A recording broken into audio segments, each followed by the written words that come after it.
Okay, I think I got it now. Good evening. I guess it is. It's 7:40 Central Time right now.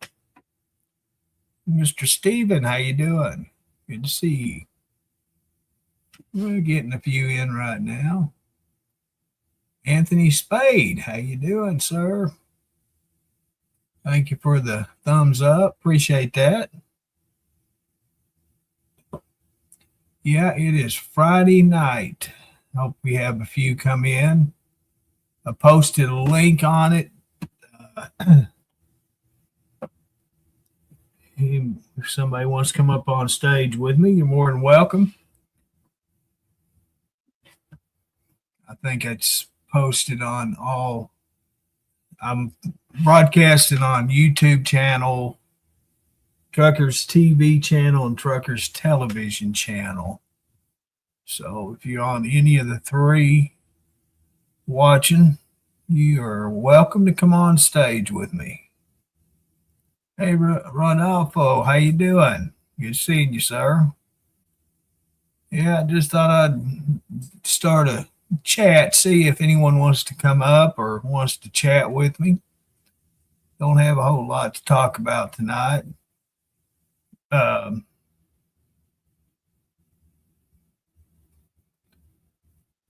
Dennis, he's posted a couple of the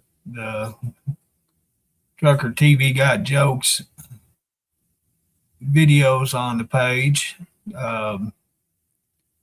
Andrew, I believe, is still 10-7 in the hotel room. Hadn't heard more about that. Last time he talked to us was he was still held up in the hotel room. That's good to hear. Yes, sir. Good to hear. Don't want to talk much about what happened in Minnesota because that's stirring up a hornet's nest all over the United States right now. You all seen it. You all heard it. You can take either side, whether it's the left side or the right sides. I prefer to go to the right side because these people are creating their own demise and problems. So they get what they deserve, right? Yeah, that's the way I look at it.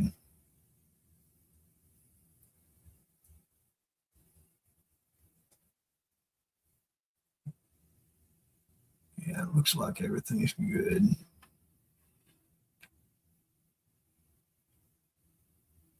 Let me turn that off for a second.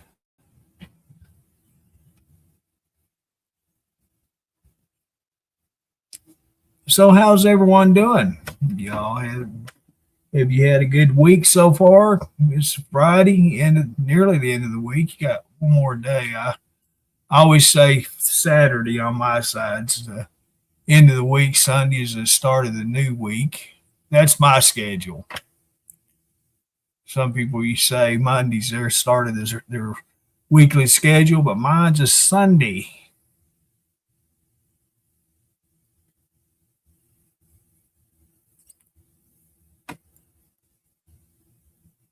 My week since last chat I've had, it's been okay, not very exciting. The young lady that was causing problems that got shot. Hey, Mike, how you doing? Well, hello, Miss Virginia. How you doing? Good to see you. Yep, good to see you.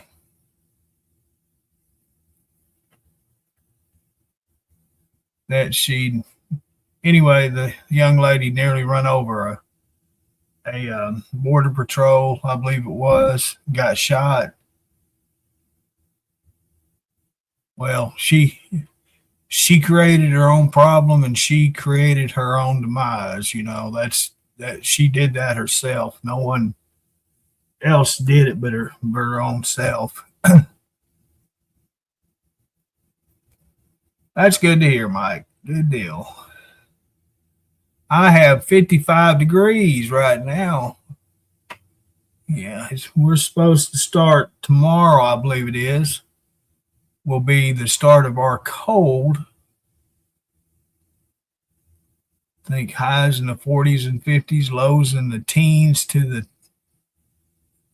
lower 30s, I think it is. Hello, Miss Tammy. How you doing?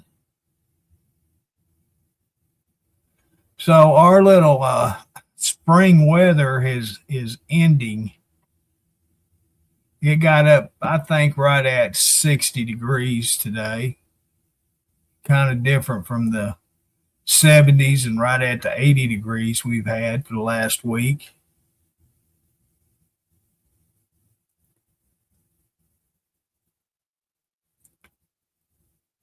Hey Todd, how you doing? Long time no see, sir.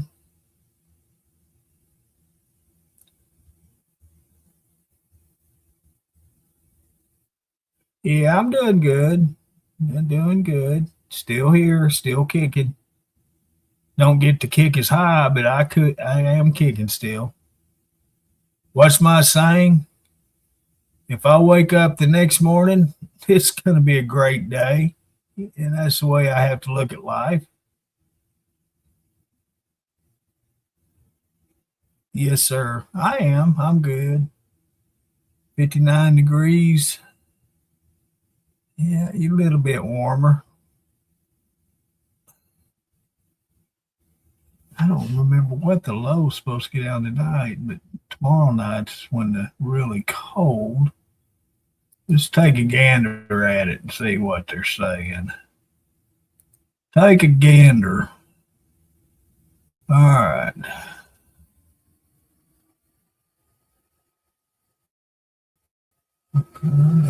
Come on down. So they're saying 48 for tonight, and then high of 52 tomorrow, 37 for tomorrow night. Boo! And then yeah, Sunday. Sunday is 53 for the high and a low of 29. I'll go figure. And Tuesday's saying we're getting up 67 and low of 50. And back down to them 30s and 20s for the lows. So there you have it. Ooh, look at that.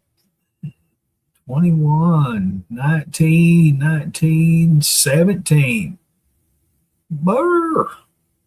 Long legged britches time. Yep, time to get them long legged britches on. 68 now. You getting the weather I had last night. Boy, I burn up in here. I didn't even have my heaters going last night. It was nice and toasty. That's the wrong picture there. Oh, it's pushing the wrong buttons. Yeah, gonna be cold.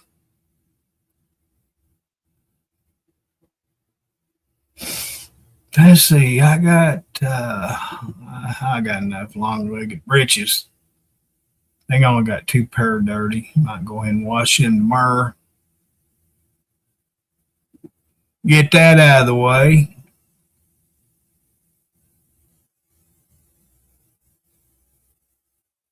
Give me something to do Saturday. Laundry. Yeehaw. Isn't that fun? Getting that laundry done. But I learned a valuable lesson. Rather than buying a bunch of clothes, why don't you just stick them in the washer? Get it done. I'm not the type that wears white clothes, so I'm not worried about color staining. So whatever dirty, it goes in the washer. Gets all washed together. I ain't got none of them there delicates.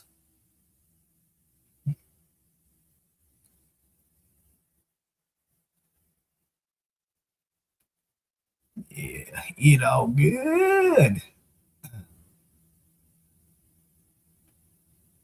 Hey, Miss Rebecca. Hey there, how you doing?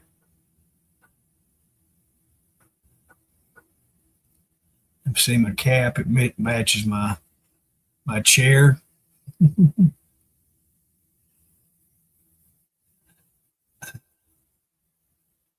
I got one of brother's pieces of mail yesterday, and well, I had it. Boy brought my mail up Wednesday, I think it was, and one of my brother's pieces of mail was in my box and got brought up here. I was looking out the window, and brother was driving up, parking, so I got up and walked over to his place and gave it to me, and we was standing there talking and stuff, and he looked over and he had a package in the mail that he got and had three caps in it. So he looks at it and says, "Hey, you want a cap?" I said, "Yeah, I never turn free caps down." So that's where I got this one at. That's for my brother. He said it's one of them late night purchases on TV. He didn't remember nothing about it, but he said he apparently ordered them late night shows.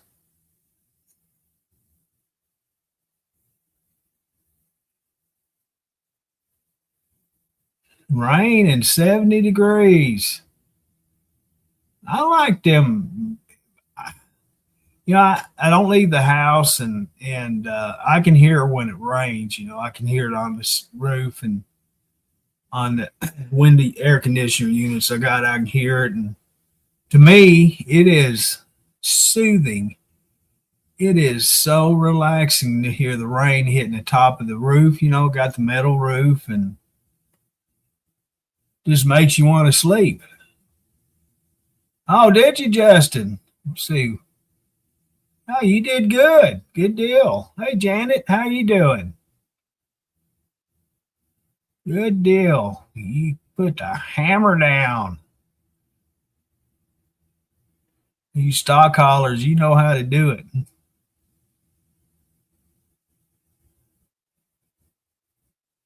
Yeah. I envy you guys carrying the cattle and the bigger livestock. I know pigs are hard to haul. I've heard that before.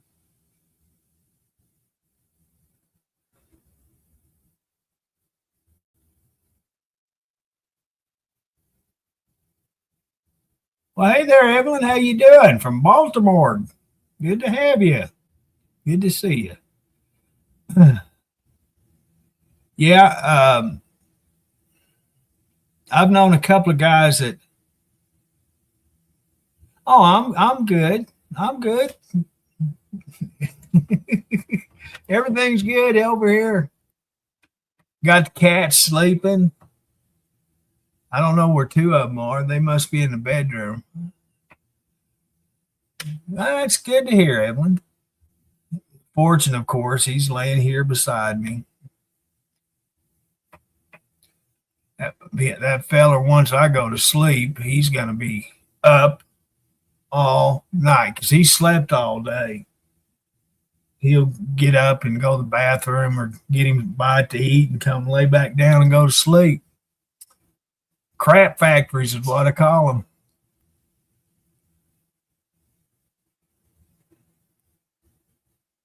Oh, okay. So you picking up there in Oklahoma? Well, hello, Miss Faith. How you doing? I'm in Arkansas. Yep, I'm in Arkansas. Not in Hot Springs, but I'm close. Not in Benton, but I'm close. Not in Russellville, but I'm a little farther than close. Not in Arkadelphia, fairly close. Malvern. Okay.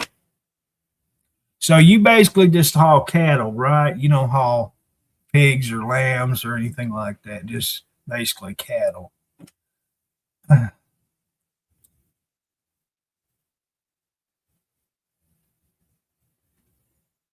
Couldn't hear in the treehouse. I told, what'd you do? Build another one? I tore that other one down, Faith.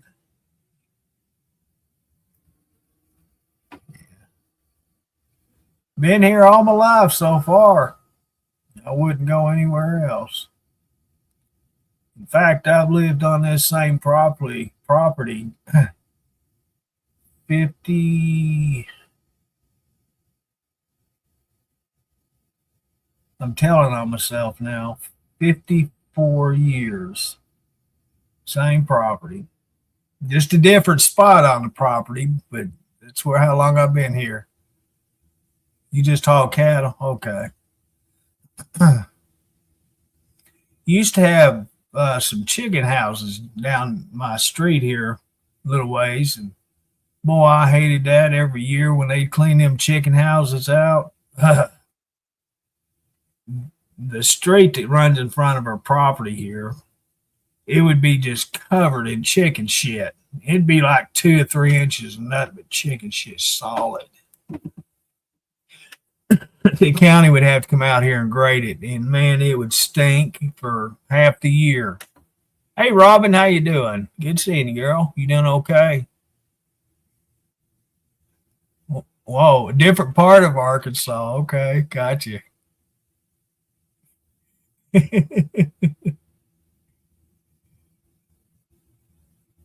But yeah, that's where I be. And I wasn't an over the road truck driver. I was a dump truck driver. You know, I'm one of them guys that are quick to get it up and get it up better. That's what I did. Yeah, I drove a dump truck for many, many years. Worked for a company that screwed me in the long run. Give them 30 years of my life and get screwed.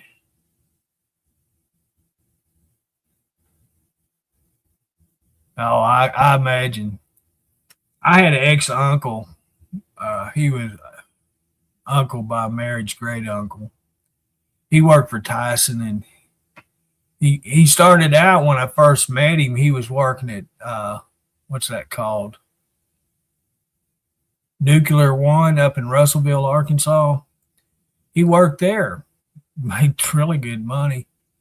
He said he got tired of it and quit one day, and he ended up getting a job driving a chicken truck for Tyson's there in Russellville. He'd haul them live chickens. And I thought, now you glutton for punishment there. I couldn't believe he quit I call it an easy job, and become a chicken hauler. There's no way I'd do that.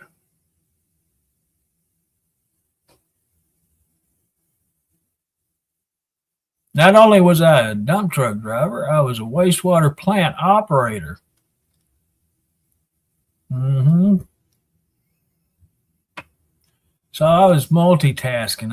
I'd be working on the treatment plant plus pressing the biosolids and loading it up and hauling it up to the landfill. Plant operator 2 days a week and sludge hauler for 3 days a week. That was my job.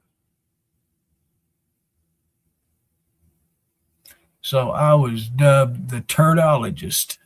That was my title.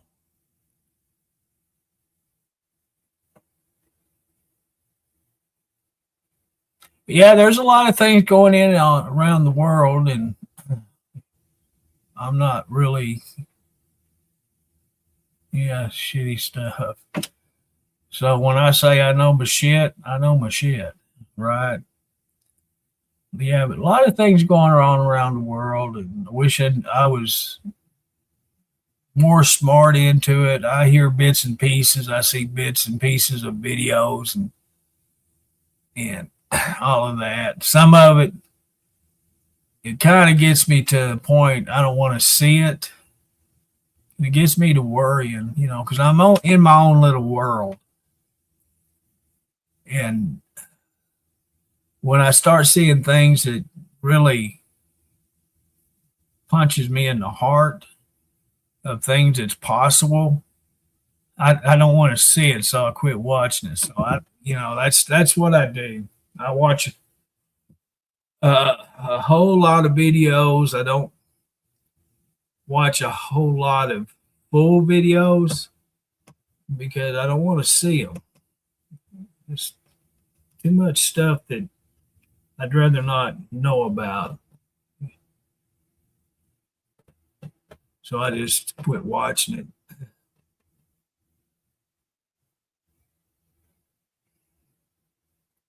Was you really? There is a water uh, bottling plant. They've been there for, I don't know, many years. I'm talking over 100 years or better. It's about 8 miles just up north, up the road from me. Mountain Valley Water, if you ever heard of it. Well, their main bottling plant is up here by me. They have trucks coming and going 24/7. Yep, it is run 24 hours a day, 7 days a week. Brother, when he was a senior in high school back in 1980, worked at the bottling plant. I used to go up there just to piss him off. Go in there and just piss him off. But isn't that what little brothers do? Isn't that what we were there for? Just to cause problems with your older brother. That's what I did. A guy that was a year younger than me, his dad was the plant manager. Omi was his name. Oh, he'd see me driving up and he'd just get ready because he knew I was fixing to stir the pot. And yeah, that's some good memories there.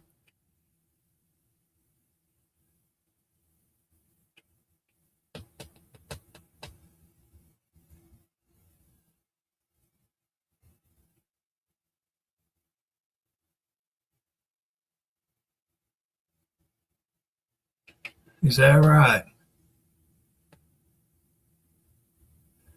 Well, where exactly I live, I'm at the foot of the Ozark Mountains. Yeah, we got some mountains here.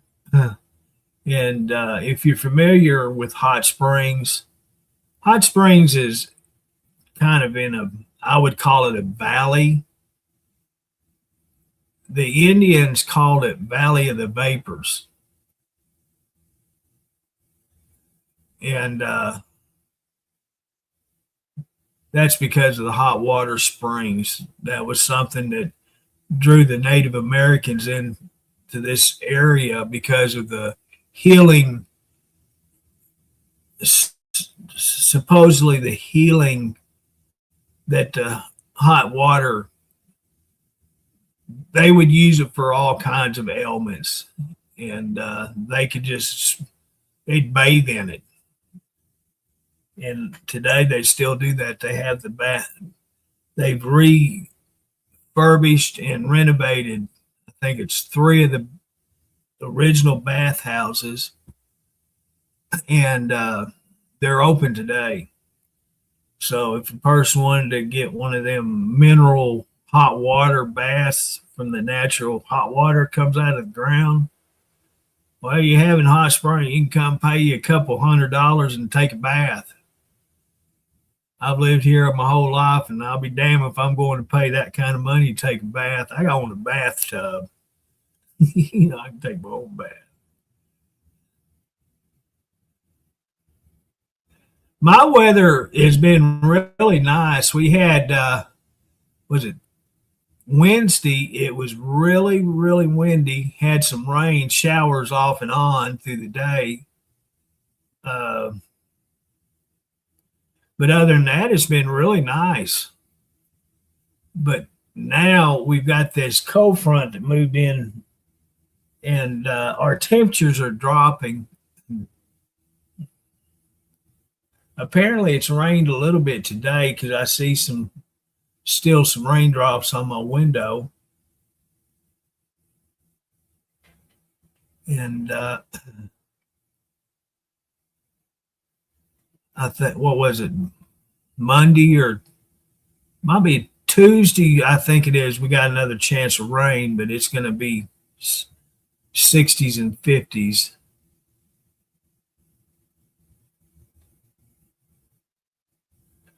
But yeah, Hot Springs has a lot of history. You know, you got the gambling, a lot of the mobsters you seen from the 20s and 30s made Hot Springs their cool down town when they were afraid of getting arrested in big cities like Chicago or New York. All these big cities, they would come to Hot Springs until for a few months to let things kind of settle down from where they actually came from. Well, Hot Springs was the place they'd come because there was open gambling, the burlesque houses, just all the illegal things that a mobster or gangster were doing. They had here in Hot Springs. It wasn't being overseen. Then not only the gambling, the baseball history. A lot of the big leaguer baseball players, there was 2 or 3 teams that had their winter or spring training here in Hot Springs. And a lot of the big names from baseball's history and past would come here to Hot Springs, and they just fit in like all the others. You'd see them and say hi or whatever. Wasn't nothing big because they were here so much. And that's pretty cool. I haven't got it this year, but they make a book. The Garland County Historical Society has a record. They call it the Garland County Record, and it's a book. Wish I knew where it's at. I got one here handy. I say it's handy, but I don't remember where I put it. That's what it does. It goes through over all of goes through the history of Hot Springs. It may tell about a little bit of the gambling, a little bit about the you name it, baseball, the things that Hot Springs was known for back. Talking about rain, it just started raining. But it's pretty cool. Y'all look it up. Garland County Historical Society. You'll see where the roots of Hot Springs started. And it's really interesting. It's not one of them, it's just an old country hick town. It ain't. It's something bigger than that. Let's see. But yeah, I've lived here most of my life. I've gotten in trouble and had to go deal with a couple of things, and that's in my past. I'm a good little boy now. I don't ever get in trouble because you got to leave the house, right? I don't leave this place. Why would I leave? Got everything I need. And if I don't have it, I just get online and order it and have it brought to the house. I pay that Walmart member 55 plus or whatever it's called membership every year. And being being disabled, they give you half price membership for the year, so it's $50 something a year. Well, that you save on delivery fees that way. And I've had a few issues with my deliveries with the groceries and things, but it's not something that would keep me from doing my order deliveries.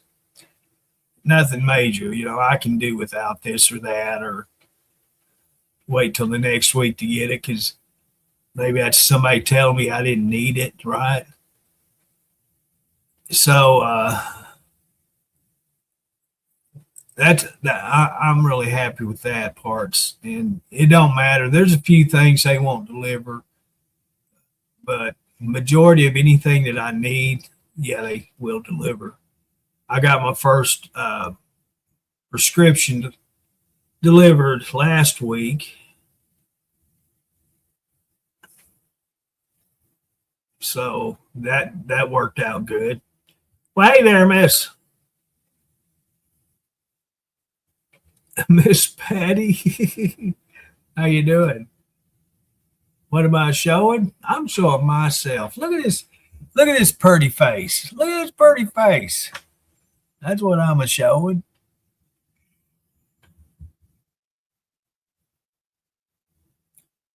No, we just chatting, just sitting around chatting.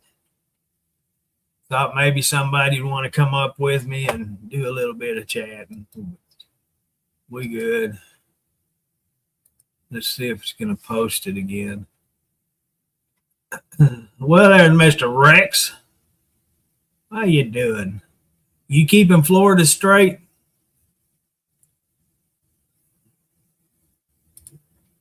Let's see.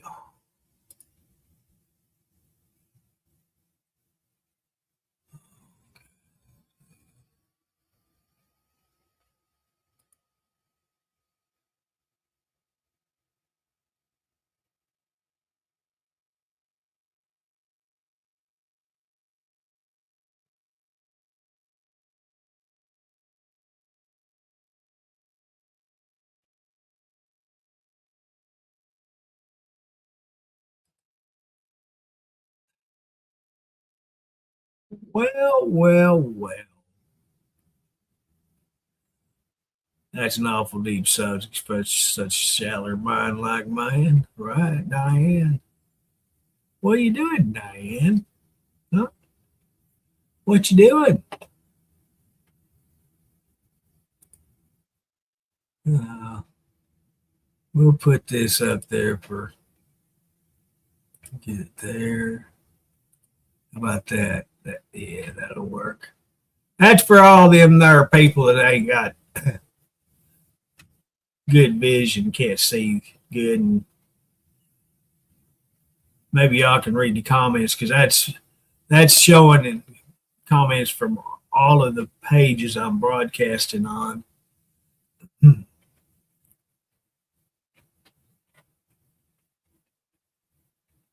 Lancaster County. Let me see. What did it happen there? I've seen a few things from up there, but you'll have to pinpoint exactly which one in that area. It's good here and got up to 80 today. Are you bragging or are you complaining? Are you telling me you got to turn the air conditioner on?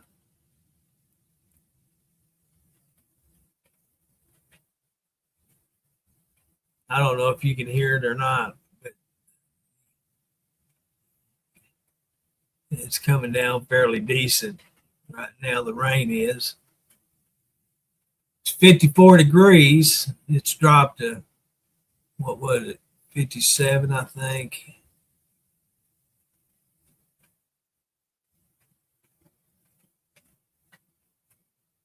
Oh, did they?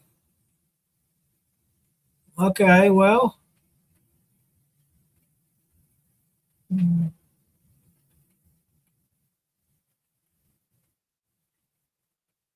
I'll have to look that up because I've seen a few things going on.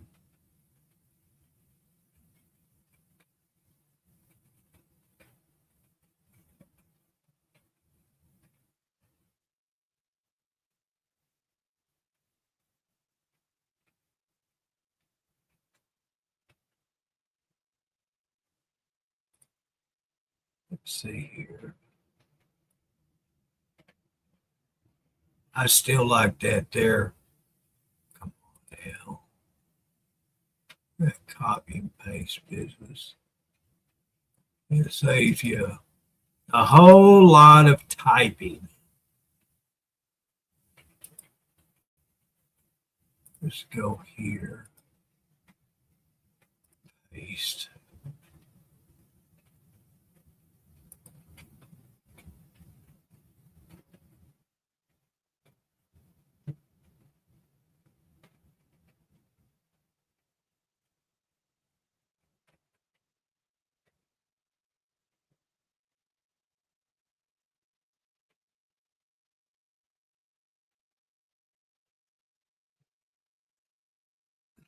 Hmm.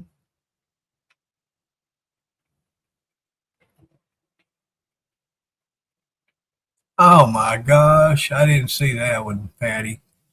I just read just a little bit of what was going on. That's awful. Wow, that is awful. Mm-mm-mm-mm. Yeah, I read a little bit. I got it saved on another page. I'll read it when I'm got a little bit of it read.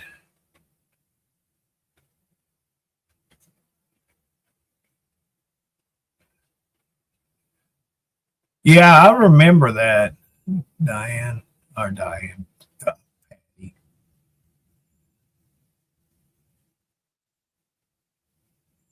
You made the news top poll answer. Yeah, right.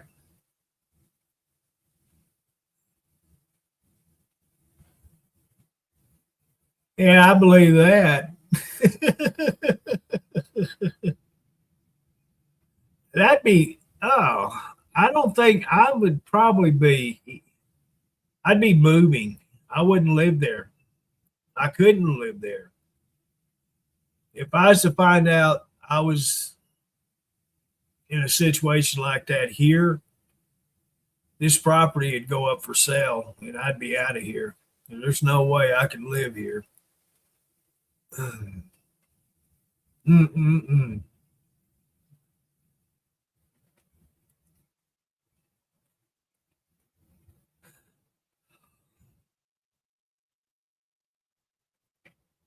So I bought me one of them packages of Oscar Mayer roast beef lunch meat. It was the smaller package, like 7.5 ounce packs. For me, that's two sandwiches. Perfect. That's what I like. $3 and something for the package. So that's what I had yesterday and today. It's pretty dang good. I've never had it before. And most of the roast beefs I've had, I'm not fond of the seasoning they have on it. But that one there was pretty good. And I'm going to tell you what, Oscar Mayer, my opinion, is probably, I like the lunch meat they have. Even the hot dogs, that's what I keep in my freezers. Oscar Mayer wieners. I like it. The one thing that I like that Oscar Mayer supposedly makes is their pickle pimento loaf, and I like their olive loaf. Walmart don't sell it. They don't sell any pickle loaf. But that's probably my favorite.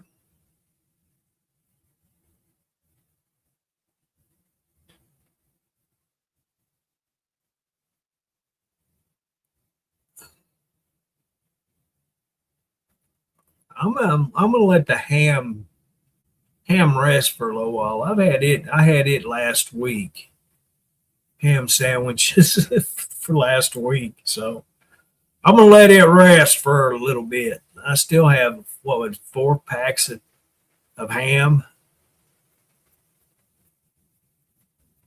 Yeah, I like olive loaf. I really do. But the pickle pimento cheese, the pickle pimento loaf is my favorite.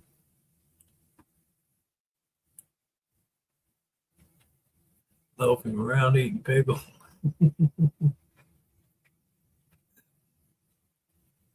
What is it? I like kosher dill pickles. I buy the Spears, and I don't buy them name brand. I like the cheaper brands because they, to me, have a better. What is that one? Marzetta. I like theirs. They have good products. I like their jalapenos. I like their pickles. Uh, the what's them there peppers that pepperoncinos. Oh, yummers.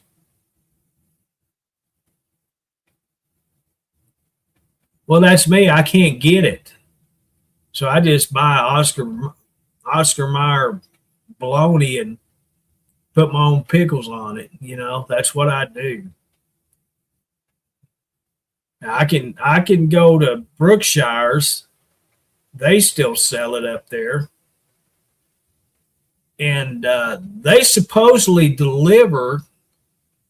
I still can't remember. I remember their delivery service when I'm not on here, but when I'm sitting here trying to remember what the name of it is, I I can't remember.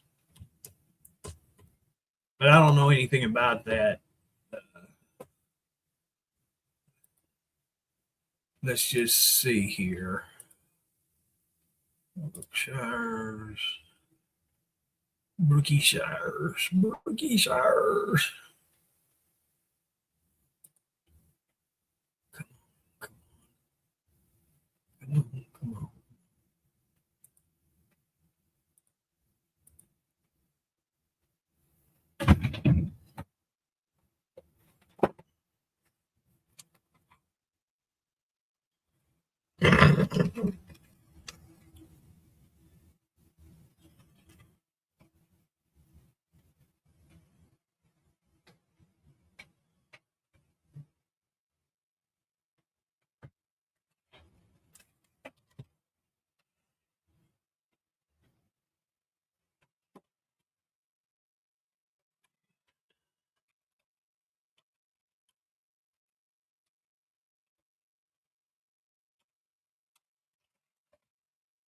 Oh, bite me.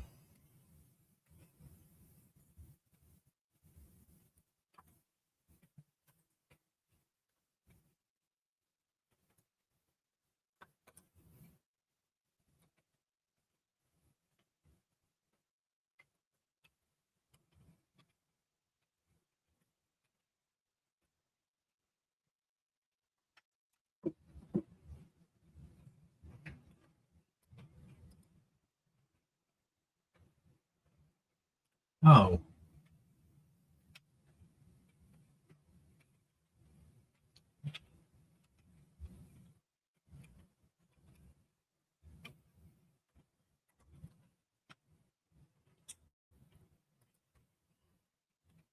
do you have this problem?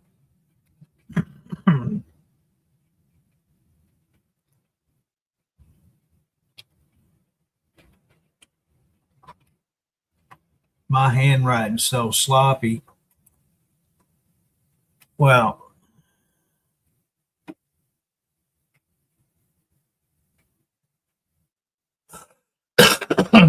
you're saying it's the wrong something something. I think they're screwed in the head myself. Let's see here.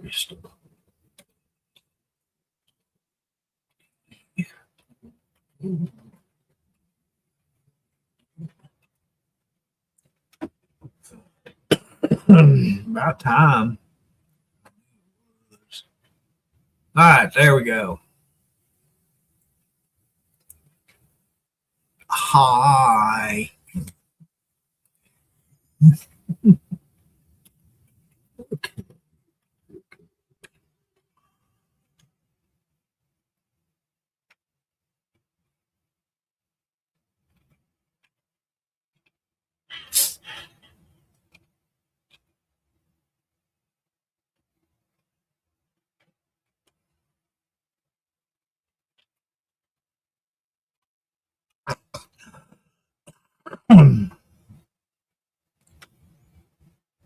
There it is.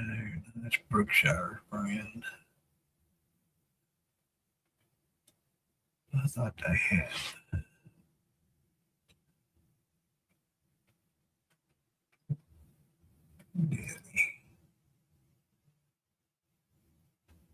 I'd like to have me some of that there pimento cheese.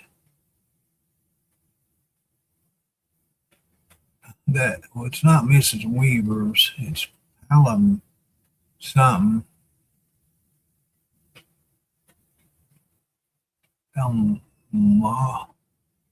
Anyway, they have a jalapeno pimento cheese. It is really good. I don't have Oscar Mayer either. It's just got Brookshire's brand. Let's see what else in there. Oh, they're out of the ribs.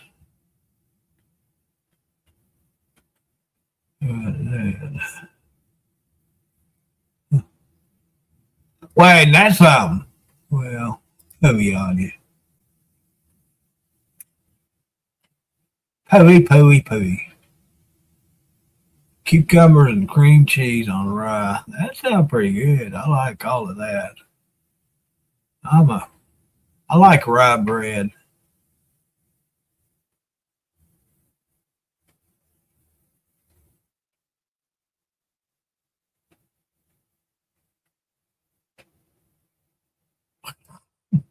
Hey Joyce, how you doing? Excuse me.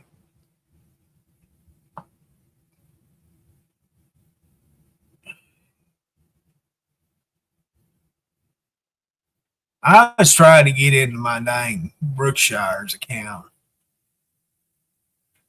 I was typing it in and it kept saying the wrong one. I guess it gave up because it let me in.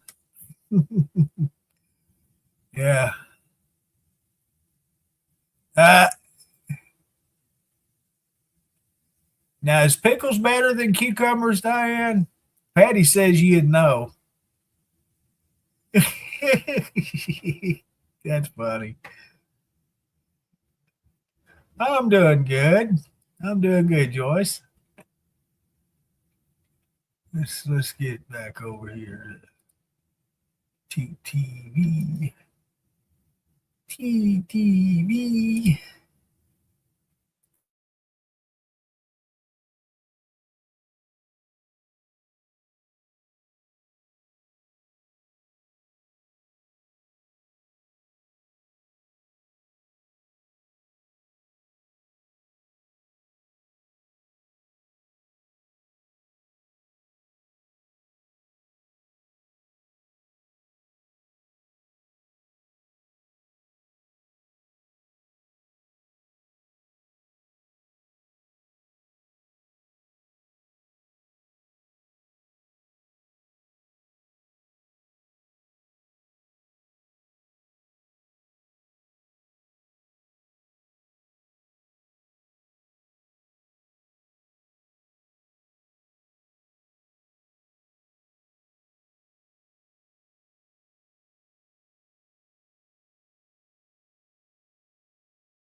I like if I was to fry bologna, I don't fry bologna.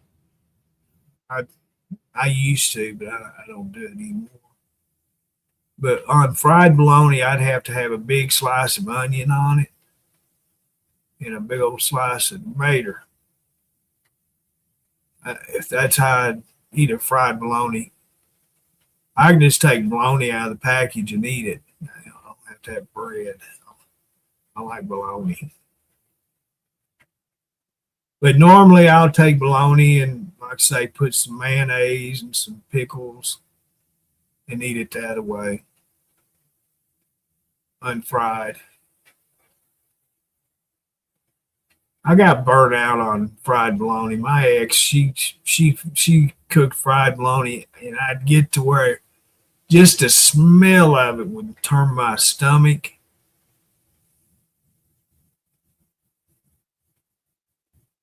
It'd stink the house up. I'd be walking around with air freshener, trying to get rid of that fried bologna smell. Yeah. My dad,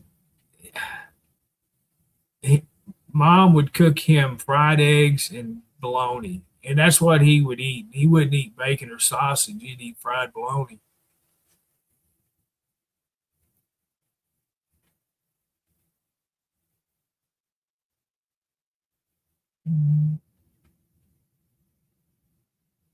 Do they? I can't remember. It starts with a P, and I want to say it's Palomino Mino or something. And Brookshire's was the only one I'd seen. I think Walmart's started stocking it, but they don't have the jalapeno. That's the one I really like.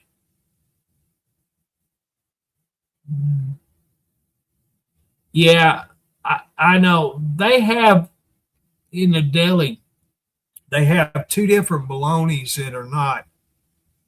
I've never had it, because excuse me, it's got foreign names on it. And it may be the best bologna in the world, but I just eat what I've ate for 100 years. You used to eat Brian hot bologna, but they don't sell it here anymore. They don't even sell the hot dogs. I used to love them Brian hot dogs. Have, they're for a short stint at Walmart. They had them, but I guess when they sold out of them, they didn't reorder.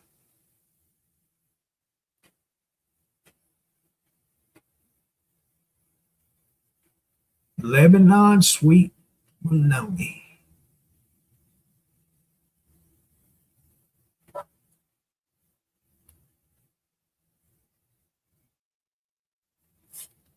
You up a stirring? Yeah, he's up a stirring. I guess your Bubba's in bed. Oh, there's Ben. I bet you Jordan's in the bedroom in his chair. What do you think? What you think? What you think? What you thinking? Stretch him out. Stretch him out. Come over here.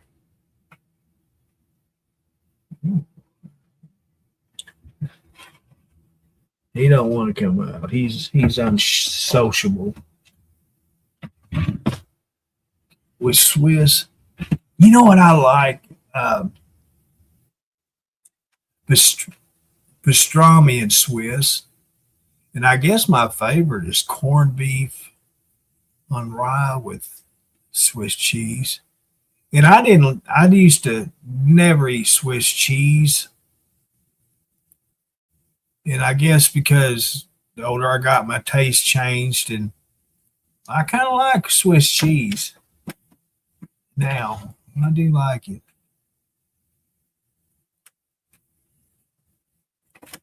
Yeah. Come here. Come on. Come on. There you go.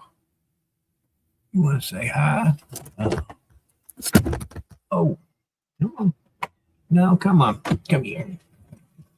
Come over here. Come on. Now, don't fight me. There he is. There he is. There's Spartan. There he is. Yeah, that boy. You're that boy. Ah. Hey, that's a little feller. Yeah, he's a little bitty boy.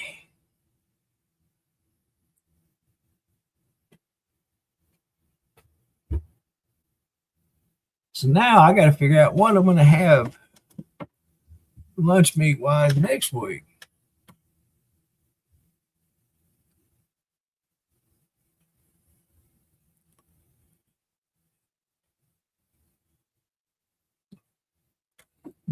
What was that? I used to get, it was Petit Jean brand barbecue loaf. Oh,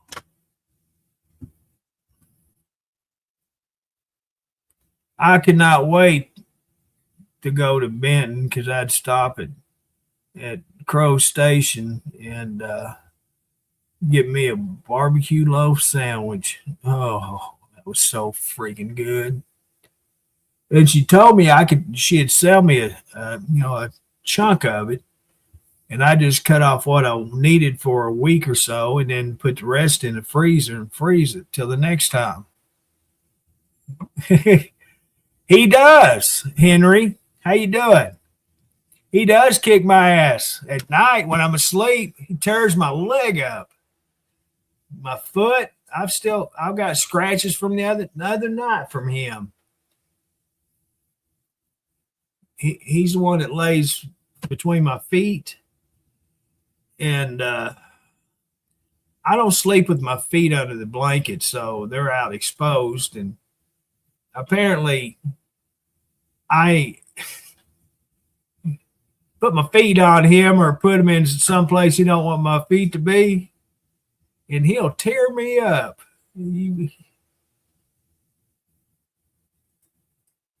Now I do like potted meat. Now I like it.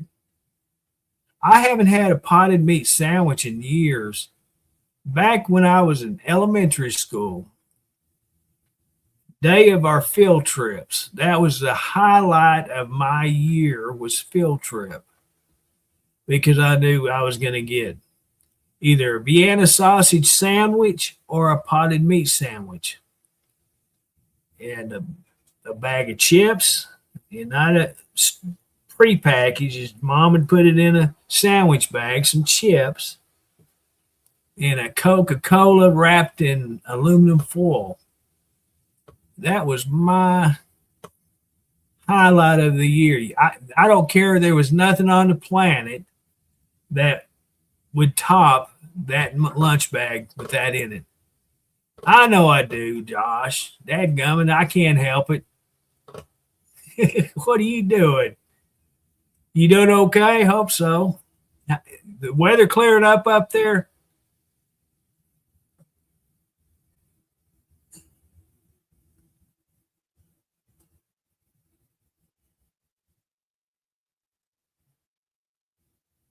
Does your Walmart have deli? A deli where you could have it fresh sliced, Rex? I do get the Prima Della smoked turkey. I like it. That's pretty dang good.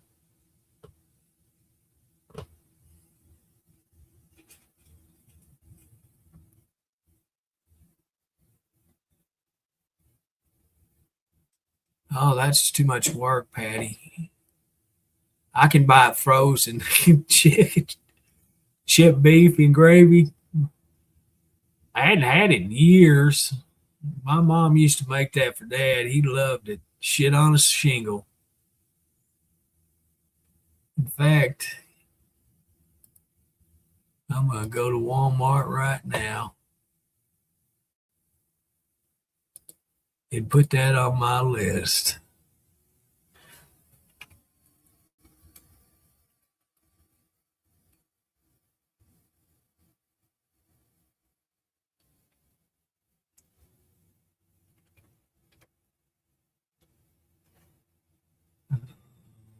Dad can learn how to spell.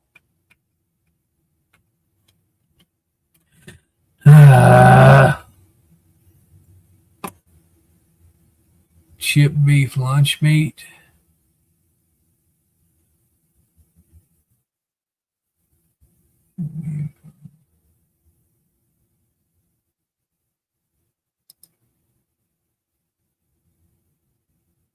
Lardy. $3.27. I'll leave Walmart on there in the background so in case something else comes up, got to have.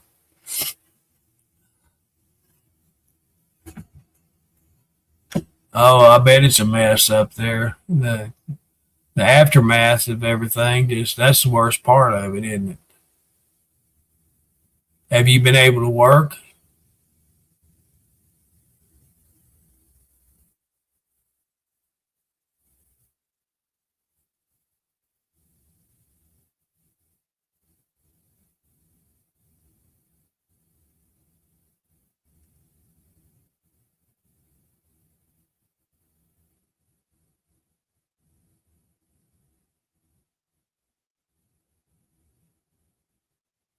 I tell you what, my dad loved that stuff.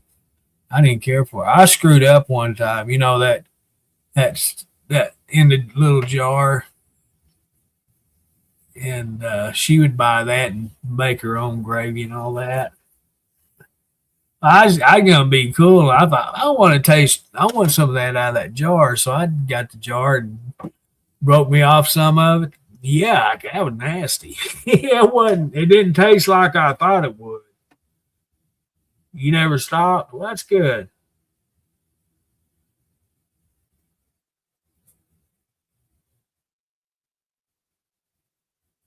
We got them Zerby chips.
My cheap ass internet just went out.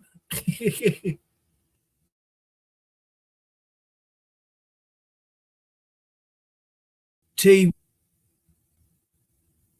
I just got it hooked up. I hate this stupid crap. Turn your router off, turn it back on. Stupid thing. Yeah, you like my deer? I took them. They was outside there by the front porch, and I thought, well, I was standing at the door. I just took a few pictures, a video of them and stuff. Yeah, they come up to my front porch like that. They set my clocks off, or my clocks. Why there? Over on the Facebook side, the Peterbilts. How you doing? I'm doing good myself. Let's see. We'll look. No. No, I'm glad I didn't post that. Get that there. Copy. And paste. Let's see if it'll put it on there. It's just doing it. We'll see.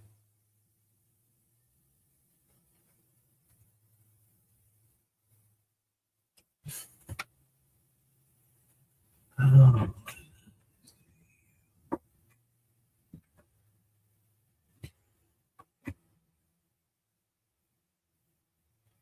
I'm fired. Well, a little bit of technical difficulty, so you'll have to excuse me. Well, it did not post it. What in the world is the problem here? No, excuse the echo. It'll just be a second.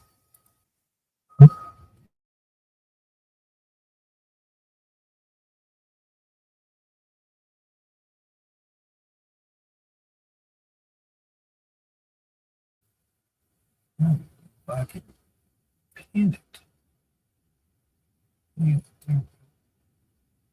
There it is. I pinned it to the page.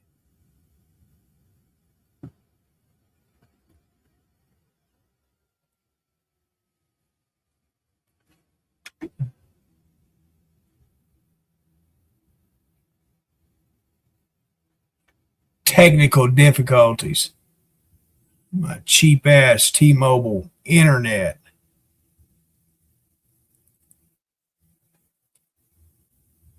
Yeah.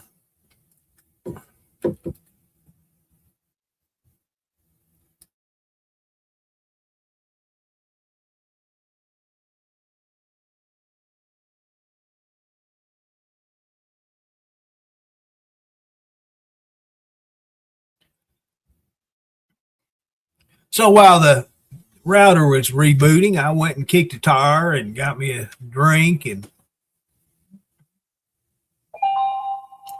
sat back down and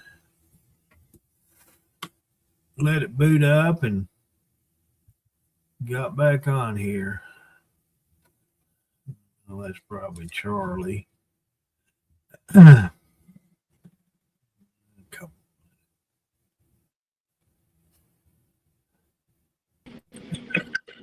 Cheap ass operator. You get what you pay for, right? Pay an awful lot to come on here, but they never put it on.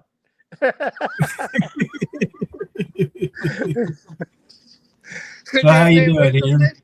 Where's the link? I scrolled through the whole thing, no link. I said, what the hell? It's like, dude, come on. Me and Dennis have to remind you to do this shit every time?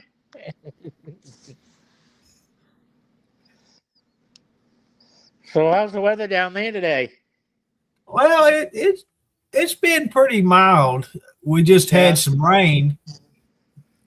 Yeah, it was 43 here yesterday and about maybe 39, 40 here today. We got rain right now, but Yeah. Yeah. It Supposed was, to. I think it was around 60, I don't know, 60, a little over 60 degrees today. Yeah. Oh, I did talk It's to still Roy. raining now. Roy is still alive. I've talked to him yesterday for 2 hours. Yeah. He's doing good. He's just Yeah. going through some stuff lately, but working. He's working 2 jobs. He's been right out straight, but he's doing good. He's living in a cabin now. He hasn't quite got it done, but Oh, is he? he's good. Good, doing good. That's good to hear. We've been playing phone tag, trying to get a hold of each other, and I finally got a hold of him.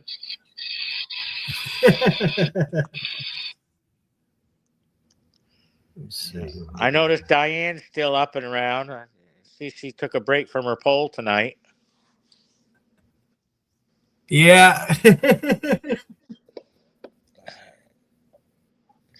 I got to admit, she's been pretty nice to me lately. She says, "Hi, Henry." She don't tell me to hush up no more. She's bound to one of these times. You know, I give her.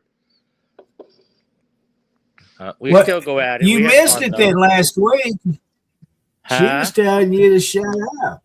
Oh, I know. She always does. Do you think I listen to her? No.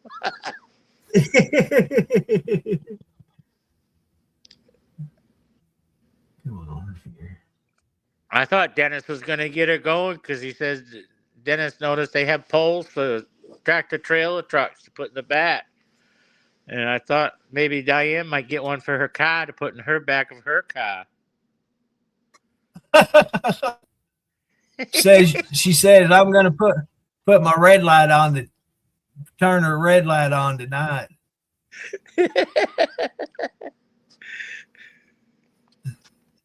There you go. She told you to shut up. Henry. I know she did. the minute you started reading about her, I knew she's going to say that. Yeah, she had to. So see, there you go. You can hook up with Diane. There you go. There. I got my share from Diane tonight. So Diane, DM Henry, y'all get after it. Better yet, come up on stage, Diane. Yeah, come on. Don't be scared. Just leave your pole behind. We don't need to see that. You know, I'm sure it ain't shiny. As sure as you ain't shined it up yet, so. I'm sure she keeps it shined up with her legs.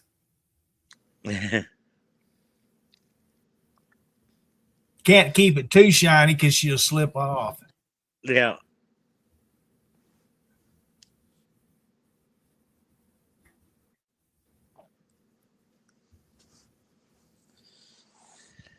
What would you have to do to keep it from slipping off of that there thing?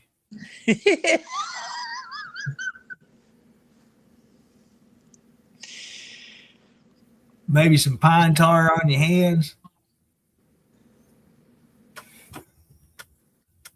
I don't know. Nah, you don't keep jerkins on it. Are you crazy? There ain't no way you'd stick to it with jerkins on it. Unless you're doing something inappropriate on it. Did I hear you talking to the rich guy earlier? Josh, Yeah. Yeah. He said it's been messy, but he's been working through it. Yeah. You know, it wouldn't be hard just sit in the truck all day and not move. Right. Just, just clock in and sit in your seat all day. Get out every once in a while. Yeah. Oh, can you pick this equipment up and take this here? Yeah.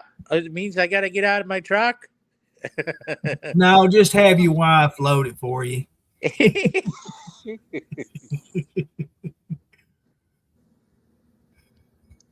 Yeah, just have the better half loaded.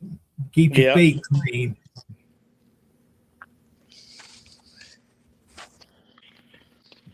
Yeah, Diane don't come on too much.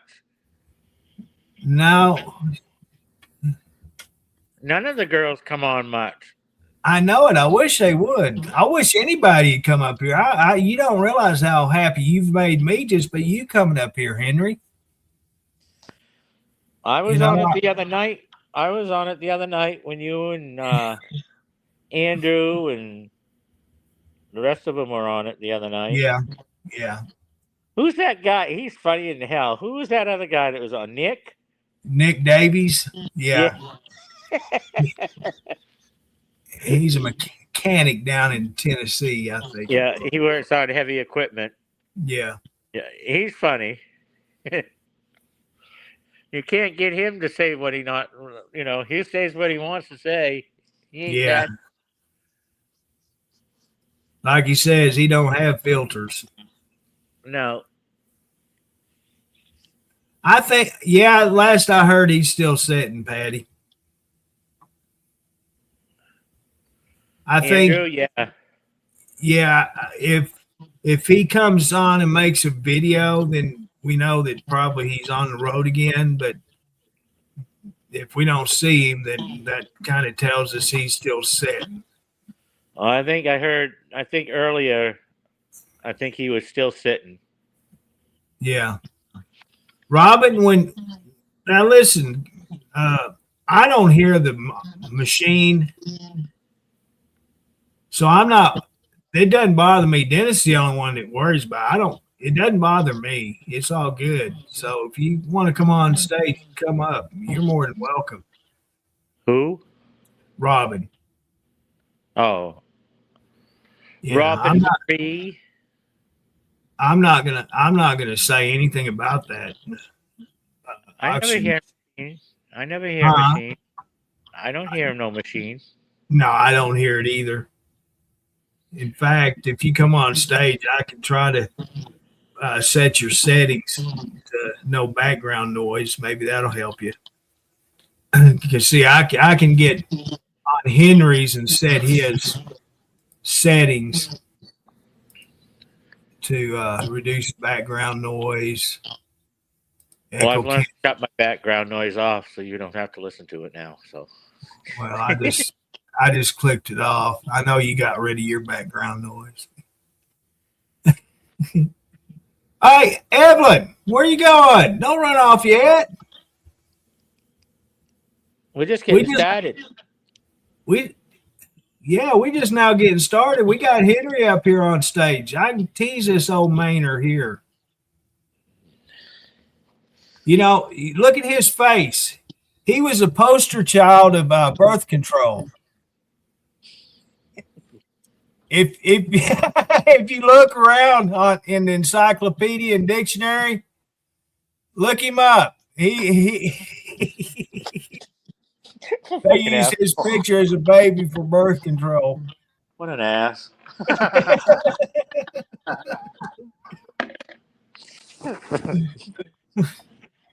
Yeah, that's Henry from Maine. I keep coming back for more fucker punishment every I fucking time. know you do. And that's what makes it fun. I can just keep pouring it on. And you just keep taking it. Oh, my name ain't that guy from New York. Cry about it. That's what I was fixing to say. You're not from New York, so we're glad about that. Us Mainers take the humor and take the shit. So Dennis takes it just as much. He's from Maine too, so yeah, something about them Mainers. We just take and pile it up, Yeah. We're used to shitty attitudes up here. Yeah, I told you I know my shit. Yeah. That Patty, why don't you come up here with me? That picture you sent me, I just looked at it day before with King and you. That's a beautiful picture of you two. Yeah, that was a really good picture.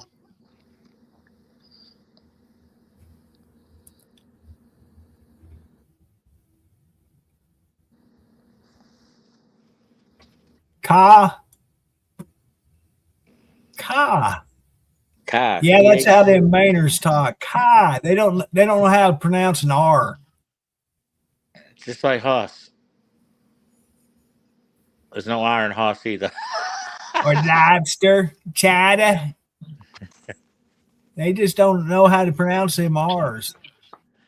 How do you say railroad? Oh, you Train? have to pronounce Ale Road. I just crossed the Ale Road. No, I didn't say L Rod. I said Ale Road. Oh, but yeah, Henry's good, man. Yeah, I like Henry. He's been a buddy of mine, whether he likes it or not. Ever since we've been on here together, he's been just so much fun. I've been on here for quite a while now. Yeah, you have. Well, you're more than welcome, Patty. It is a beautiful picture, you two. There's some people like we have to remind how to get on here. They, forgotten. Yeah. Nick, he, Right. Dennis What- even had Dennis even that was funny. You ain't even a friend of mine on Facebook, Nick. What the hell? I'm not Dennis's friend on Facebook. The hell with that. I see he's a follower of mine, but I ain't no damn friend to him. I don't know if you've noticed or not, but some of your friends, when they watch certain things on Facebook, look at different things, Yeah. it starts showing up on your own page. Yeah. And I questioned him about why in the world am I seeing all these pictures of these girls in bathing suits? I don't go there. And comes to find out that was his stuff that he's looking at, but it was on my page, my personal page. So I unfriended him and put a stop to it.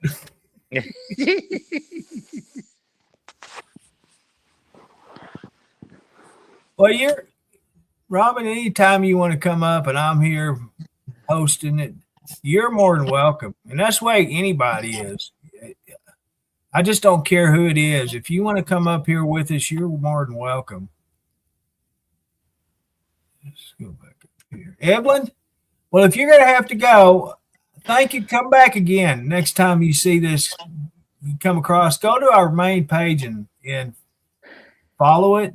You can actually push the follow button on this page right now. Just ring the bell at the top right corner. And that way, anytime I go live, you can click on it and come in and be here with us. But thank you for coming in. I appreciate it. You have a great night. Yeah, that's how I knew you were on because I saw it flash up on my screen. Did you? Good. Truckers TV is live. Oh, God. Who's on there now? Oh, it's Curtis. I'll go. Dang, it's hour and 30 minutes already. Holy cow. I got late start. I was heavily engrossed in videos. Oh. I like watching them court videos, different judges. They do the YouTube on. Have you seen the latest one? I don't know how you follow your computer or not, but it's so funny. There's this little parrot that's on there. And oh my God, he is a fucking riot. He makes fun of the cops and everything else. And it's on Facebook. Nursing staff. Yeah, I've seen them different. Yeah. It's different parrots. Yeah. Some new thing that's been going around. Yeah, some of it's kind of funny. Some of it's kind of humorous. Oh, yeah, they are.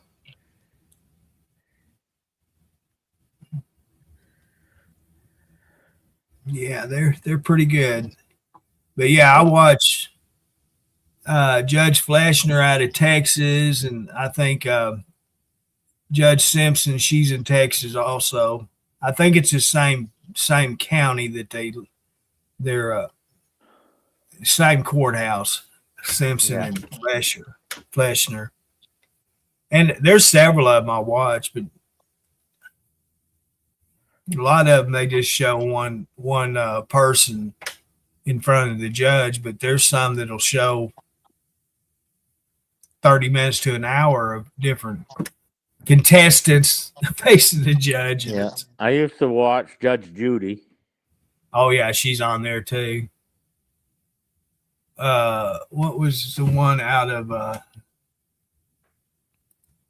He died not long ago. Oh yeah, the guy out of Rhode Island. Kappa. What is Yeah, it? I know who you mean. Cap, He passed away probably a month and a half ago. yeah. Frank, I follow. Frank something. Yeah, I follow his page. His son, youngest son, still takes care of his Facebook page, and he reposts videos that his dad made. Pretty good. And from all I've seen, he was a very, very compassionate, good judge. You know, he took care of. He weren't out to slave anybody. You know what I mean? Yeah, really. I would want someone like him be judging me if something ever happened to where I was facing the judge. The only thing I could be charged with is not filling this damn cat's food dish up. Which one was that you did hold tonight? That was Fortune. Oh, that was? Yeah. He's the one that he don't like to be held. None of them do, to be honest with you. No. He's the one that usually jumps up in front of your computer all the time? Yeah. You see his little tail go by and stuff? He's my little baby. Yeah. Where's your other one tonight? Ben is on the entertainment center. And Jordan is behind that chair back here. His box. I covered up his box with that chair, but he still lays in the box. He likes it back there. Yeah, I counted 3 deer in that picture earlier. There was 5 standing out there. I only got 3 in the picture.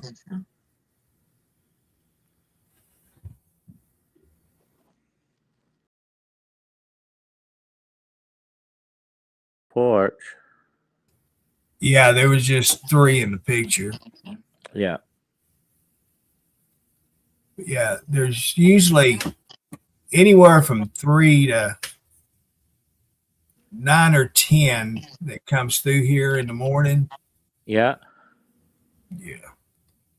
And they'll walk from the woods over on this side, and they'll walk in front of the house, and then they'll walk down the driveway, and then they'll cut between my oldest nephew's house and the neighbor's driveway.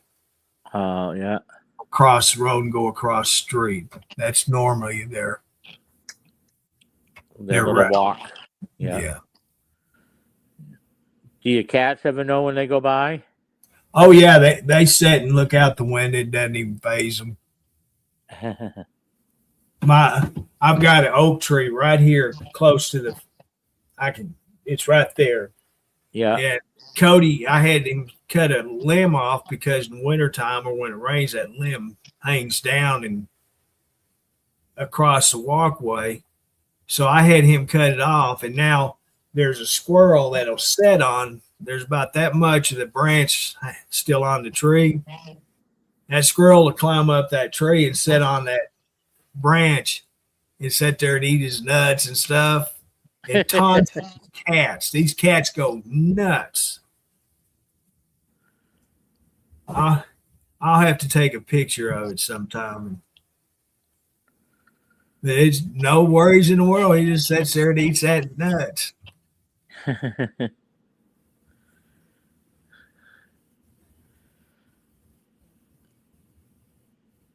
See what's that? It's talking about.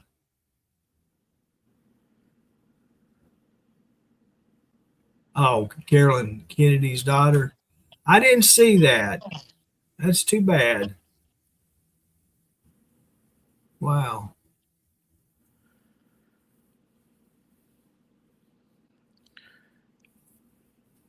I Yeah. guess I read something somewhere, and when NASCAR starts up, I guess they're going to have quite a little thing about Biffle.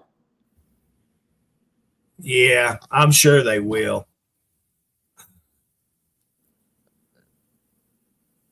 I think he did more after he did NASCAR. Just, I'm going to tell you, he was a really good person. He was. And because when North Carolina had that flood stuff, It was, yeah, it's his helicopters that went up. Cletus McFarland, Yeah. and there were several privately owned helicopters and airplanes, and that flew, didn't get paid for it. They just did it, out of the goodness of their hearts. I'm sure somehow they got some type of reimbursement, like for fuel, things like that. Right. But they didn't have to do that. They took it on their own to take care of it because our government wasn't helping at all. Yeah. That was just one, for instance. I just felt bad. I just felt bad for the girl's mom because she's yeah. Yeah, she's the one that's having to live with it now, and I'm seeing a few posts about what she's having to deal with. I couldn't imagine. I just could not imagine losing any child at any age. And she just got done talking with her too on the phone. I know it.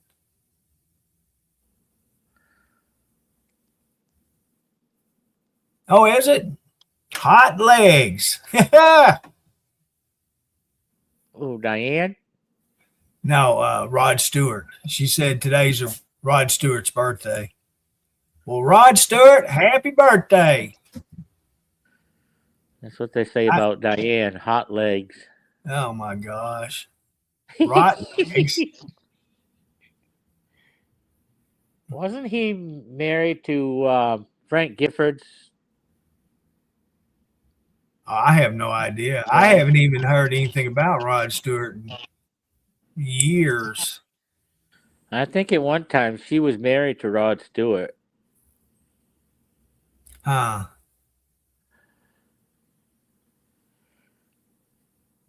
Diane's birthday is Sunday. Oh. So, yeah, she's going to be 93, I think. Wow. She can get on that pole that age? Woo! I may have to take a ride to Pennsylvania.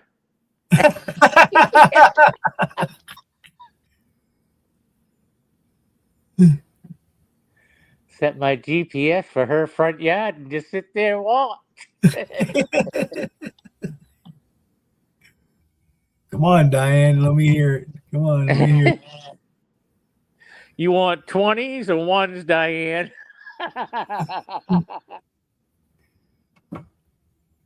Just make sure that bear's gone that you usually have out there. I don't want to meet up with him. She's not 93. 39, backwards. Honestly, I don't know how old she is.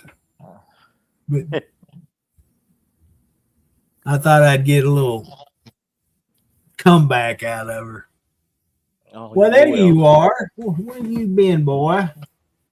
Did you hear me talking about you? Come here. This is the one time. Come on. Come on. Come here.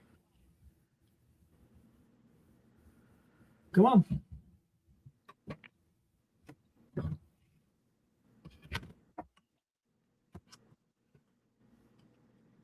Yeah, right. Legal age to drink. You've been legal age to drink for 50 years or 60 years.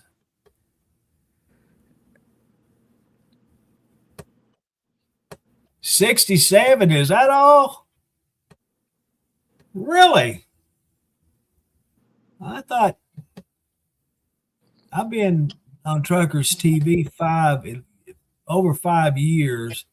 You've been 67 for over 5 years. Geez, Diane, you're not too much older than I am.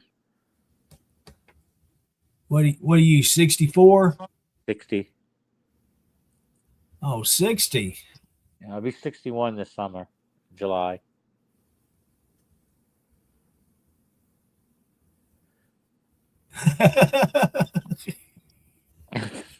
I needed that. I needed that. Shut up, Diane. I can't. I just can't live without a shut up from you. He was talking, Patty. He was talking about Rod Stewart was married to Frank Gifford's ex-wife.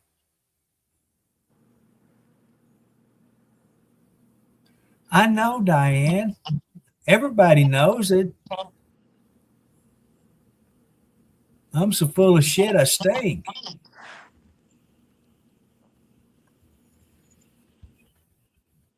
Kathy Lee Gifford. Yeah. That was her name. I liked Kathy Lee Gifford. She got hosed. Yeah. When she was on with what's his name, Regis. Yeah, she got hosed. And after she left the show, I never did watch it again. Yeah. Because that really made me mad that they did that to her, and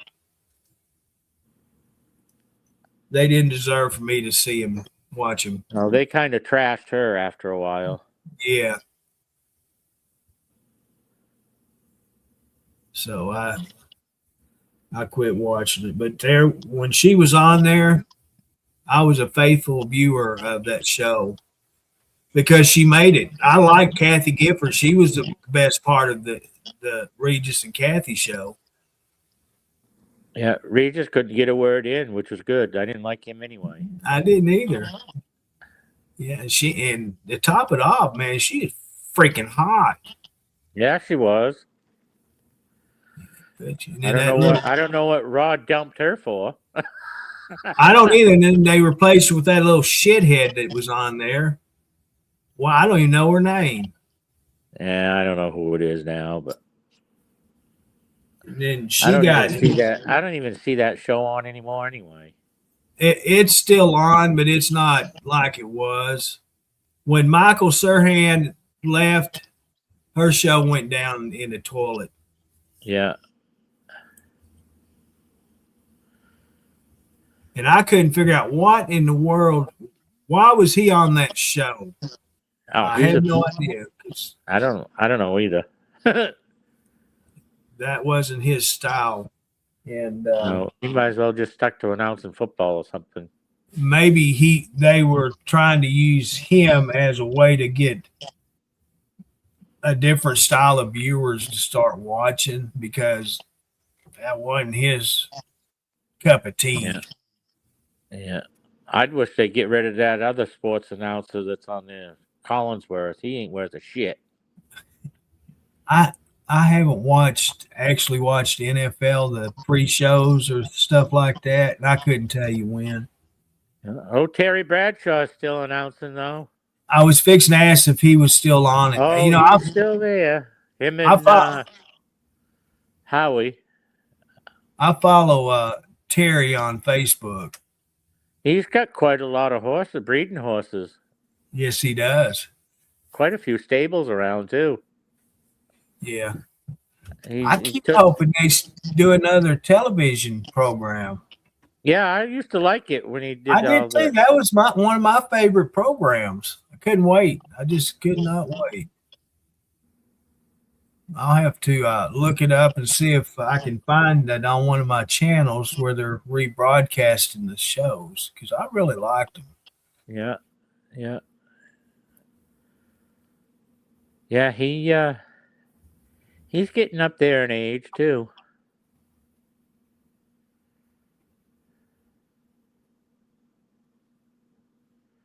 I don't know how old he is, but he's up there. Yeah. Howie Long's been there a long time too, right with him. Possum? I hadn't seen one here. I used to have one that lived on my front porch. Had raccoons and possums. That one that lived on my front porch, he was mean. Little bastard pissed me off. Well, the other day you were out shooing chipmunks and blue jays. I got the water hose after that possum. He didn't like that. Did not like it. I said, I don't care. I don't want you on the porch anymore. Kept running. The cat that was living out there kept running him off and eating his food and made me mad. Now, the raccoon, I didn't care about him because they were buddies. The cat and the raccoon were buddies. So if I'd see him eating the cat food, I didn't care because he would eat and he'd leave and then I'd give the cat more food. But that stinking possum, no. No, he a little mean shit, so I didn't want nothing to do with him.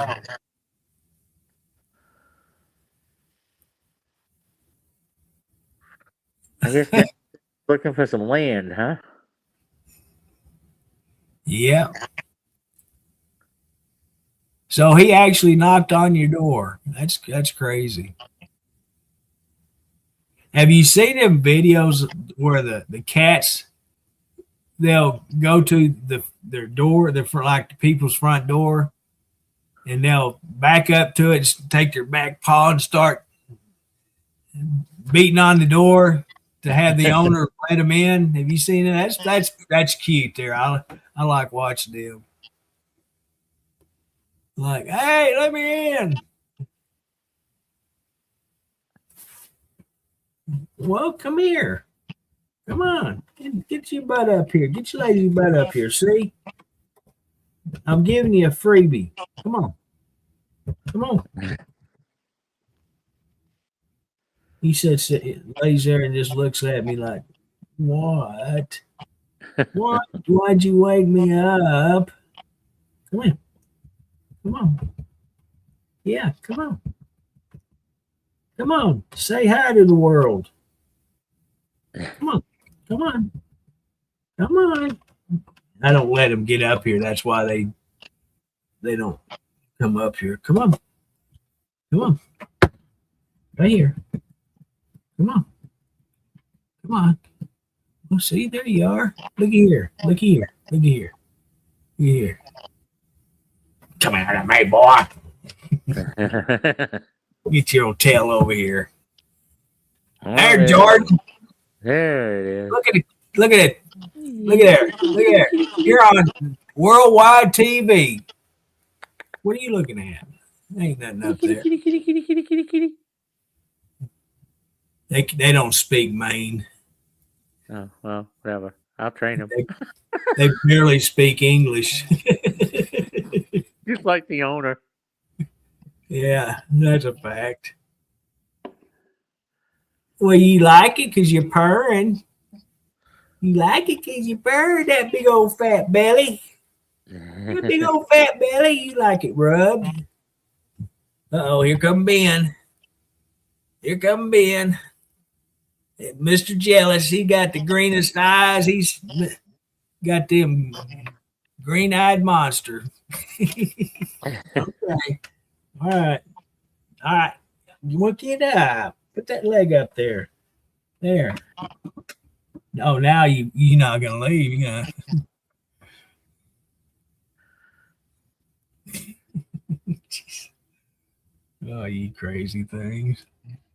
You woke up the sleeping bears. Yeah. These two cats, Ben and Jordan, they are so jealous of each other. It's unreal. If I was to do that to Ben, Jordan would be up here all over. That's just the way they are. Yeah, you jealous of your big Bubba. You are.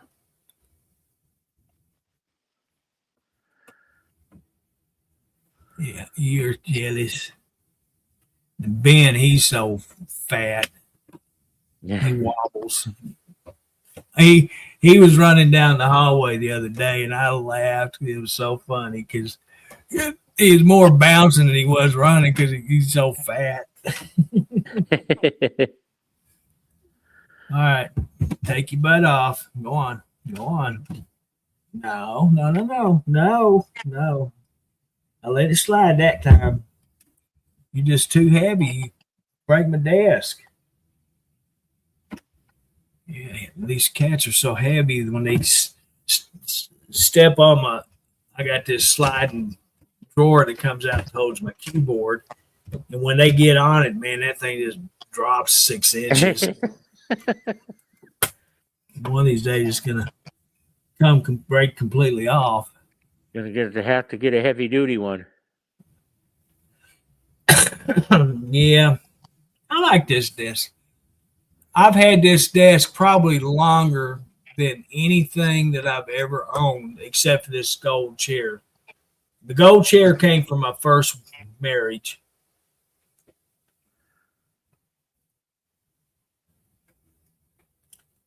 And then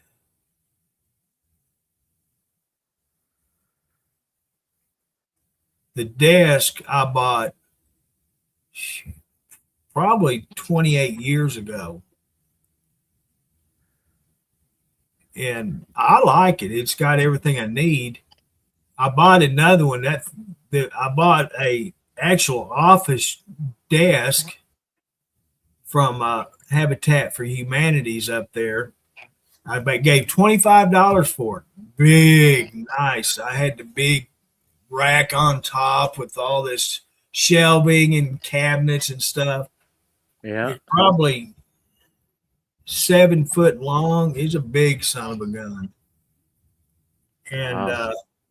I put this one in my bedroom because I had a computer back there also. And I wanted to make space for another chair because this desk just took this whole wall up. And so I got rid of that desk and moved this one back in here.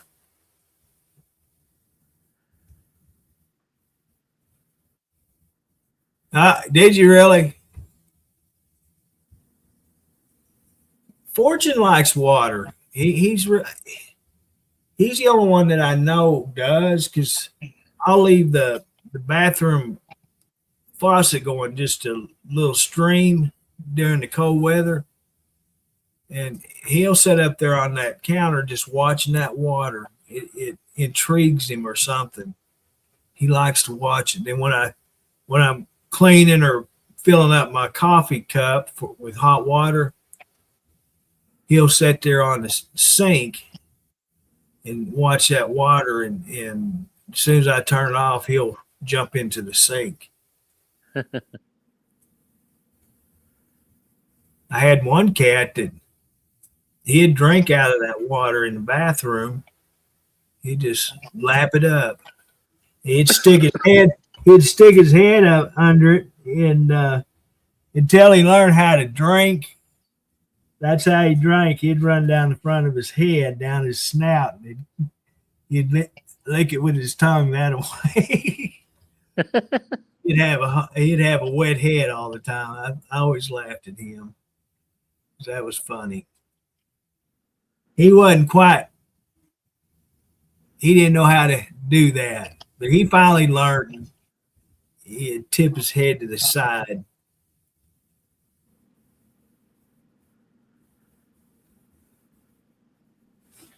What it was, Virgin. Virgin is swimming.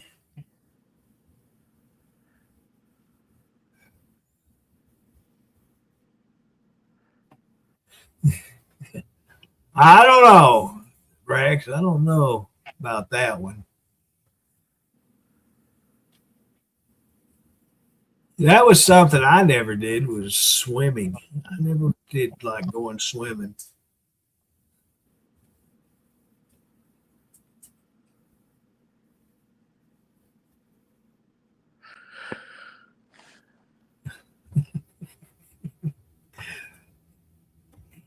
There's these videos going around now too where they put a rug on the floor and it looks like a hole.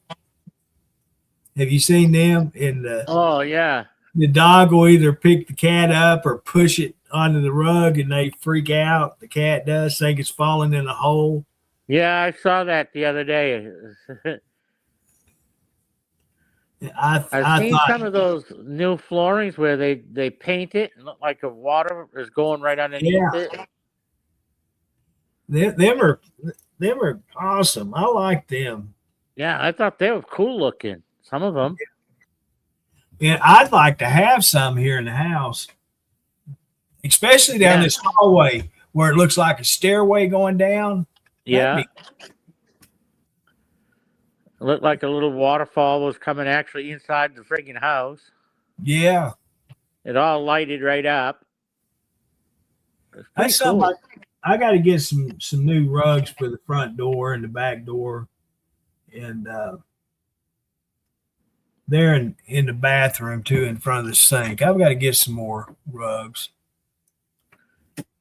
Yeah, the cat was going across. He didn't dare to for a minute, but he thought he was gonna fall down in through. Right? Yeah, they were funny.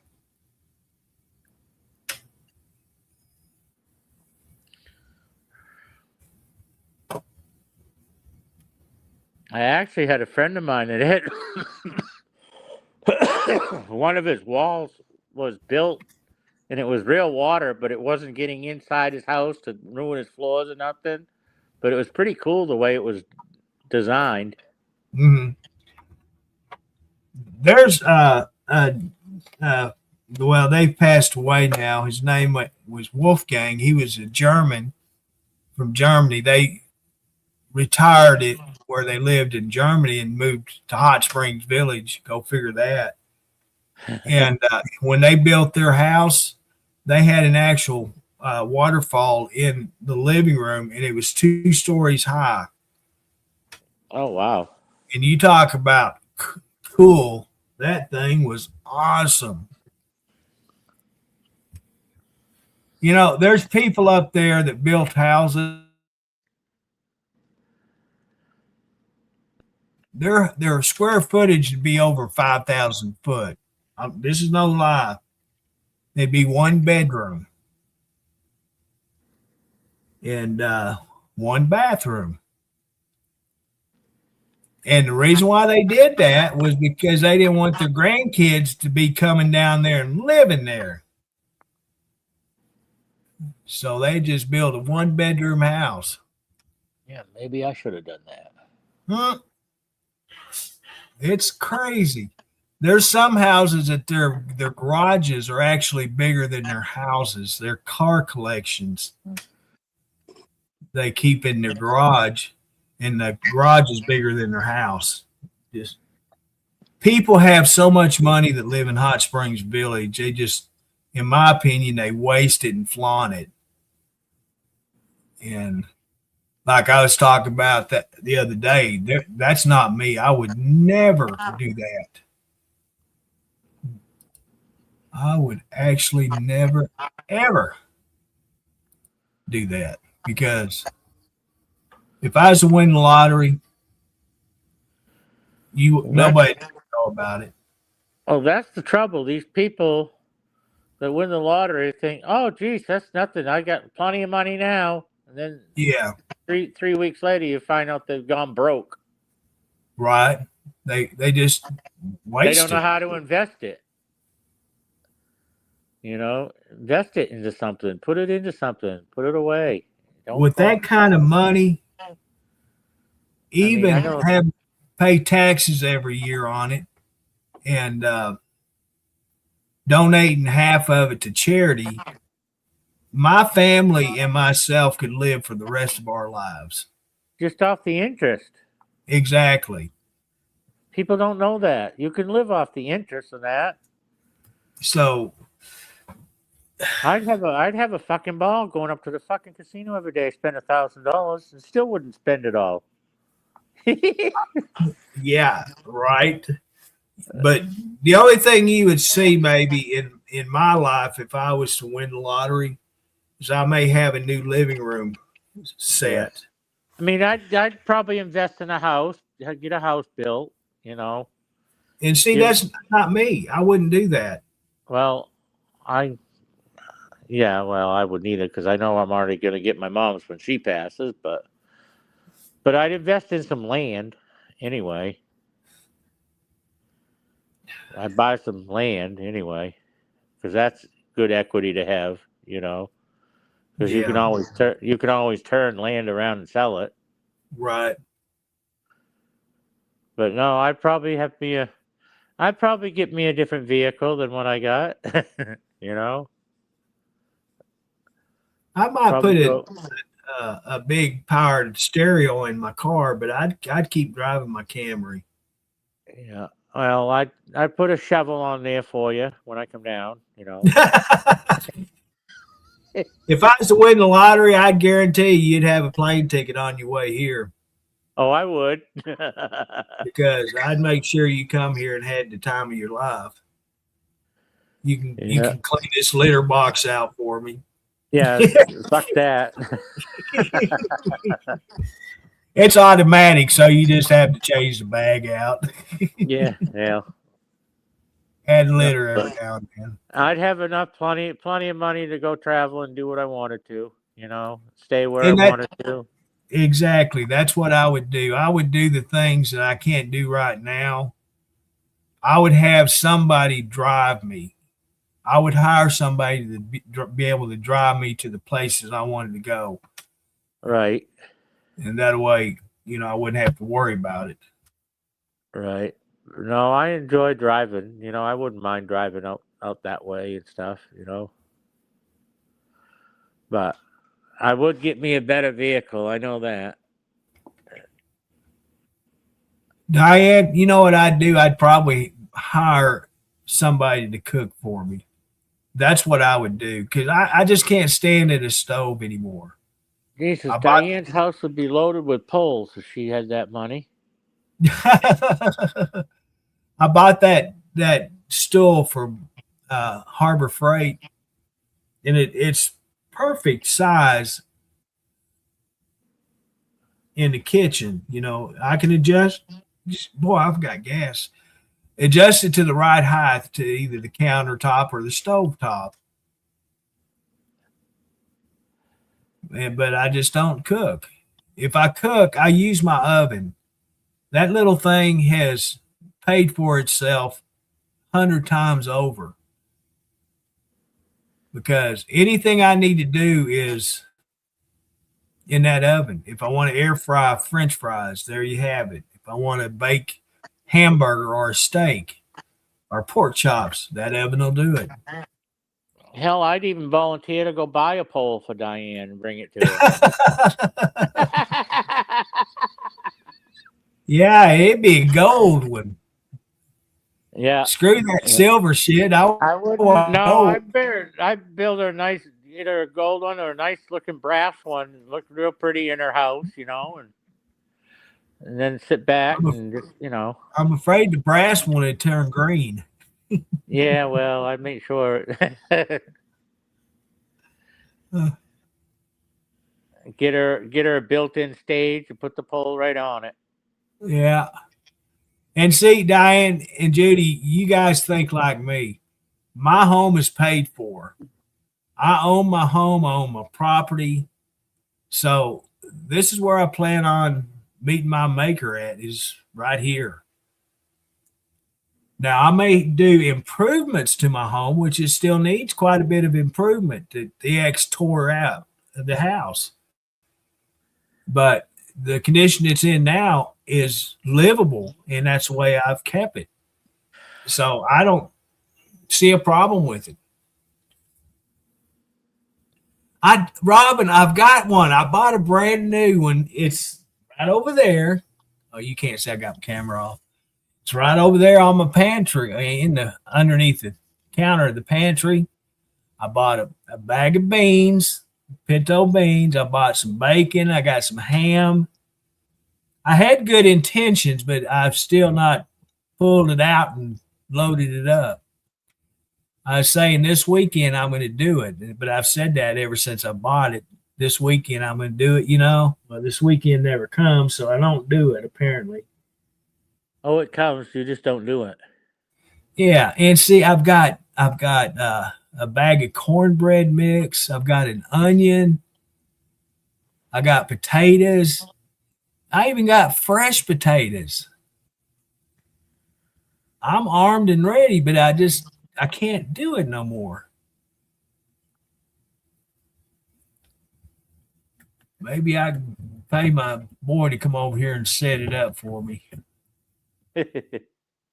Actually, I could do it at my kitchen dining table and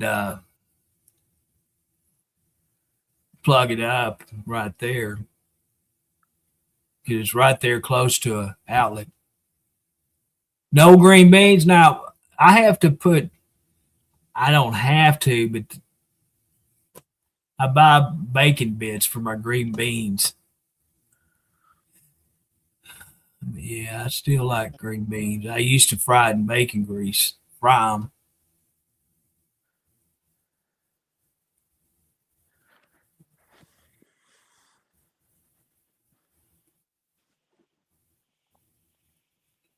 I've never tried the golden ones. I've thought about it many a times, but I never have.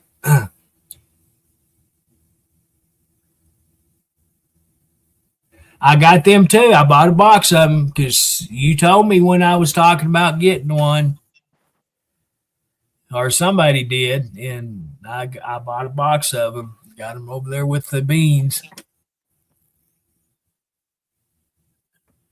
All I got to do is I got the easy part done, just getting it done. But I'll do that Sat. Dang, tomorrow. Yeah, I ain't gonna. I'll do it Sunday because I need to let my beans set overnight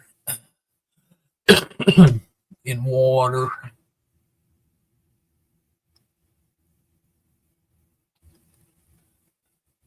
I'll have to try them sometime. You know, I've put them in my shopping cart a few times, but I just never have purchased them. Makes the shopping cart look good, but you just never got them. Yeah. And you know, they would be easy for me to make because I used to make potatoes in butter, put them in the oven and let them cook in the oven and nothing but butter and salt and pepper. Oh, oh. Cut me up some russet taters and do it. I could put the whole golden potatoes in a pan and put some butter in it and cook them that way. I'll have to do that. Here we go. That's the way I do my pizza. Go buy it and put it in the oven. Let it. I don't get it already made and hot. I I buy them enjoy little cooking. I buy the little Totino's pizzas, the box of four, Yeah. and that's the way I do them. I want a real made pizza, but I'm afraid to call the boy and ask him to get me one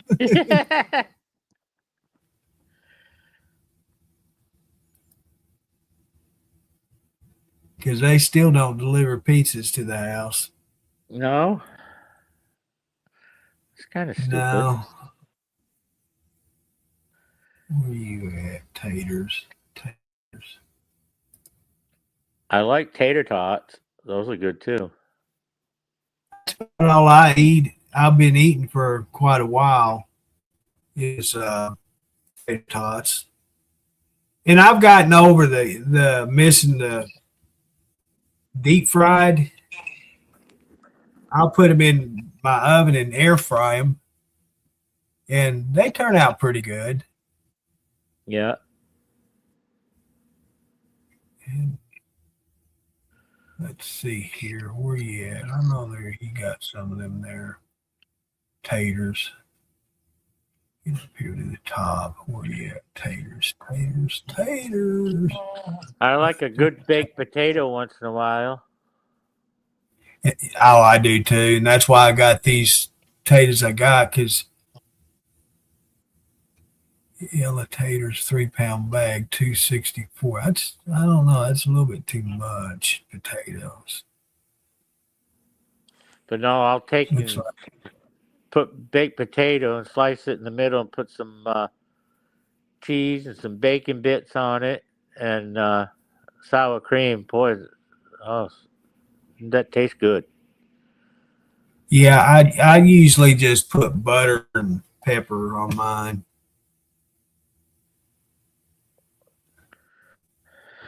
That's a lot of potatoes.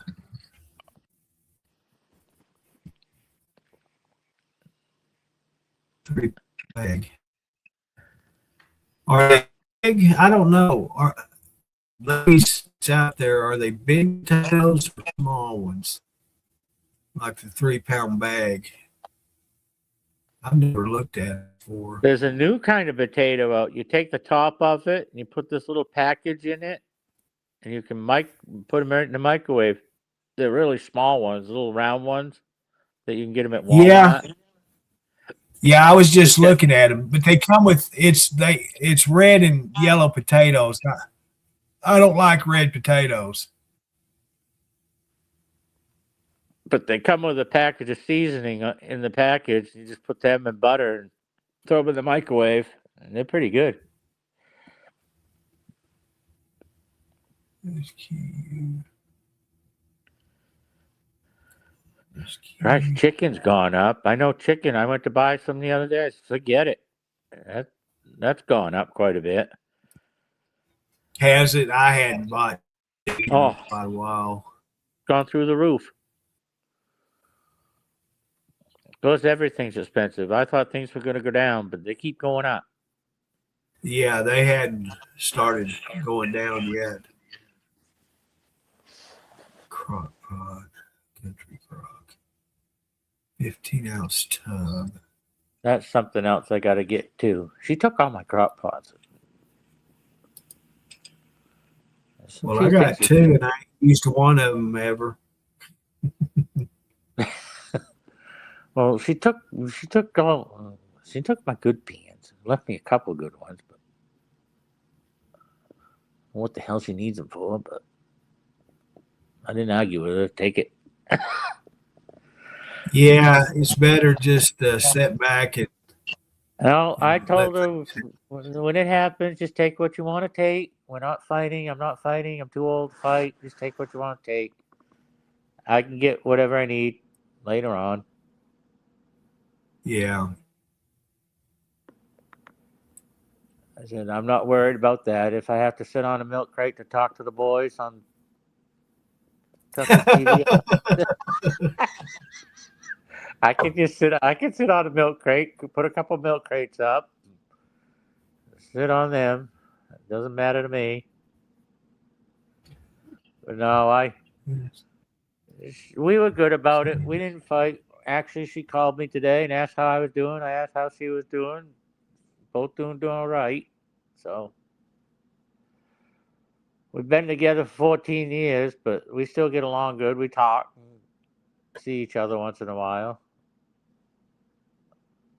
She's headed to Colorado. Yeah, She's headed to Colorado around March. Out to her daughter's again. So where's she been staying at there? she stays with her youngest over there. Okay. And she bought herself a trailer.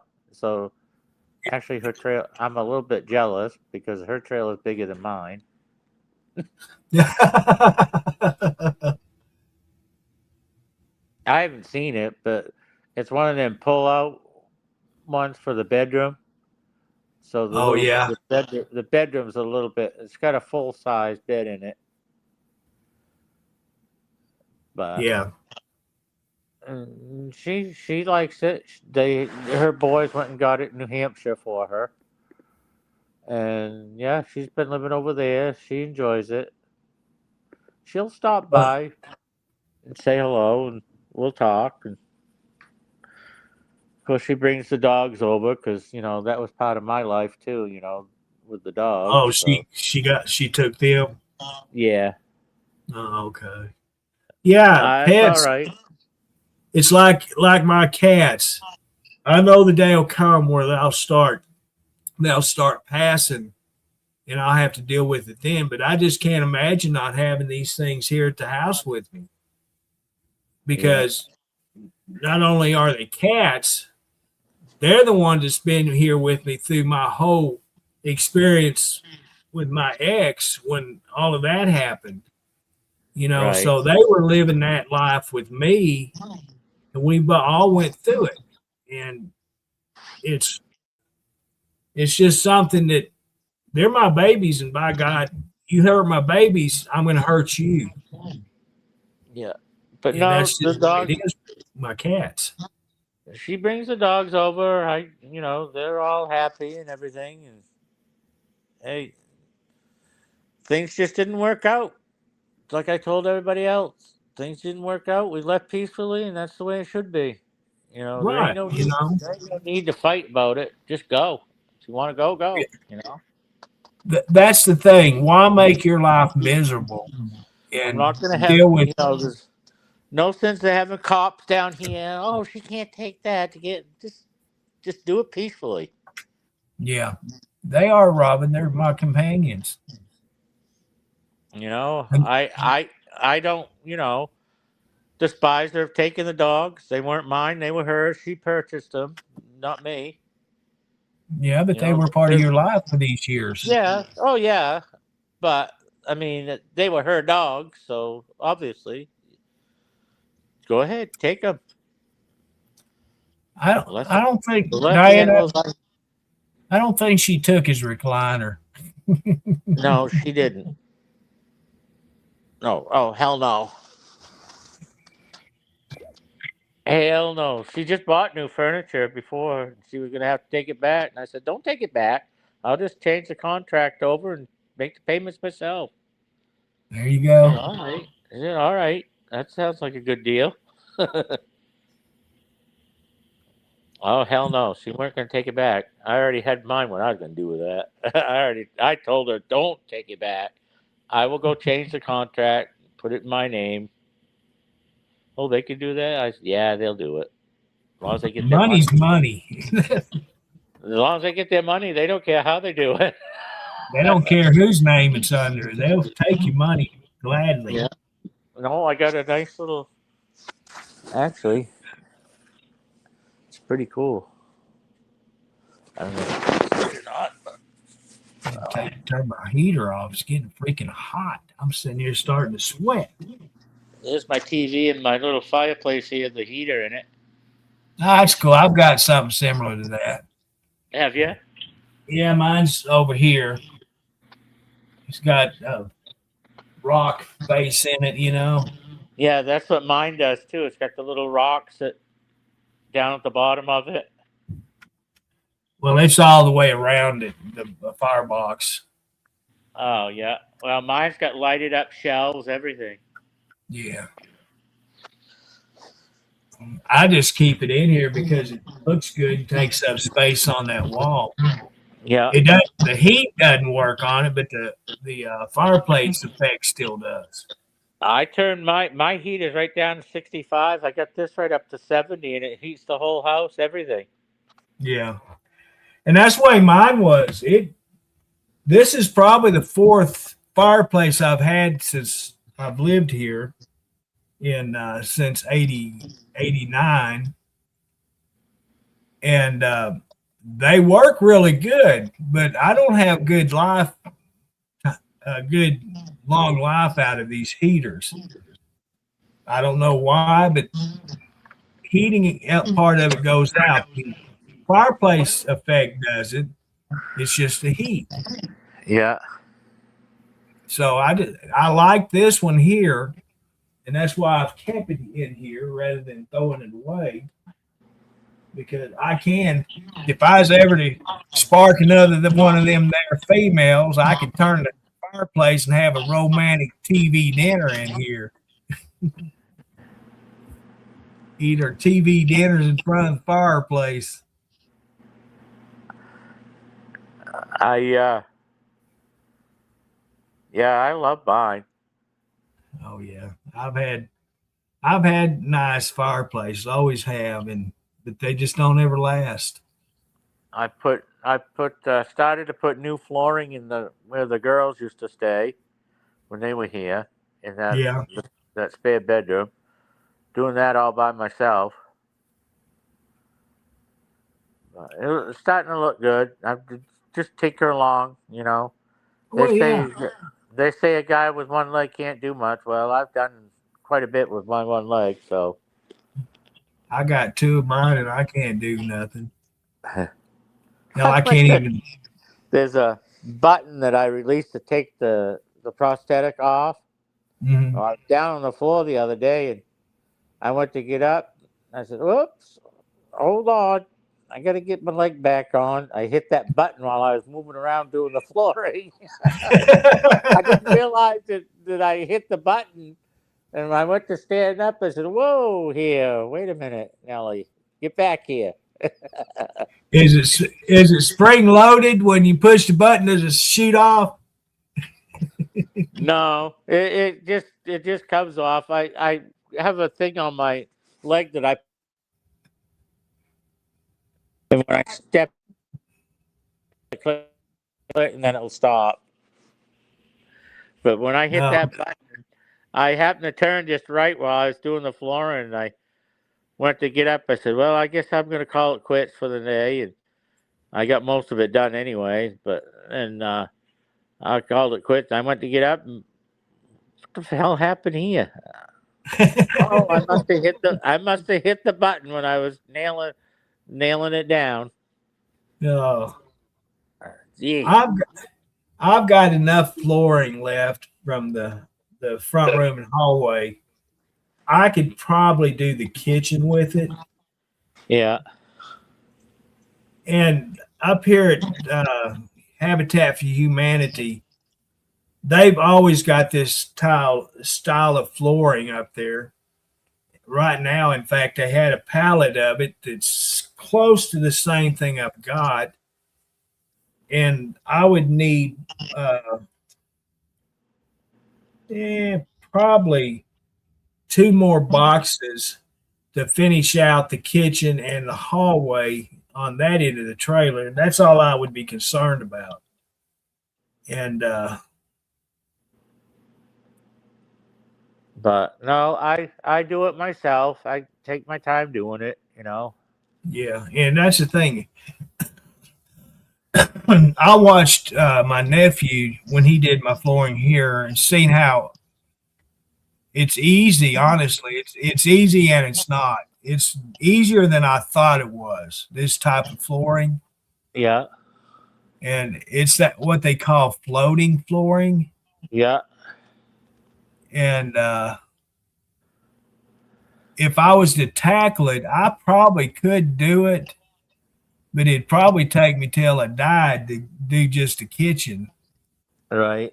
Well, I learned how I to just wouldn't be able to do it like, when I put the boards down. I put glue in between where the seams are, and then just put double-edged tape and a little thing to tap it forward so it buckles right in. yeah. Well, these things lock so good that I don't think they'll move, separate. Yeah. Well, I just do it the way that guy did it. It's a lot easier for me. Yeah. So, I just take a little block of wood, put the double tape down, tap it a few times, she goes right in, no problem. yeah. And I lay Now, that foam down underneath. It's like a little thin foam that yeah. goes underneath it. We didn't use that, and I'm real happy with my floor. Hey, Lance, how you doing? They're But much easier to clean. I'll tell you that. I thought the bathroom I use, the cat's bathroom, is still good. There's not a dang thing wrong with that. So I wouldn't mess with it. In the bedrooms, they're all good. There's nothing wrong with the carpeting. They're they're not all tore up. The good padding still underneath it. And it's surprising to be as old as this trailer is that the carpet is as good as it is. The bathroom I use, the floor got burnt, and she took and put that. I had some laminate here at the house, them squares, Yeah. and Sticky squares. she took and put that on the flooring there. So what I Those do, are a pain in the ass to pick out too. yeah. So I'd take them off and get some new laminate and do the whole floor there. I wouldn't worry about going all out on it because it's a small bathroom. It's got a bathtub in it and a toilet and a whatever that sink thing is called, a cabinet with a sink in it. And to me, it's just enough room to walk in, take a seat, or stand up in the shower. Right.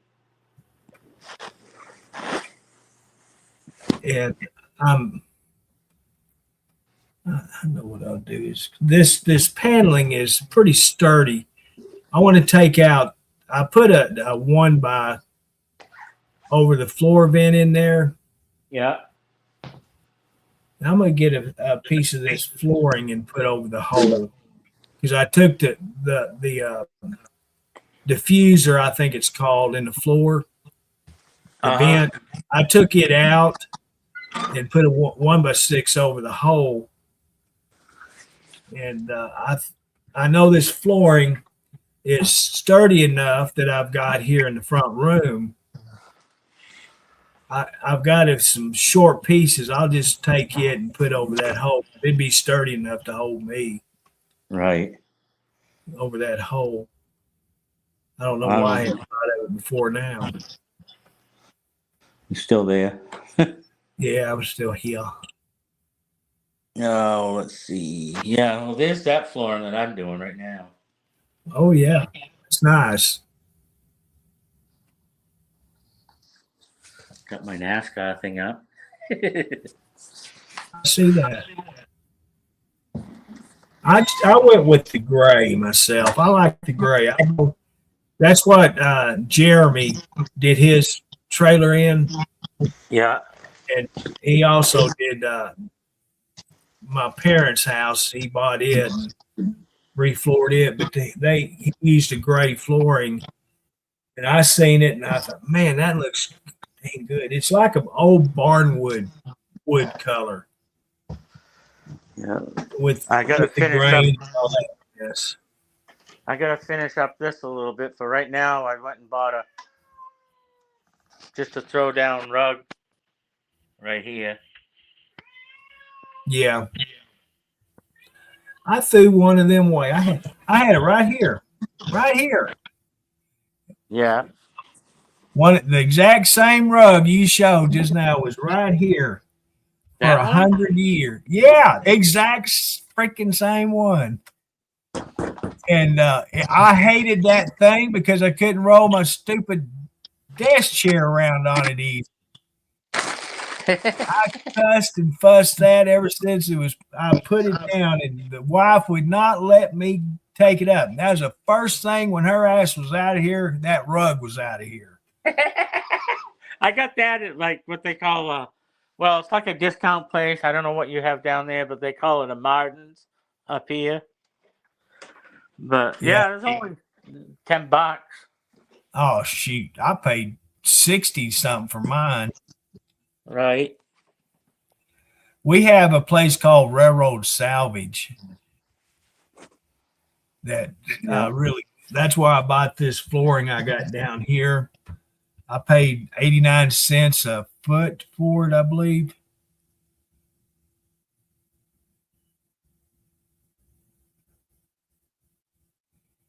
And yeah, I've got 3 boxes of it left.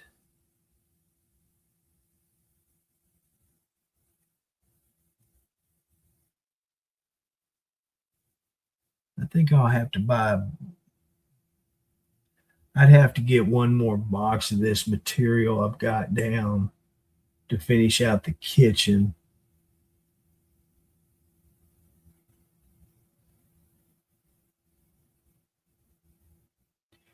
Well, I could get that a box of that from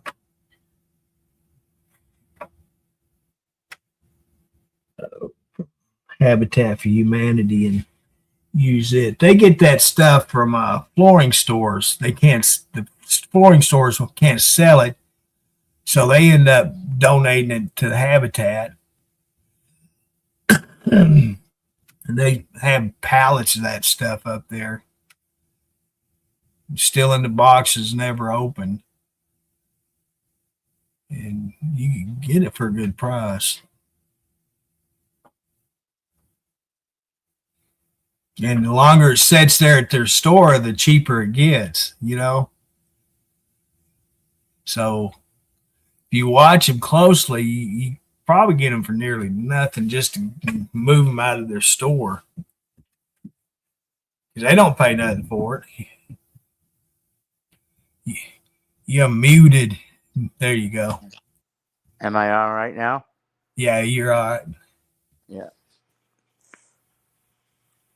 Yeah, that's my little project that I've been working on. It'll take me time, but I'm in no hurry. Nice. You got all the time in the world. So you Not still like- unemployed? Oh yeah. I've pretty much. I've been doing little odd jobs here and there, but helping people do that. You know, I still get money coming in from my disability, but I've been picking up odd jobs, shoveling people's pathways to the oil and stuff lately. So gives me a little extra pocket money. Right. But don't run off, Faith. Just hang around. It'll get more exciting. This summer, I'm getting my 4-wheeler all fixed up, and then my brother and my nephew are going to weld on something to my front of the 4-wheeler so I can attach my plow to it next year, because I got a guy that wanted me to do it this year, but I said I can't get my 4-wheeler fixed in time. So I thought you'd already had that hooked up. no, I had to get a new starter, a new pull cord, new winch, and and I just didn't have. I got all the parts, but nobody was willing to give me a hand doing all that shit. And I said, "Fuck it, I'll do it next summer." Yeah. So we'll get all that back together and running in and get that plow attachment figured out.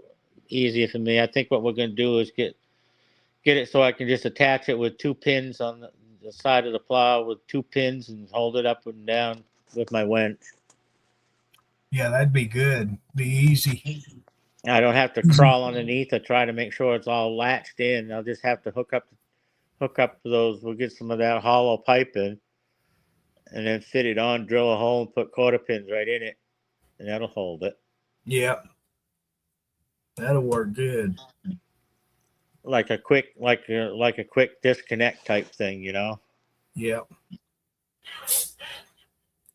It can be done. Oh, it can be done. Anything can be done. And the good thing about it, the way the frames are built on them 4-wheelers, you can do just about anything with them. Right. Make all kinds of connections, hookups. Like my brother said, that'll be easy to fix. We Yeah. figure out. That'd be no time to figure out something for that. Right. That way I can get out and tinker when it snows and push it back. And I'll tell you what, that I had, as long as I had it last year when it was doing good, that would push quite a bit of snow. That would push quite a bit at one time. Even the wet stuff, even the heavy stuff that bore right through it. It's not like a regular 6 or 8 foot plow. You can't do it all, pretty much in one pass, but it But does I tell work. you what, it beats the far out of having to use a shovel, though, don't it? Yeah, it does. Or a snowblower. That's another thing I gotta have fixed too. Thank God my brother's back of me. He comes and plows me out. So, yeah. Either my brother will if he's home, not on the road, or my nephew will come up and do it. They push all the snow away. I have to turn my freaking fan off on. I let it get so hot in here, I'm about to burn up. Whew. No, if I don't have the equipment to do it, my brother's got to plow. Either him or my nephew does it. Yeah. Well, my nephew bought my Blazer, so I don't have it anymore. He put quite a bit of money in it, trying to make it look like a young kid's machine. I don't know why. It was a beautiful car when I sold it to him. Yeah. You know how kids are. Oh yeah. Gotta Talking about, follow I'll put these big old wheels and tires on it and jack it up 80 to 10 inches and blah, blah, blah. Gotta be like the rest of the boys. But one thing he's got to realize, them Blazers are notorious for rolling over when Oh you yeah, jack they are. so that's something he got to take into consideration. Yeah, they're easy. Oh, yeah. Because That's they're why you top don't- heavy. That's why we don't have people that do that up here because they're too easy to tip. Yeah, they're so freaking top heavy. You can tell. I put new shocks on that car because I thought, they wore out because of the way it leans in the curves. And it's factory. It's not jacked up or anything. It's 4-wheel drive. And you could just tell how heavy that thing was. And even after putting them new shocks on, it didn't help it a whole lot. Yeah. Well, they don't do it up here because, if you get hydroplaning with it, you're gone. Yeah. You ain't got much traction with them big wheels. Yeah. But, whatever. They want, and then it costs you more money to get the big wheels anyway. I know. And he ain't got it. He can't even afford to buy gas for it. Trouble with these young kids today, they think they got to have the biggest and the best looking trucks that, the ones that run the monster shows around, and then they can't even hardly Today's afford. kids think they got to have the best of everything. Yeah. Then once they buy it, they ain't got the money to pay for it. Oh yeah. Put it on credit. I can afford that a month. And when they start looking for the money to pay that monthly bill, they're SOL because they ain't got it. And then these young kids that are, just starting out get these credit cards and they max them out and they wonder why they can't make the payments and they come and get their cars and everything else. And making babies and can't pay child support. That I believe in paying child support, right? That's a priority. Yeah. When a mother, and I know fathers that get child support are guilty of doing it also, but the majority of it is mothers. I know you have to take consideration the home, paying for the home, the electricity, the food, the clothes. But majority of the time, a father will also buy clothes and send them with the kids, or buy clothes to have them at their house when the kids come over. Yeah. And I think when a mother gets child support, she needs to show where this money goes to.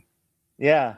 Sometimes I think half these women just pocket it themselves and don't get anything for the kids. They fix their hair, they do their nails, they do this, do that with it. Personal things, nothing to do with the kids.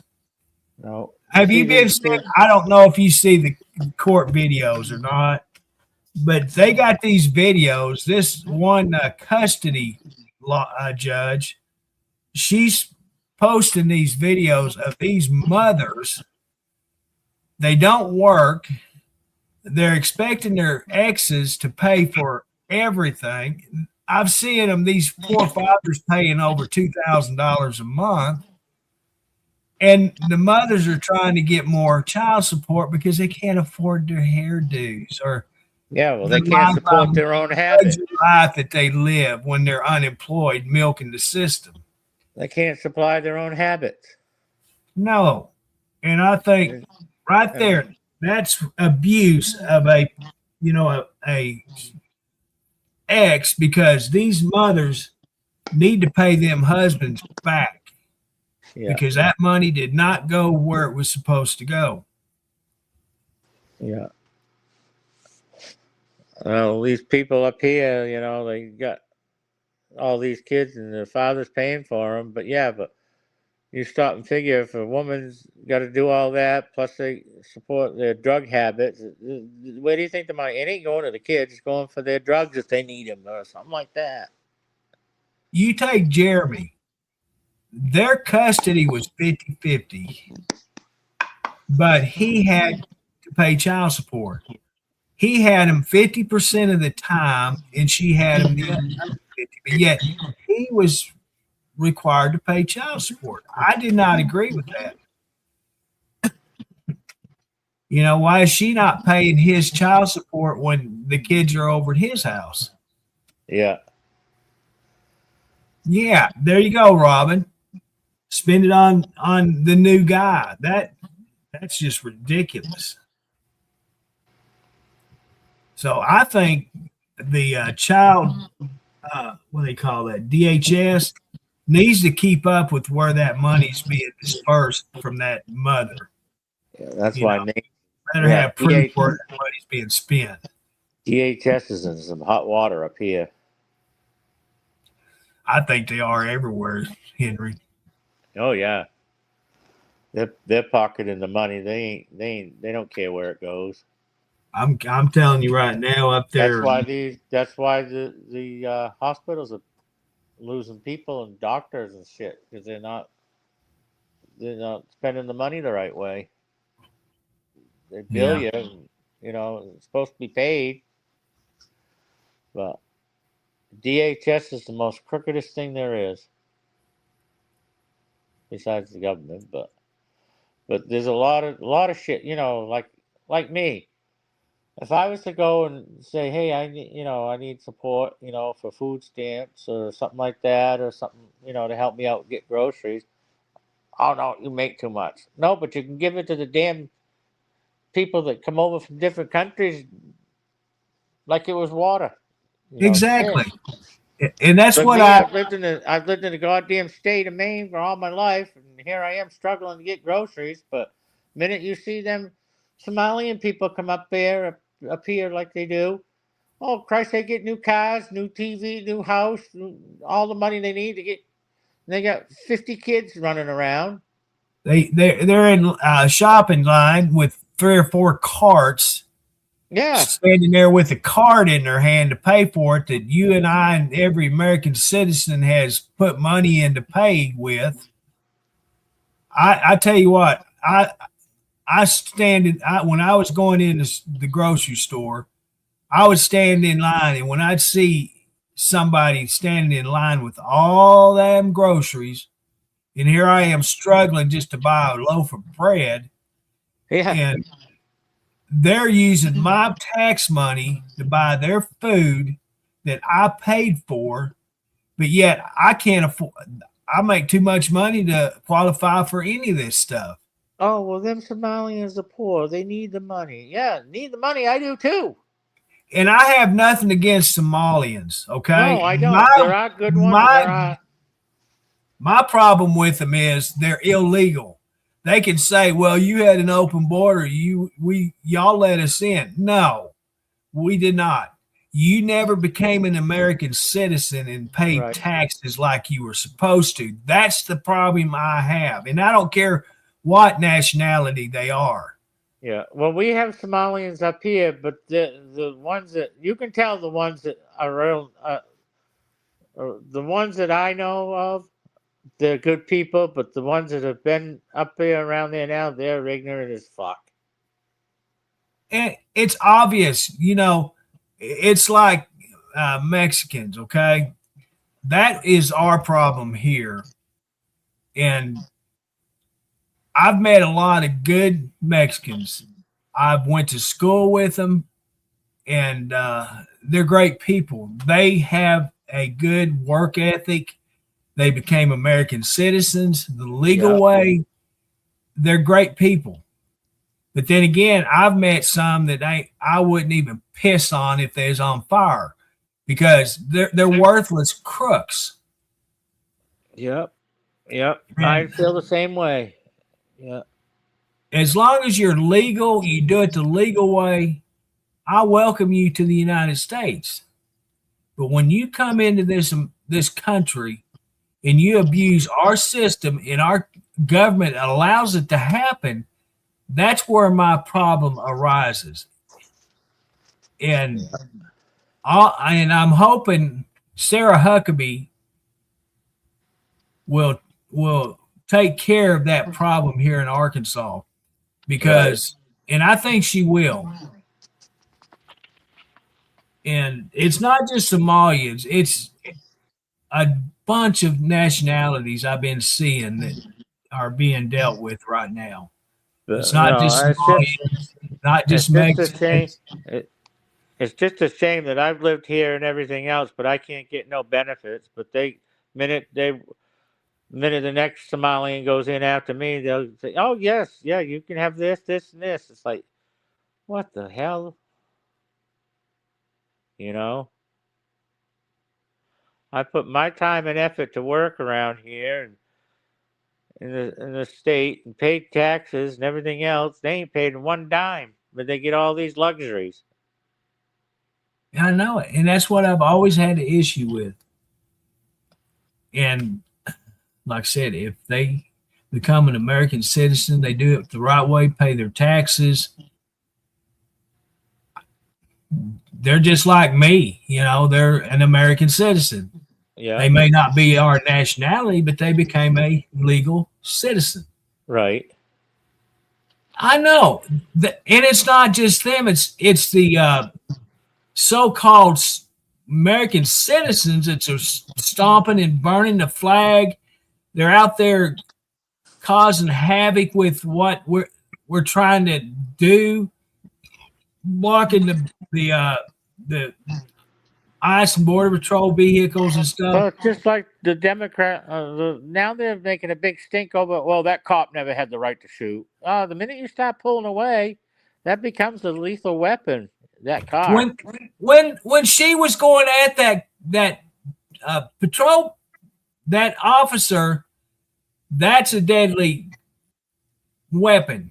Yeah. He had the right to defend himself. And by God, he did. I'm glad that he did. Well, 6 months ago or so, he got hit already once. The same guy. Yeah. And see, that's my example. She is supposedly a white American citizen, yet she lived, in Portland or in Oregon? Yeah. Got paid to go to Minnesota to do exactly what she did. And by God, she paid for it. But did you notice that one thing that happened? Somebody's got to be calling these protesters because they ain't got them yet. But somebody hit a button, and all these protesters were right out there. And that's the way it is. That's how they do it.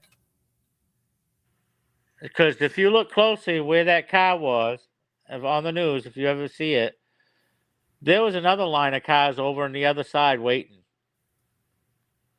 And she was supposed to be the leader of the pack. Exactly. But there was more Antifa people waiting on the other side. Yes, sir. That's right. Obey the law, period. That's right, Rebecca. They've already found out. They haven't really quite figured it out, but Obama was running the country last year. Well, of course he was. It was so freaking obvious because his tactics were carried on through the Biden administration. Exactly what he did when he was in office was carried on through Biden. How do you think what really screwed this freaking country up? How do you think that Trump figured out to go get Maduro? Because it was all Obama that was making contact with him. That one they got from Venezuela there, that leader. Maduro. Obama was in cahoots with him too. Well, of course he was. Obama was in cahoots with Everybody, Biden. Oh, we'll pay you. You know, you do whatever you want. We'll just give you the money. Yeah. That's And you obvious. notice, That was proven in court. yeah. But the funny thing is, you know, the signs that they hold up and all this on these protests, they're not just going out and get cardboard paper and making them up. There's somebody out there making them signs. Yeah, they're being They're all paid the to same. do it. They're all the same size lettering, everything. Yes, sir. But the minute this is something that happens, somebody's making the phone call for them guys to get out there and start protesting and start. That's what's causing- happening. It's been proven that's what's happening here. And that's I right. believe- America first. Yeah, That's and what I believe we're trying to do. they're getting these phones and they're called burner phones and they dispose them so they can't Right. find it. But somebody's making these phone calls to get these people out there. Probably the head of the Democratic Party. Yeah. I see Dan Bongino quit. I think he's going to go on his own again. Now, who's that? Well, who Dan did you say? Bongino.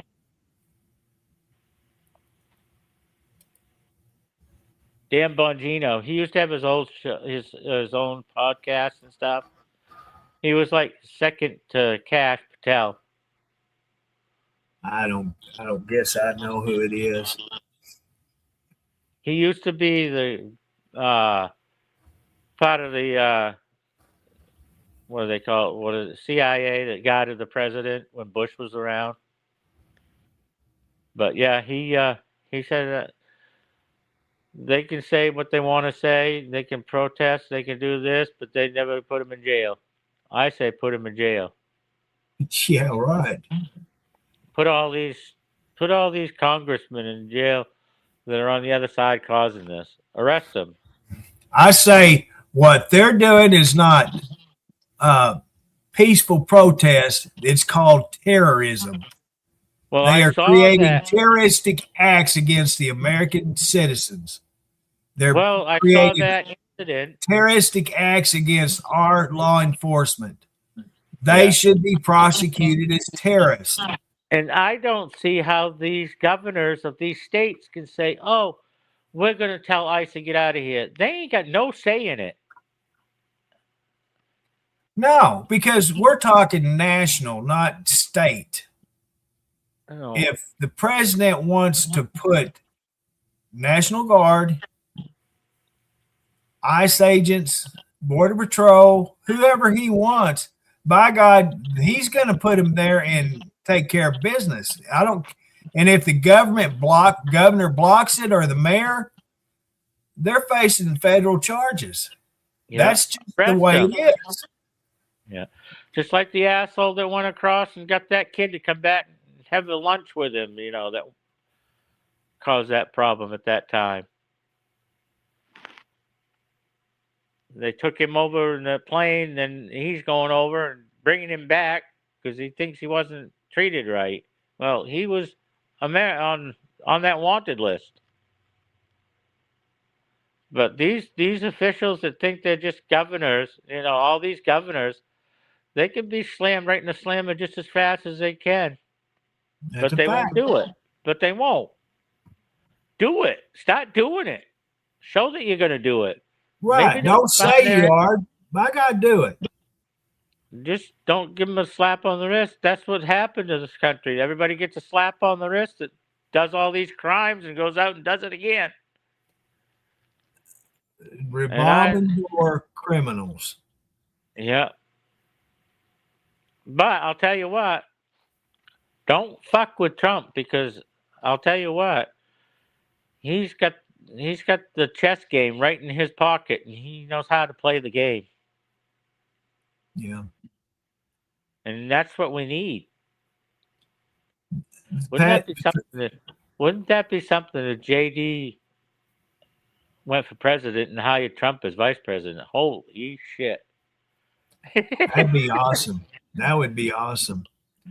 But I think He can technically run again, you know. Trump can. He can technically Well, run again. they'll fight it till the end of time to keep him from being in office, but he can run for vice president. And then he can run for president again. No, he can only run 2 terms, period. But yeah, I agree. He should. But I think Trump is through after his term this year. Yeah. He's got some new business ventures he's wanting to get into, and that's why he's seasoning JD Vance to take his place. And it's not 100% guaranteed it'll happen, but I think JD Vance will have the best chance of becoming our next president. Do you know who I would have thought would have become president if it wasn't neither one of them? But he's not around no more. It was Charlie Kirk. Yeah, I think he'd have been good president. Yeah, he would have. Yeah, he was no dummy. No, he was not. I think he would have probably been close to being a new president or a vice president, one or the other. I'm sitting here trying to make out this. Nancy said on here, IU just won. What's that? Indiana University? Was that game on? Oh, yeah. Or Illinois. Iowa. No, it's Indiana. Is it Indiana? Yeah. They were playing Oregon. They were playing the Oregon? Yeah, Oregon Ducks. Yeah. How do you spell Oregon? Wrong every time. I'm getting on your case now how you pronounce Oregon.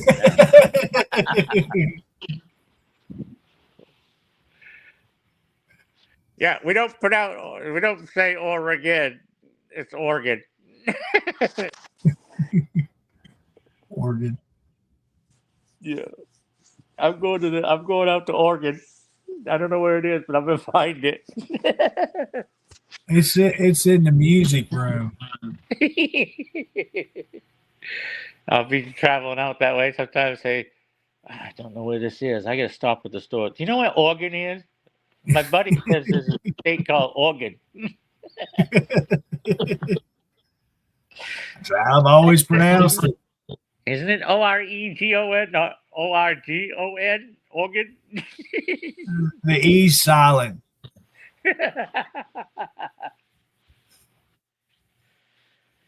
Yeah, you don't pronounce your E's out there. We don't pronounce our R's. You don't pronounce your E's.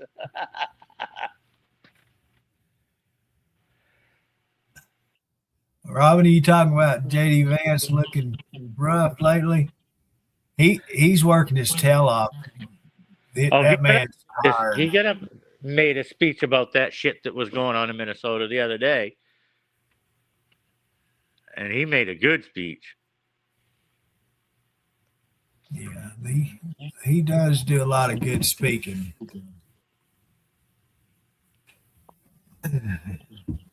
I think.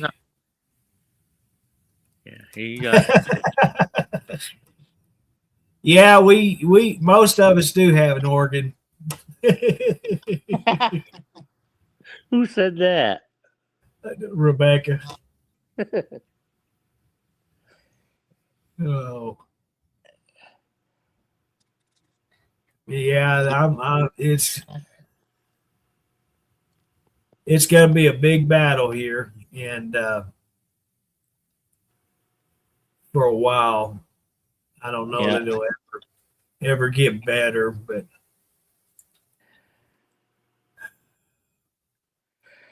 and for a guy that was anti-Republican, and I think he's going to turn come the next time, is Fetterman. It's possible he will. He's sick and tired. He's been speaking. This should have been done a long time ago. You guys stop your whining. Let's get to business. He's sick of it. He just said, I'm outright sick of it. I'll either go Republican or be an independent, one or the other. And he's not the only one that, they've had two Well, or there's three several. Democrats change parties through all of this mess. Yeah. Oh, yeah. I have a feeling it's going to be Republican for a while. Or Egon. Is that how you pronounce it? Or Egon? God. Not Oregon.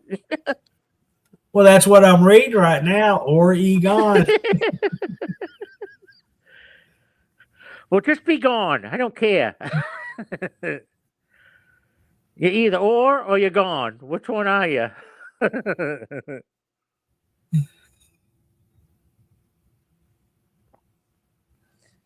Not Dennis. Diane's gonna get mad and go play with the pole.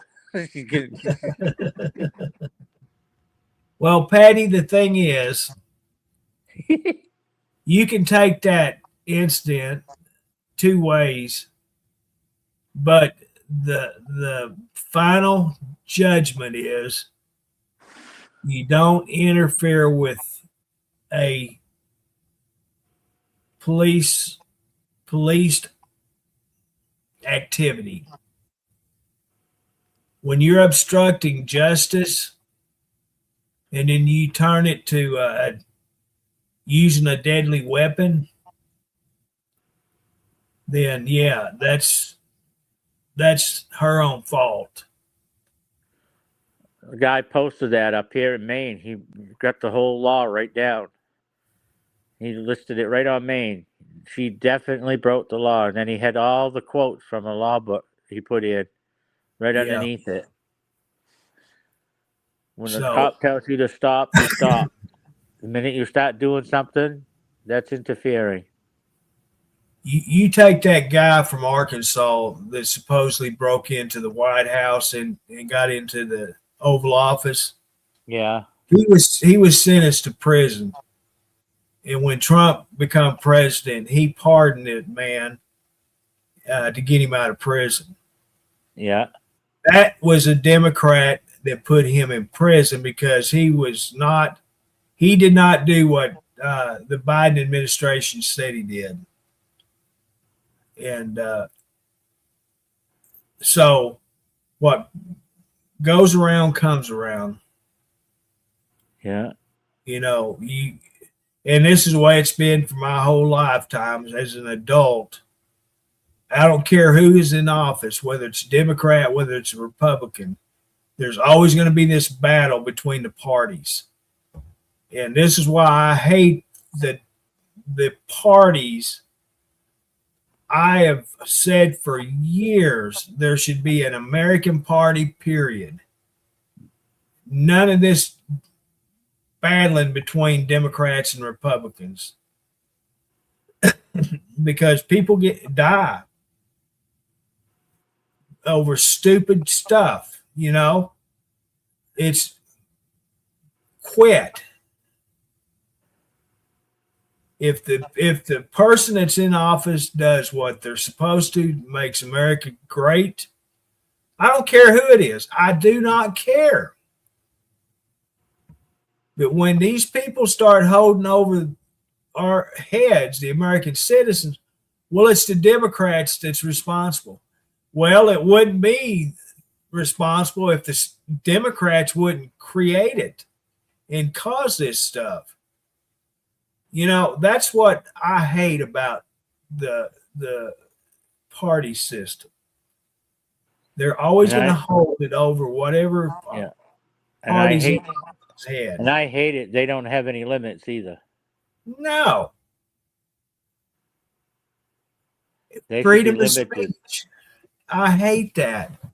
There's a difference between freedom of speech and freedom of speech. Being an asshole. Yeah.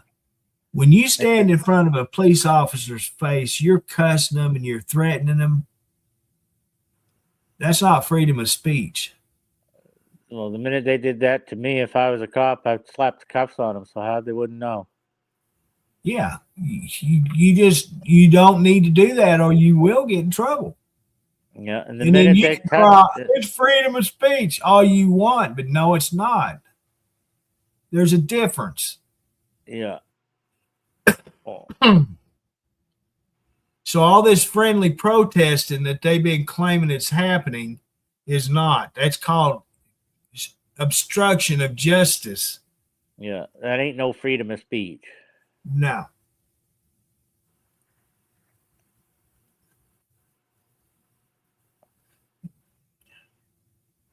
But yeah, Maine's under watch now from the federal government because they're getting to be like Minnesota.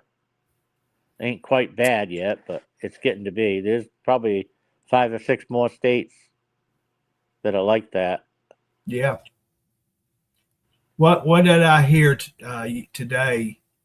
Was it Washington, Oregon, California, and there was a couple of states in Central America, in this central part of the United States, that were in on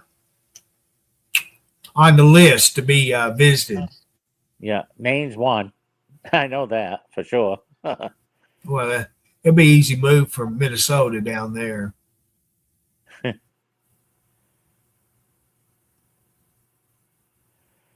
But yeah, Maine's on the America's Most Wanted list from the government. So the big boys, not ours. Christ, they Well, can't you do better that. you better clean your act up, Henry. Yeah, I'm gonna have to. Fuck 'em. Yeah. I'm just gonna have to just tell them that they can't come in. Why not? I might as well speak up for our governor. Everybody else around this asshole place does. Hey, you guys can't come here. Our governor said you can't. Can you go back to where you were going to go? Oh, sorry. Is your name Henry? Oh, you're the one we're supposed to be looking for. Oh, was it? Can I spit in your face and get away with it? Well, If I did that, I'd be arrested. yeah, you'd be put under the jail. If I stood up and down, called them F this, F that, spit in their face and poked at them like they do, I'd have the cuffs slammed on me. I'd probably go to Rikers and be fed to the alligators. Yeah. Alligator Alley. Yeah.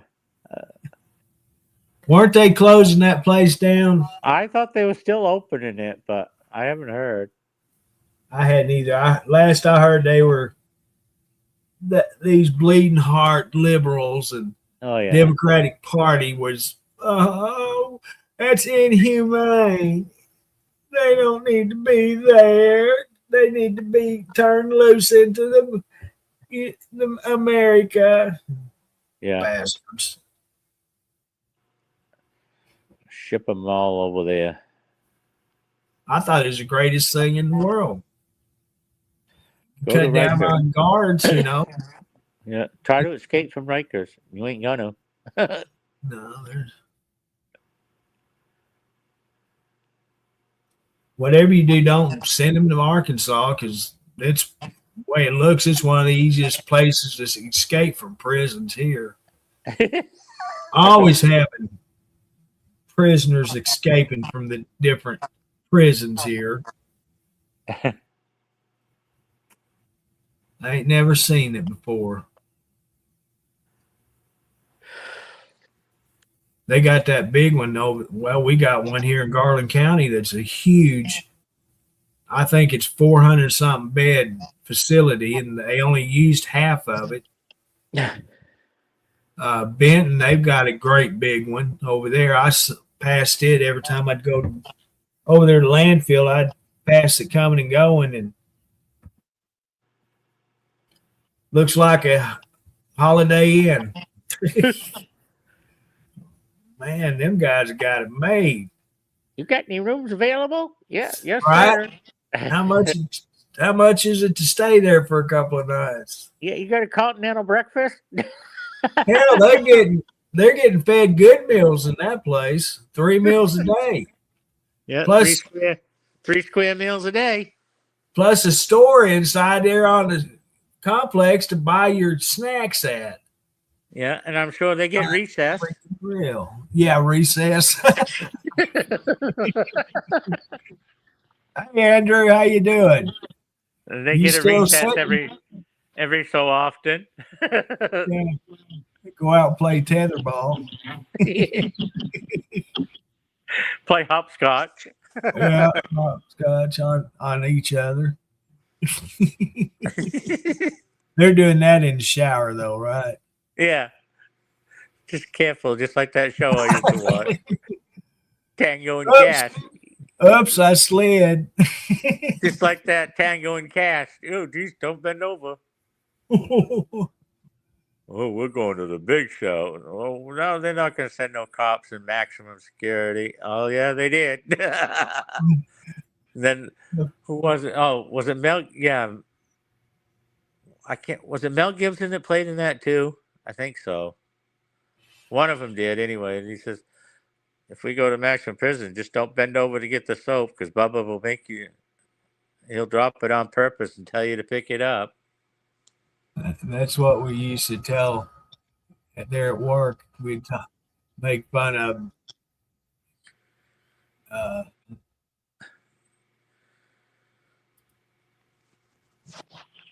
There's no soap on a rope anymore. we used to tease him at guy at work. He went to a Catholic school. Yeah.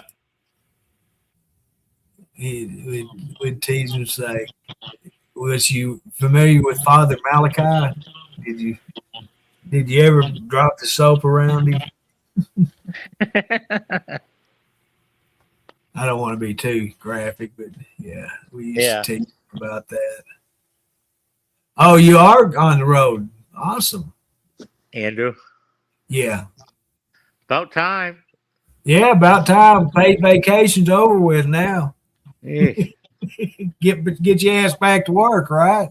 He'll probably get back to his destination at home. Say, "Can I take a vacation?" Boss say, "No, you've been on Yeah, vacation. right. You did." He'll probably hook to a load and truck break down again. His Yeah. luck, I wouldn't doubt that something like that would happen. Now you got to go out and make the real money. Now you got to catch up.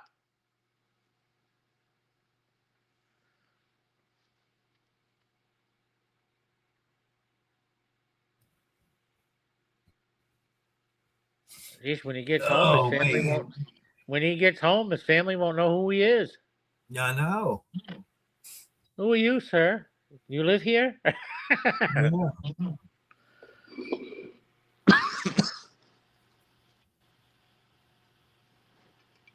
Oh me. Oh, he was dressed up the other day. Christ, he looked like one of the mob guys, for Christ's sakes.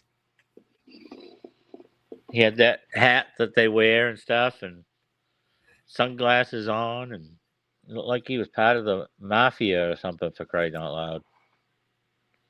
I was kind of thinking Minnie Pearl myself.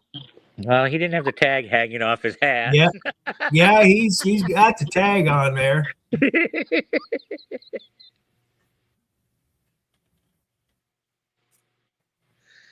He'd be one I'd like to meet too. He sounds pretty cool. Yeah. If he get his ass up here in Maine. But he don't go to Maine very often, he said, so. I bet you because he was setting because the silo was broke down wherever he was loading at. I think it was. I bet you he gets to that point again, and something's going to be broke down there again. Yeah, yeah. That'll be his luck. And then we'll say, well, where's Andrew? Oh, he's back at that motel again. Yeah, right. This time I have a feeling he probably won't, but Nick Davies will go get that fucking thing fixed next time.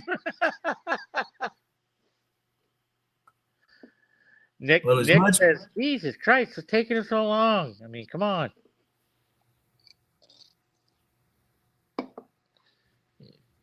Probably have to hire Nick as his full-time mechanic. Well, I think they should replace the truck. Yeah. By the way, that sounds like he was having problems with it. Time to get a Yeah. different one. One that goes down the road a little bit better.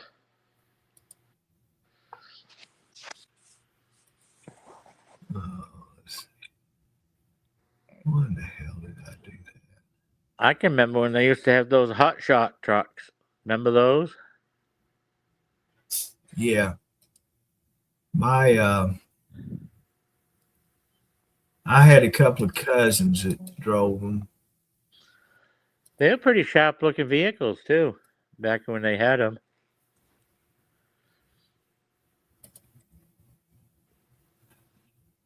They'd haul about just about anything. Yeah. I think at one time they just had a couple of cows standing on a trailer, strapped down. No, Maybe it wasn't a Preston- box trailer. It was Preston just a flatbed trailer with two cows standing on Yeah. it. That's probably what Preston started out with, a little hot shot truck. Yeah.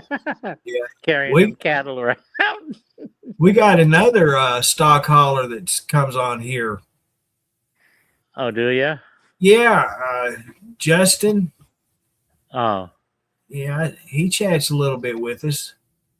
He's sitting at where did he say? He's loaded. Wait, he unloads tomorrow at 4:00 in Oklahoma. I think. So it he was. does about the same thing Preston did? Yeah. Preston's got himself a little good thing going, don't he? I guess I hadn't seen anything of Preston. No. I guess he bought that hot dog stand back a while back, but I guess he makes good money. Must be. I don't know. Let me look him up.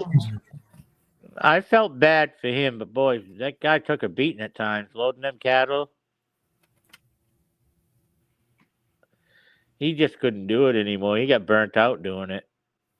Oh, shit, what's Preston's last name? Preston. Preston. I can't remember. If I wasn't trying to remember his name, I would remember it. There you are. How you doing there, Andrew? I'm doing well. How y'all gentlemen doing? Can you hear me? Oh, look who popped in.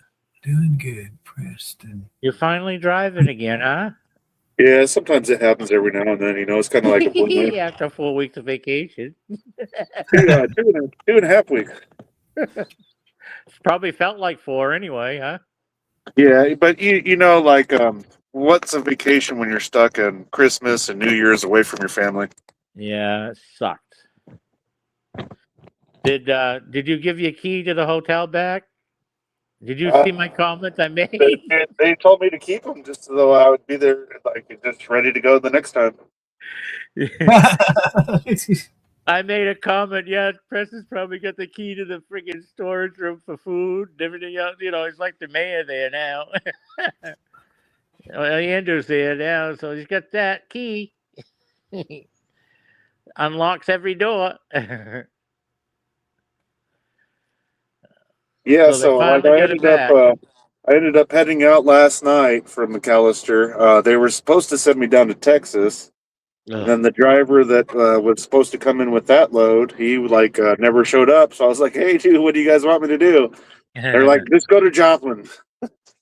So I was like, "All right." I went to Joplin, and then got to hang out with a lot of the top end brass for the day. Yeah. Yeah, and they were like, "Hey, dude, we've been watching your videos online, and we have some questions about it." I was like, "What? What's up? What do you guys need to know?" They're like, "Well, you know, Tri-State has like a no recording policy." I said, "Yeah, that's why I don't work for them anymore." Well, this is the thing I don't understand about these companies. Is not only is it something you're not being distracted. It's like Dennis says all the time. the phone is in front of you. It's not, you're not having to look down. You have to look at your mirrors. That's something that is required. You have to watch your mirrors at all time. So you're not being distracted. If you glance from one mirror to the other and you come across and you're reading comments, well, that's not distracted because your vision is still towards the road. Hold on. I just lost all audio. I'll be right back. Okay. So, Yeah, I don't understand that either. and plus, you're protecting your driver. It's on video. If someone says, well, if they brake check your driver and your driver hits the back of the car, you have video proof that that's what happened. It wasn't the driver's fault. It was the person that the truck hit. Yeah. You know, it's a safety factor for the company too, but yet they look at it as a totally different way, and they're not distracted like people make you try to believe. I've been dealing with this mess for 5 years now, and I see how it works. I know how it works. It's not like they're sitting there and texting, anything like that.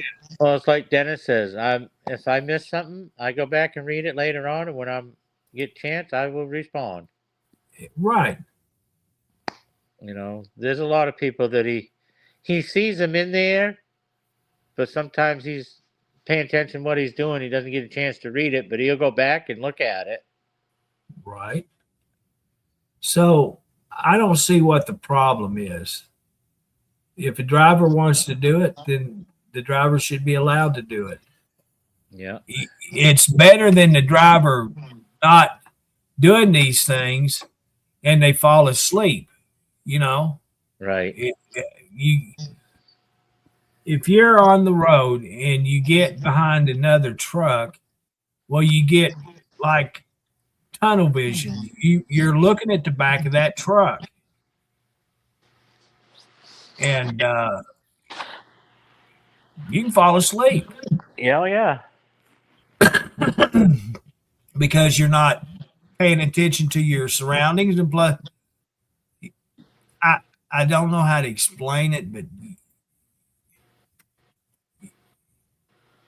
the driver's attention is focused on one thing. It's like being snowblind, because the snow is all you're concentrating on. You're not watching the road signs or anything like that, because chances are you can't see it.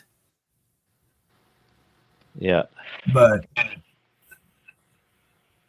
when it comes down to it, the drivers are the ones that always get screwed in the end. Yeah, there are some bold drivers out there that cause a lot of problems because of their driving habits and tactics, but yet there's more good drivers than there are bad drivers.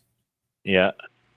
And the biggest majority of accidents are caused by cars or pickup trucks. And the truck driver is the innocent party, but they still try to blame the truck driver. Yeah. Because they're the easiest ones to blame. Well, just like that incident back when Jack was on. He had the cameras going, so he could prove that it wasn't his fault.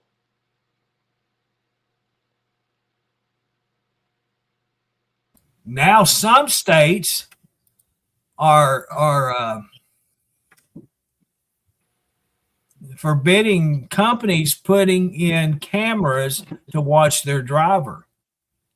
You know, like Jack had in his truck, they put that camera that's facing him, Yeah. to watch his driving. Yeah, I looked him up. I don't think he still has Facebook, Judy.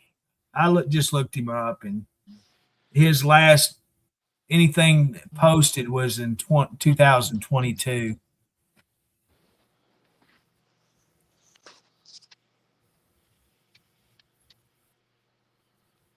Yeah. You still there, Henry? Oh yeah. Okay.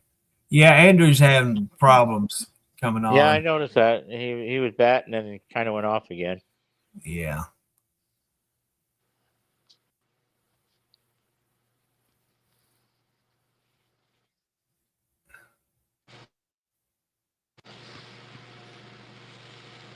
Yeah, I can't remember Preston's name right off.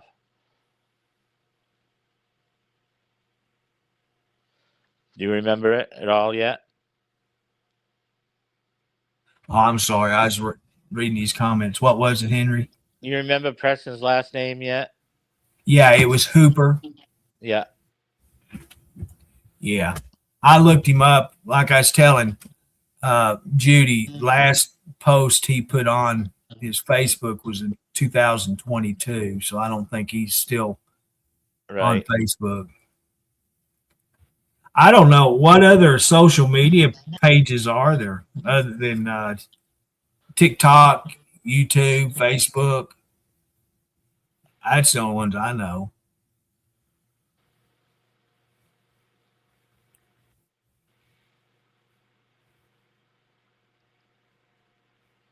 I think isn't there a new one, X, that Whistledink Elon started? Whistledink. That's a good one. I ain't never heard that. I'm gonna have to start saying that up here so people can catch on to that one.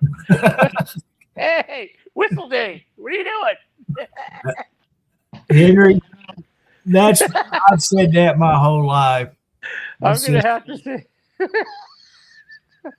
when I call somebody say that, they say, hey, Whistledink, what are you up to? Where the hell did you hear that from? Oh, buddy, I talked to from Arkansas. See, when you couldn't remember a person's name, you just call them Whistledink. Hey, you remember Whistledink back in the day? Yeah. Oh yeah. They say, which one? Then you go down the list. Yeah, I knew several of Whistledinks. Which one? Yeah. Oh, does he, Patty?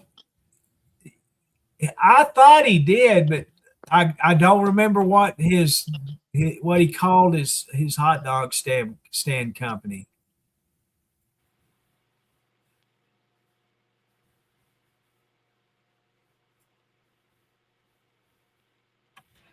Let me try it this way.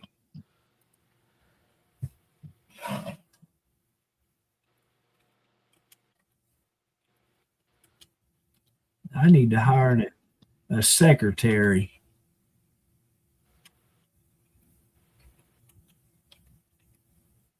Hooper's Weenies. Hooper's Weenies. Yeah.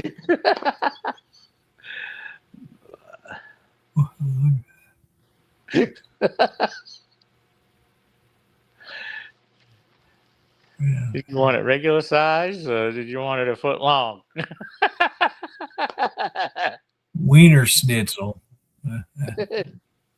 Grand opening. The world's largest hot dog chain is now open in Waco, Texas. The home dog. That looks freaking good. No, I can't remember what he had it named as. Can you All hear right, us so- now? Yeah, definitely. I had to restart my entire phone. Oh, okay. We'll just call it has- Whistledink's hot dog stand, Curtis. I've got your dog, veteran owned, Lufkin, Texas. I've got your dog. There's that one. The hot dog stand. I don't know. I have to be more specific. Where did what If you town? look up his name, you might have it underneath his profile. Heart of Texas Dogs mobile vendor. Yeah. Boy, if them hot, loaded. You're all loaded tonight, Andrew. Yeah, I got an empty. Tanker. Oh, Holland tanker, huh? Yeah, running back to Arizona.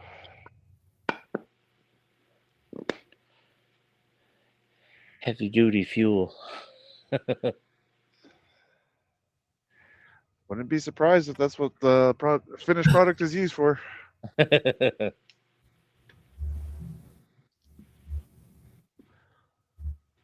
if I knew what town he was in, I can't remember. Who found his name? I remembered it.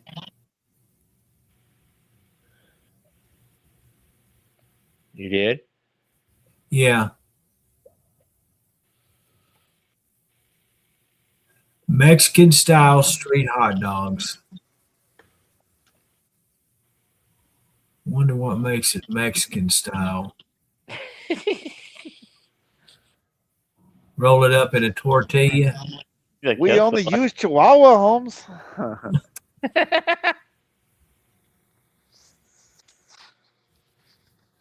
There is a 10 million tons of hot dog vendors in Texas.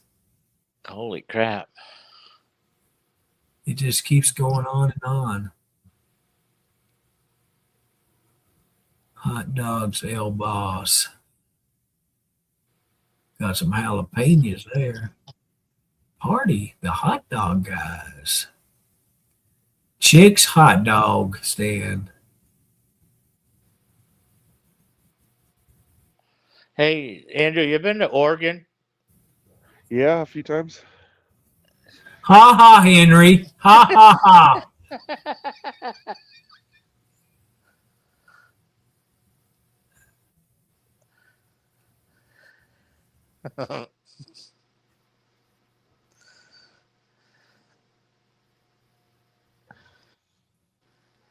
I'll have to do some research because shit, I'll be here for a week trying to figure out which one it is. As many hot dog stands and joints they got. Like I said, just look under, Whistledank hot dogs. Well, he doesn't have it listed on his webpage from 2022 about wieners. I thought he did. I thought he posted it on. That's how we found it one time. No, Yeah, we I dare you found to type that up into the on search stage. bar, dude. Whistling Dick Wieners. Look that up. Del Rio, Cypress Creek. If it is, I'll send it to you. Right. AJ's place. Andrew, just for you, Whistling Dink hot dogs. There's a hot dog stand. You can play them like a flute.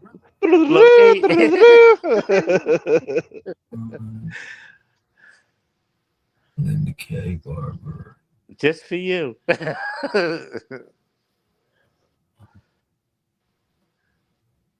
Naughty dogs. Yeah. Uh-oh. Let's see here. Let's like Coop dogs. Coop.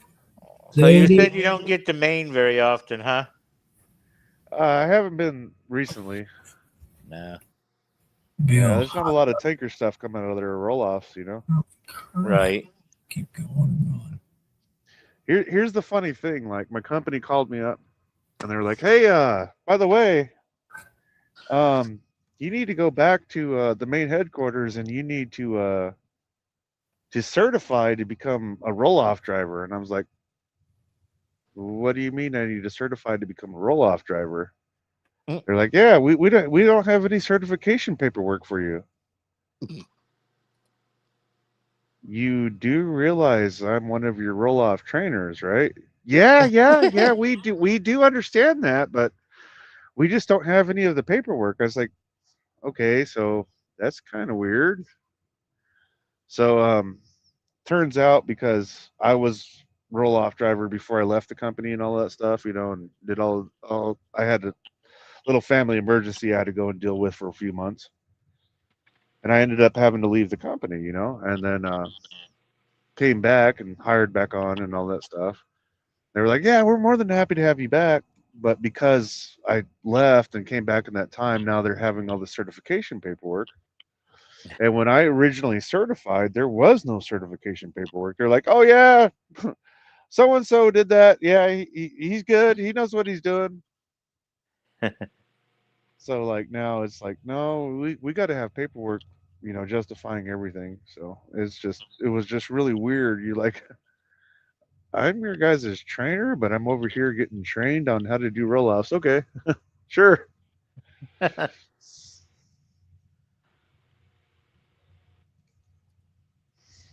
So that's what I spent all morning doing. Gee. That's the only reason why I knew that you guys were live is because Patty P sent me a message. I happened to wake up to go inside and use the facilities. And then I seen Patty P's message. I was like, "Oh, Curtis is still on. I wonder if he's still on." So I looked it up, and here you guys are, still doing the Oh same yeah, thing. yeah. We're not the diehard fans. We stay up and talk to each other for a bit. Nice, Everybody nice. everybody else doesn't. I can't go to bed. I got to get my beauty sleep. I wish you would, Henry. Oh, quiet. I don't think it would help. See how I he kind is? of See doubt how it. he is, Andrew? He's kind of like me. There's not enough time on this planet for as much beauty sleep as we need. I don't think that's his main focus. Oh, see, a nice little main joke for you. Thanks, Patty. I was looking at, I had it. His last post on there was in 2024. So I don't know. I don't know if I can reach out to him. Does he have messages? Yeah, I'll send him a message. I'll keep on his page and I'll send him a message in a little while and check in on him, see if he's still doing his wiener thing. Now, me and Henry match. We both got the red light on tonight. Talking about the curtain behind you. I made Oh, my yeah. curtain red. Yeah. Thank you, Patty, for sending that to me. I was, when I seen it, I had a message. I looked at it and was checking out his site. But I followed him and I'll reach out to him and check on him. He was good. He was good on here. Yeah, he was. He's good. I liked watching him, and he drew a good crowd too. That was the thing about him. Had a personality, just a down home Texas country boy, Yeah. cattle was times hauler where- attitude. And there Oh, was Diane. There's times where he had to sit and wait for a long time too to get Oh loaded. my gosh. That poor boy, he would sit and sit. There was times that truck he had there at the end was a good looking truck. But it was a piece of trash. He broke down more in it than any other driver I've seen. Yeah. But no, he'd have to sit and wait for them to have somebody come out and so they could follow him to get down to the barn where they were going to load. Yeah. Stock hauling? Yeah. Yeah. I used to do quite a bit of that. I wish I could remember the boy that's on here was on when I first started up. His name's Justin something. He's a stock hauler. He's been coming in here and chatting with us. Let me get back up here. That's the thing about StreamYard. I can go all the way up to the first comment when I went live. Facebook, you can't do that till the video ends. Exactly. Justin Thomas White is his name. He is parked right now, and oh,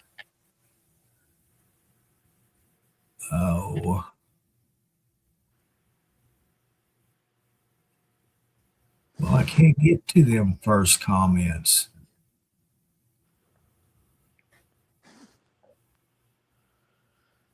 For some Yeah, I've reason. been pretty much on Tucker's TV since it started.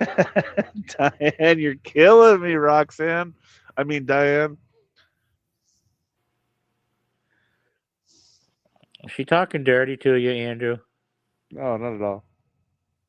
She can get that way at times, can't she, Curtis? No, not Diane. She's a sweet, innocent little woman. Oh yeah, sure. Damn, I Oh, got it yeah. out without laughing, didn't I, Henry? Yeah.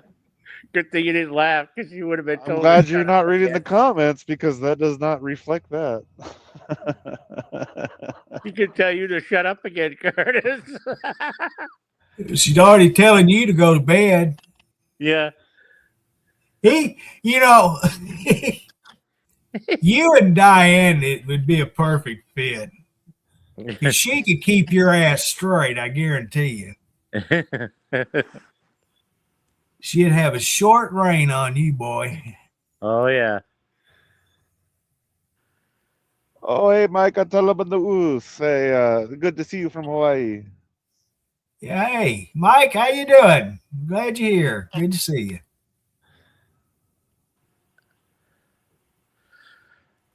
Yeah, I definitely had to wake up for a moment. You know, I heard there was red lights on somewhere, so I came over and I seen that definitely Henry had one on behind his head. Yeah, well, Diane's got hers on too. Yeah, she So I got threw a mine big, on. she's got one of them great big billboards out front of her house. It's almost like when you go by a fire barn, one of them rotating. No, it's one of the big old ones you see on the side of the interstate. It says, Yeah. "Come on in, boys. Come in." Next show is at. Watch this all the time. Well, I appreciate that, Mike. I didn't know Yeah. you did. We sure Well, appreciate you, Mike. Diane, you got. I don't know what it is out there where you are, but 1 o'clock's usually the last call. So That's when her business starts picking up because that's when she says good night to me. oh, that's right. She's got that private club, so she can stay up. When she tells me good night, she's going on for business. Hey, y'all gotta be more polite about that stuff, man. Hey, if I didn't do it, she'd be getting at me. I guarantee you. That's the thing I love about Diane. We can cut up like this all the time. She does it with Henry. And I'm Henry just saying, if there's a place that offers nice drinks, you don't sell it as such. You say, hey, there's a really nice bar that is closed after all the rest of them, but only opens after the rest of them close. And this is the place where the bar is at. Just be polite. She don't Yeah. have alcohol. It'd have to be an ice cream social club. I wasn't talking about a horizontal bar. I was talking about a vertical. Yeah. Diane's Ice Cream Social Club. Come on in, boys. Not the parallel bars, right, Andrew? Be polite. Be kind, man. It's all on how you market everything. Did you hear Dennis? Was it? Yeah, Dennis the other night said they even got these things for trucks. At the bottom of her billboard sign, she says, "I can whip your cream."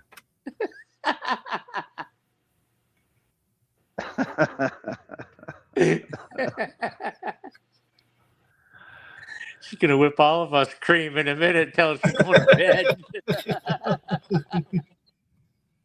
I've had enough of this shit tonight. She gonna go to New York with you know who.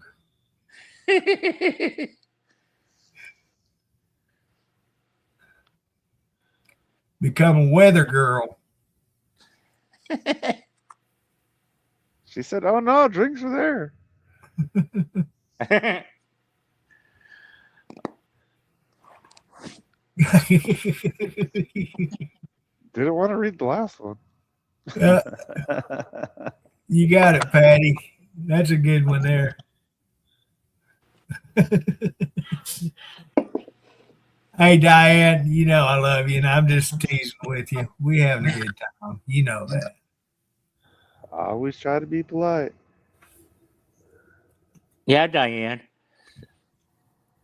I can't believe you not coming on stage defending yourself, though. The link is there. She always used to come on and defend herself, but now she don't. Yeah. She doesn't have to. She knows you guys are just all like bark and no bite. Used to have the geriatric group on. She was on a couple of weeks ago. Yeah. We used to have that geriatric group, but that ran out of the wayside. You know, and there was quite a few that come on, ladies. Diane, Deborah, and Brenda. no, I'm talking about a couple of weeks ago, Oh, yeah. week or so ago. Yeah. Patty, I think, come up on here with us. I think she did one time, couple times. Yeah. Robin used to. Yeah, Robin. Did Faith Oh, ever back in come the on? day, shoot, I'd have 10 guests on it. I'd have to go backstage to allow somebody to come on because they'd be waiting backstage.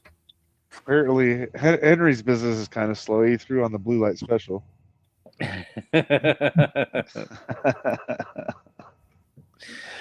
Oh, Kmart joke. What? Come on, man. I used to run to them blue lights flashing in Kmart. What's blue light on special sale? aisle 4. Yeah, what's on sale right now?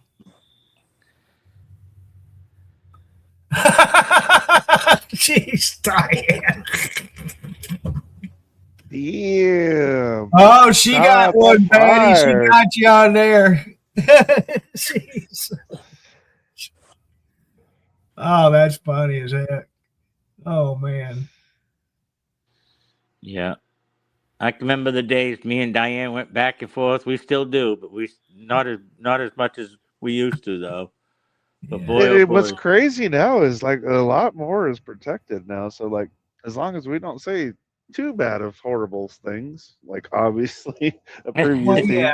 that was driving, but like you know, it's like most of it is well protected. I mean, obviously we're truckers after dark now. It's already 11:30 Some here of in it Central. back then got out of hand, but Yeah, I don't think that Curtis would that's pop in really and as say, much an "Now you issue. know, here's the rules." Yeah. I got so always- sick and tired of that, Henry. I Oh, told Dennis the other night. I said, "Remember back then, Dennis had to always read. Curtis always had to read the rules." I said, "I told him just tape it and just hit the button once in a while." I tell you what, it was obvious I was going to have to state the rules. I At said, least once a show. I don't know how many times I had to tell people, please read the community standards. I'm not making this up. This is He comes black and out with white. the hassock and he's got the black jacket on and Oh, he had to Now- say that at least. now Father Curtis has got to remind you, obviously, laddies, It that was you getting guys so are breaking every the night. rules. Every night he had to say that about at least 8 to 9 times in the Oh, night. yeah. Oh my And- God! That's where we lost a lot of people that participated here. And it wasn't me. This was, It was Facebook yeah, Meta. and Dennis. I was doing what I was told, and I was following the community standards. And I even posted them. We had Truckers Television Channel fans page, and I had it posted on that page, the community standards, which was black and white, proving what the topics that were not allowed to be discussed on these videos. And I told everyone, it's easy. Just click on the page and read them. They're right there. I didn't make it up. That was copied from Facebook's community standards. It got so bad that Curtis had to hit the button and kick him off. Oh my gosh, I was having to do that just constantly. You know what happened with Dutch's wife? That was, you know, that was obviously bad, but some of the topics that were being discussed on them chats that I was first posting, what she said was nothing. Yeah, I understand that 100%, dude. And I understand the human psyche. And at the same time, like, I understand the implications of how all of that stuff came into the conversation that Dutch and his wife were starting to get into. But at the same time, we can't condone it. no, we just cannot allow things like that. Now, it's in black and white still. What we discussed, what we were talking about earlier, just a little bit ago, yeah, it's against community standards completely. But since Facebook has loosened up, unless somebody reports it, we're not going to have a problem with it. And you know what it looks like if we get a video reported. Yeah, I see it when it happens. So we haven't had a video reported in probably, it's been over a year.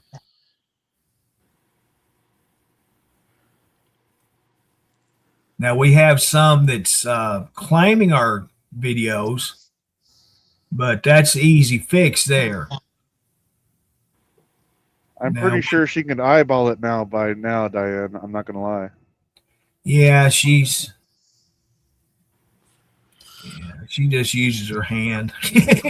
No, like, I think you could eyeball it. Like, I used to do carpentry for a living, and every now and then, 8 inches, 12 inches, you just knew where to cut the piece of wood. But in the carpenter's old saying, measure twice, cut once. I would never measure, dude, and I would just eyeball that, and everything would fit. Man, I used to walk on like 3-story buildings, dude, on 12-inch and 16-inch rafters, dude, just walking along the top, dude. It was, I was really good at carpentry, but I decided, like, I'm kind of done and tired with this. This is a young man's game. When I first got married back in '87, my father-in-law gave me a business, and it was hanging house gutters. And that's what I had to do. I was working on the edges of these houses. It could be 1 story, it could be 4 stories, hanging off the edge of them stupid houses.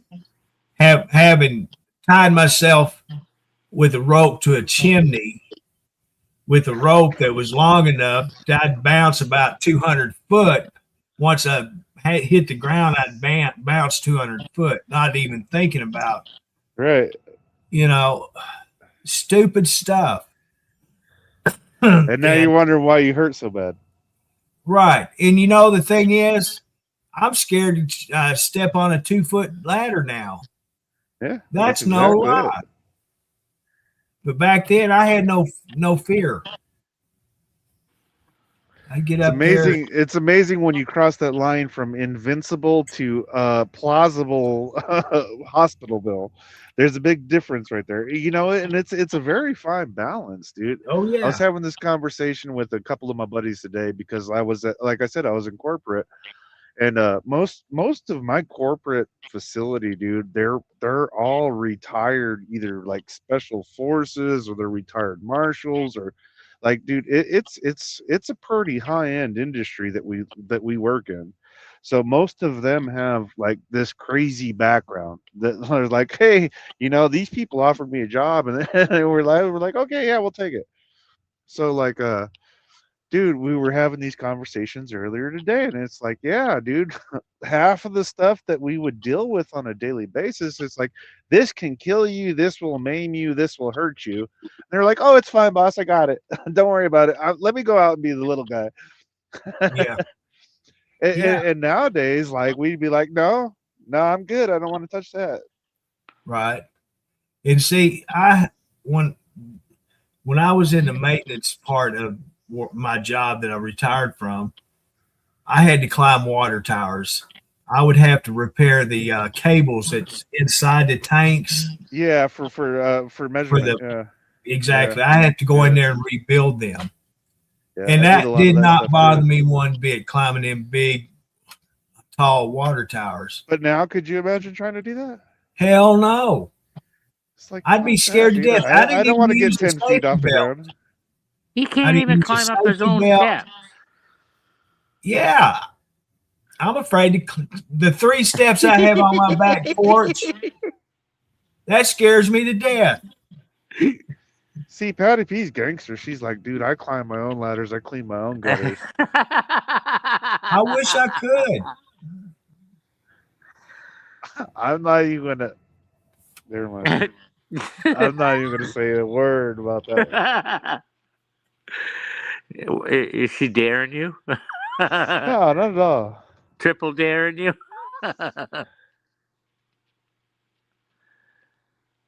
No, dude, like I was up on the roof, dude, so we had a crazy ass incident, and my wife rescues cats and all of that stuff.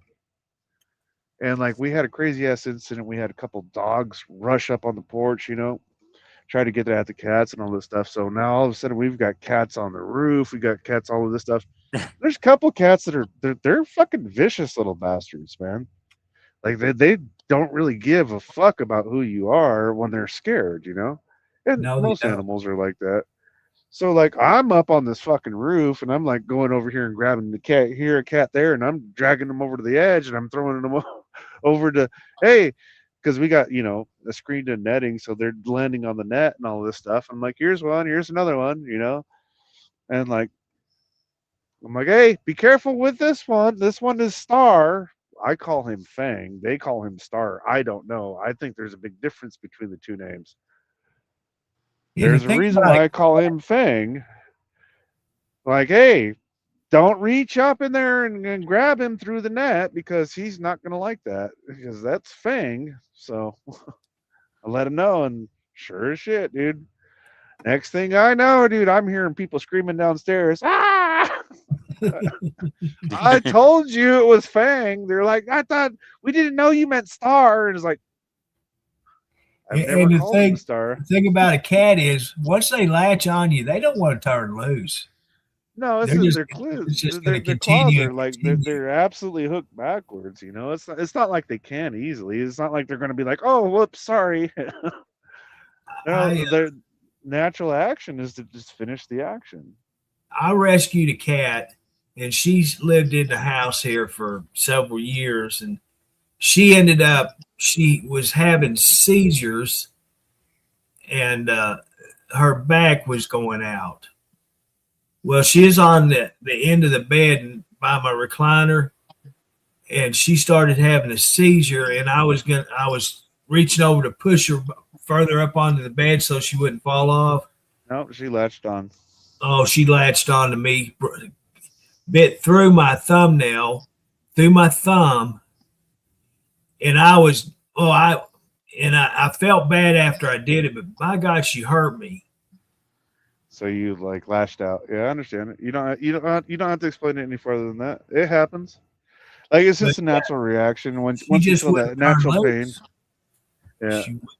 Yeah. She would not turn loose. I used We to used to have rescue birds of prey. So like I used to do a lot of work with owls and different I did a few jobs with some eagles, but eagles weren't really big where I was at. But most of the time it was like red-tailed hawks, hooper hawks, and then like a few owls. And one of the big fluff balls that I ended up rescuing off of a fire because I used to be a firefighter. I had a broken wing, dude, and I seen him hopping across one of the fire lines, dude. So went out with my forestry jacket, wrapped him up, and took him home. And it turned out to be a great horned owl. And like, I don't know if you guys know how big a great horned owl is when it's born, but like when they're this size, dude, like the size of a football, that's a baby. Yeah. And I thought, this was kind of a full grown bird, because I'm used to dealing with hawks and stuff like that. No, that's the first great horned owl that I ever dealt with. And man, I took that turned out I was wrong. Didn't understand shit about fucking great horned owls, but it was definitely not a boy. It was a girl. Her name was Athena. And reset her wing, managed to reset it all perfectly and all that stuff, and get it all nice and balanced. And then I kept on feeding her, because of course, live owls, they like live prey. They you can start them off on some dead chicken and all that stuff, but they very much have a hunter's instinct. So one of those days, I had a rat, and I was holding the rat out in front of her, and she swooped up from the bottom of the cage, and that was the first day that I learned that she could fly again. And unfortunately, they got big talons, man. So now I've got a talon through this part of my hand, and it's coming out this side, and I've got a talon through this side of my hand too, on the opposite side, coming through the opposite side. I'm like, oh, okay, that's probably not pretty good. So I just, calmly, like, held her back down towards the cage, and she realized, like, oh God, I missed. And she finally ended up pulling her talons out, but like, I was like, oh yeah, that was a costly mistake. So that was, from that time forward, I went in to feed her with welding gloves. yeah, reinforced welding gloves. I seen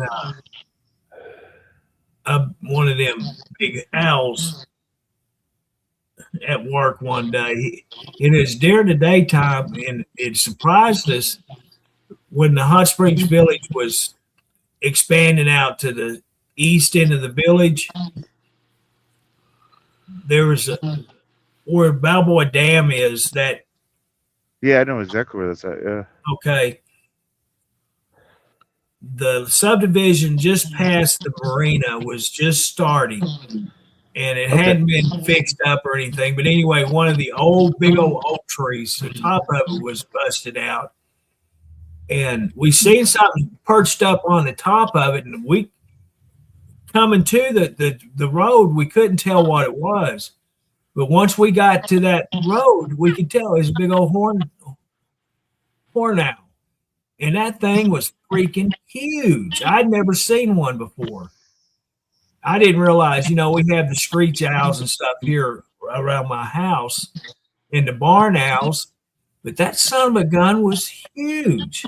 That was exactly it, dude. When we released Athena back into the wild, because like that's the idea of conservation, is like, if you're rescuing animals, you want to have little as much human interaction with them, and then you want to be able to release them into the wild. But like, when we released her back into the wild, her wingspan was all of 7.5 feet, and she was probably about 4.5 foot tall, dude.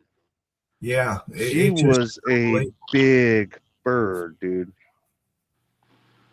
And like I said, like when she finally grew her wings, dude, like when I'm talking about her talons going through my hand, I'm really talking about 2-inch talons going all the way through.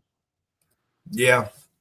It just really surprised me on how fast this little fuzzball ended up becoming this giant predator, Right. And what was really amazing to me, though, it was the fact that she like completely understood. Oh, wait, I didn't understand that I caught your hand, and she calmly relaxed her tendons and released it, because most of the time, like birds of prey, like once their tendons are locked, they're kind of like, they kind of got locked tendon is what it's called, but it's kind of like lockjaw with pit bulls or anything like that. So as soon as they lock it and start to go for the shake or anything like that in order to snap the neck, then it's essentially the same thing. And so, like, for her to actually realize, oh, I messed up and I missed, that was like really awesome to me. Even though, like, I've got, you know, now 6 giant holes in my hand because, you know, I've got a hole from each side. It was pretty cool. But just being calm and cool and reflective is what definitely stopped me from doing anything. And then I seen the exact opposite end of it with Fang, like I was telling you guys, when he lashed onto my wife and my son, dude, that was not their reaction at all whatsoever. They were like, no, no. So now they're all like grabbing at each other and dude, they got scratched up pretty bad. Yeah. And I felt Well, hey, so Deborah, bad what about are it. you doing? You doing okay? I seen you there. Just seen that you made some comments. Didn't know you was in here. Did I miss those? I can't scroll back on the comments on my page. So let's see here.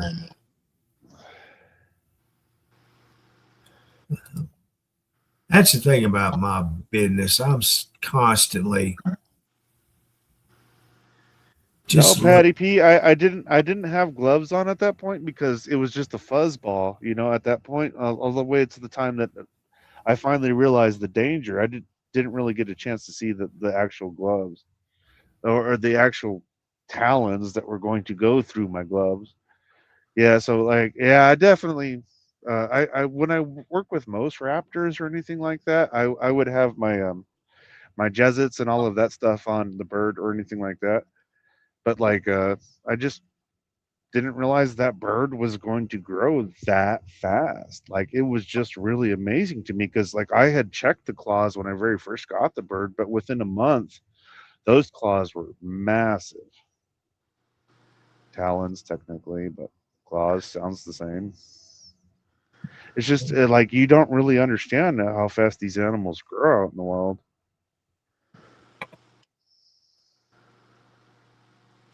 So yeah, beginner mistake, but I definitely paid the price and didn't make the bird pay the price. She was successfully released into Weldon, California at that point. And then after that, we started getting calls from a couple people that had an Airy in the back, and there was a golden eagle Airy. So I got to do some work with a few of their messed up kits, or fledglings, technically. Yeah, it's all in balance, you know, and just learning about all of these different creatures. Like once you understand and start working with them, like a lot of people don't realize that it's probably closer to 75% now, but previously in the last decade it was higher. It was actually 85%. But red-winged hawks have actually all mostly been dealt with by humans, and they will catch red-winged hawks and use them out there for hunting and all that for a short time and then release them back into the wild again.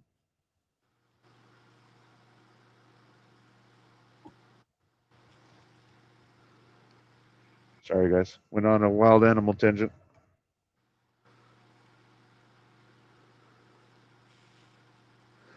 It's like Curtis will be talking about something. He'll go on a food tangent. Hey, dude, if we talk about food, I'll go on some food tangents too.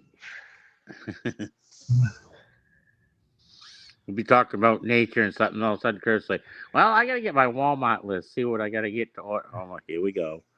No, I'm not doing Walmart right now. No. No. I was reading something, buddy of mine. He used to work with him. He's battling cancer right. He's battling cancer right now. I'm really sorry to hear that. And I sent him a link to the stream right now. He probably in bed. He ended up he was an electrician for the company, and he transferred to the water plant and became a water plant operator.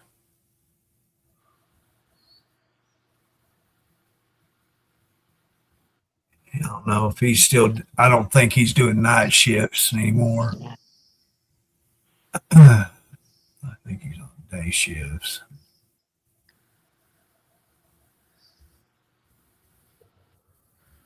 Shit, it's been, I guess, 4 years since I've talked to him. Holy crap. Some friends you are. You like That's that?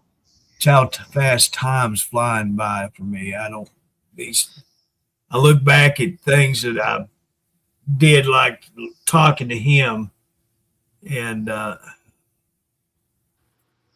4 years. I'll be gone a week and Curtis forget who I am.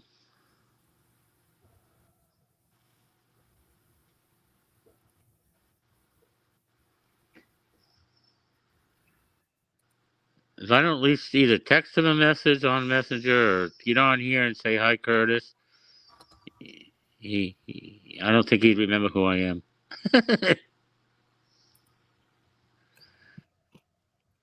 Who are you? What? Who am I? Where am I from? Henry Daly? Dooley? No. Doodle? What's that say? I'm not Yankee Doodle. That's for damn sure. Hey, I got a Henry- question for you guys. We'll try What's to that? answer it. Does that light in my background make a big old face to you guys? The blue one. Not that I can see. I don't see nothing. So you guys can't see. Let's see here. The eyes right about here, and then the nose, and then the mouth. No, not really. I can't figure it out. Can you, Curtis? No, I can barely. It's dark in your truck. Yeah. I see the red. I was just wondering if the blue light made a face to you guys. No, but I see the red one above your shoulder there, or wherever you're. Oh yeah, Yeah. here we go. You know, if somebody was to first come on here right now, the way it is, they would think you was Dennis with your hat turned backwards and the lighting in your truck. You Yeah, look but like, I don't got the beard. but that's you can't see that. All you can see is from your nose up. And that's with a red light. And yeah, you look like Dennis in his truck. I'll take that as a compliment. Oh my gosh, I'd take it as an insult myself. I'll take that as a compliment. I think you're one of a few that would. Hell yeah, man. But I'm being honest, it does, because he always wears his cap backwards. And Yeah, I just can't wear I can't wear my cowboy hat when I got my headset on, you know. My mafia hat by Henry Dolly standards. Forget about it. And he was like, "Oh, it's the May Wefford hat because it's got the little hanger right there. Oh, that's a feather. Most people don't realize that's a sterling silver feather." See, I thought that was a price tag. That's what I was saying earlier. It's a feather. Your mini pearl hat. Yeah, my mini pearl hat. Yeah, I know it's a feather. No, it's a feather. Yeah, I rock my native heritage. I'm proud of it. Hey, there's no shame in that. Deborah, I know. I got to get to the eye doctor one of these days. I've had these same glasses forever. I've been having this issue lately where where you guys get the floaters that pass across your eyes? Yeah.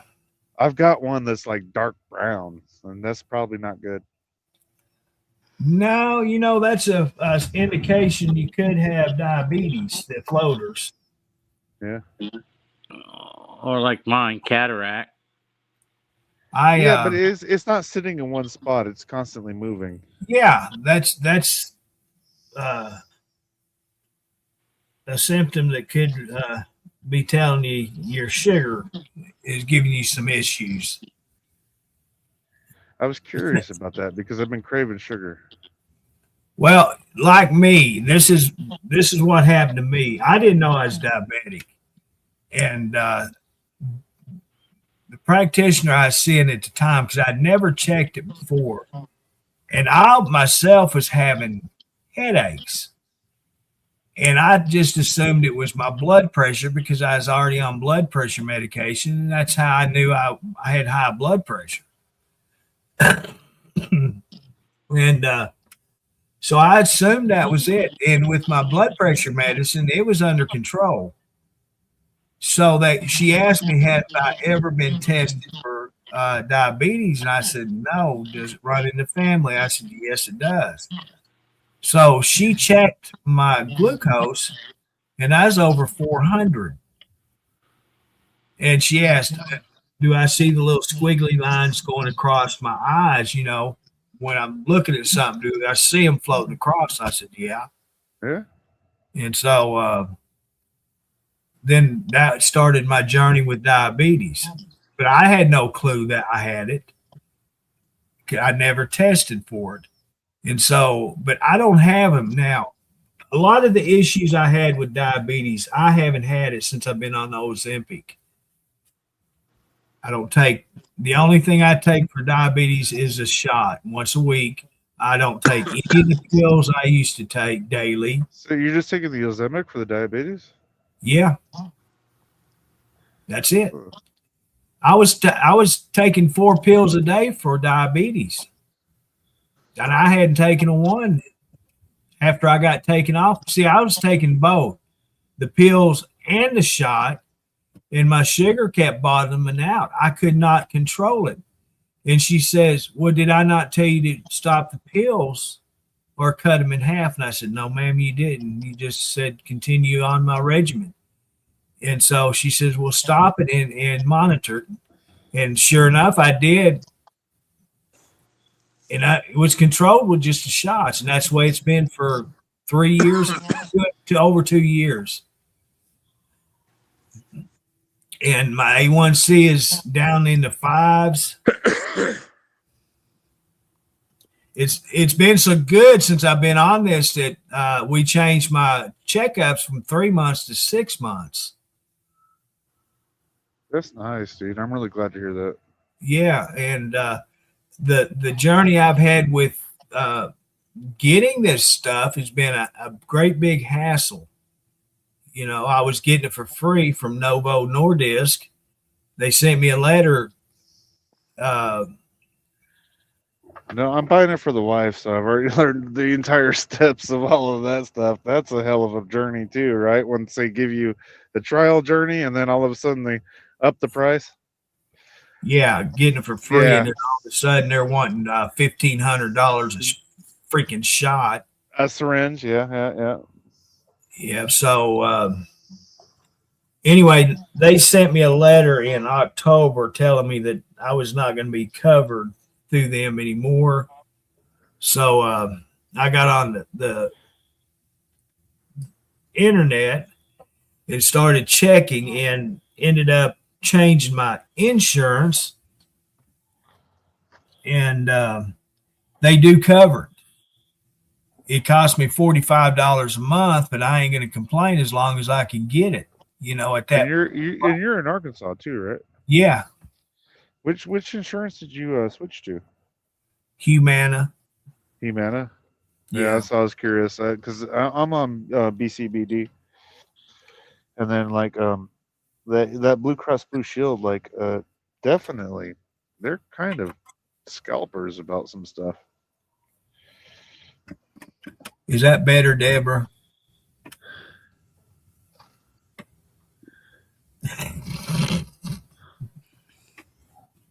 Hush up, Henry. But yeah, it took me forever to get my sugar under control. I battled it for years. If I got it down to 7s, I was happy. Mine's down to 6. and it just gradually started falling to where it's at now. And in the highest it's been, and that was because I was having problems with the getting the Ozempic. And so I was having to skip and ration my shots. I was taking a half a shot every week. And so my A1C started raising, but it wasn't over 7. It's still below 7. And once I got my yearly supplies, then it went back down because I was able to take the full dose every week. And I got mine down to 6 now, Curtis. oh, mine's down to 5.3. I thought that was your height. No, that's been my lowest so far since I've been diagnosed. He was talking about how tall you are. I thought Oh, no, I'm down to 5.7 now. now that you're all in control, you grew a little bit more taller, right? Yeah, they cut some inches off my neck or something because I used to be close to 5'11".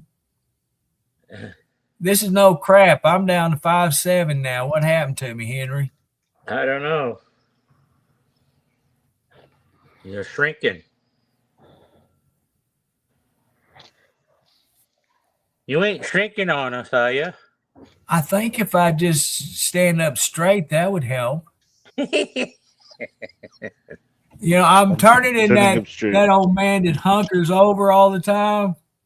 Oh yeah. Tim Conway. I'm just constantly hunkering down like that. I don't know why, but I do. My legs have gotten shorter or they're making the desk chairs higher. I don't know what it is because my legs are dangling off the end of it.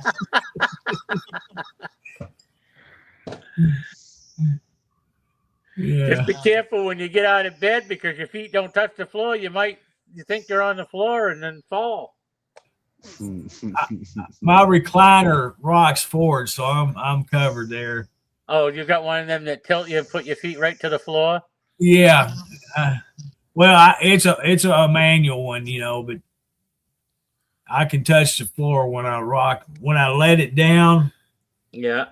and get ready to go up, it'll rock forward and my legs will touch the ground. My grandmother had one where it would tilt your whole body so you're almost standing right up. You know, they make them electric. Oh, I know. Electric ones. And Yeah, I thought about it, and I thought, crap, I got so much stuff plugged in here at the Gives you a fucking taser on your back. Brrrr, get the fuck out of the fucking chair. The electric one. Yeah, dude. 100%. I'd be standing up 100% full by then. You're like, holy shit, you are 6'2", huh? Yeah. I don't have the lever on mine where I have to pull mine. I just press a button and my recliner will recline. Yeah, you got all that money though. You can afford them luxuries.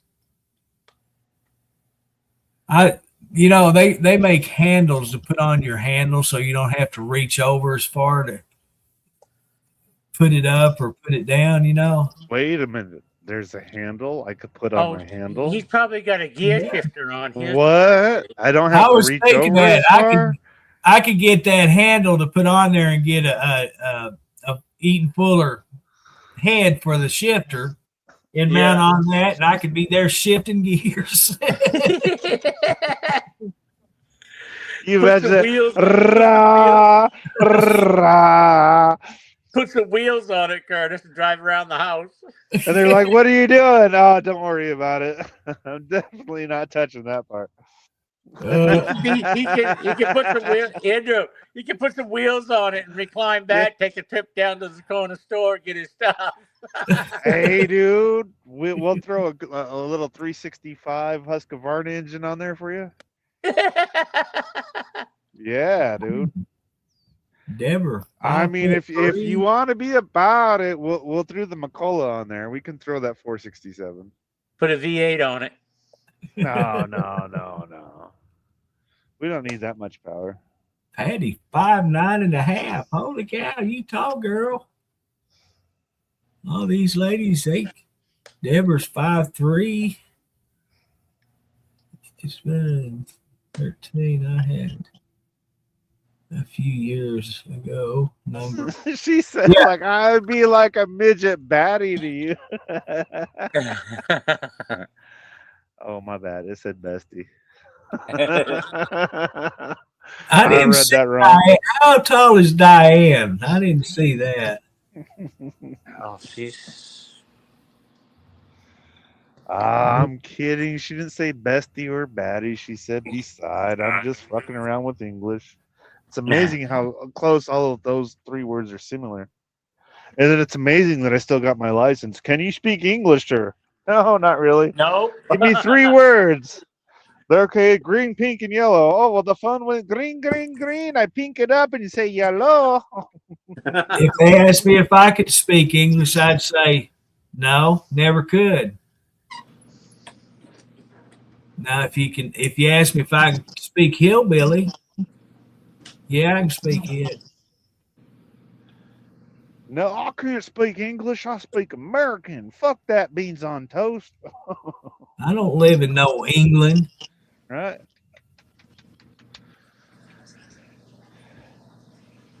Well, holy cow, you got some Now tall. everything's popping up. Yeah, I finally Fun. seen Oh, this hell. Diane said she is 5'2". You just a little shit package, aren't you? Yeah, my dad was 6'6". I'm 6'2". She's almost beer height. My mom was only 5'9", so I definitely didn't get it from her side of the family. The only thing the cop better not ask Curtis is how to spell organ. Organ. Why? Do you want some? We got some in the trunk back here. We just harvested them. He's not going to let me live that down.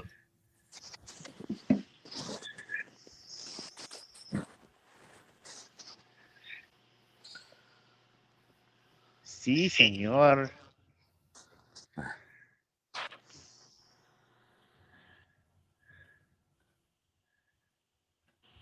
Oh, you're going to leave my Dutch heritage out of this. I see how it is, Patty P. German, Irish, and Apache. Yeah. Wouldn't expect that from me, huh? She's like, that's not Dutch. Yeah, but most of them actually come from a German background. Now, do you have any of your original tribe still around where you live, Andrew? Where I live? No, I Yeah. live in fucking goddamn Arkansas, dude. The Trail of Tears went through that shit. No, it's all been replaced. No, back in my original reservation and like New Mexico and all that stuff, yeah, there's quite a few.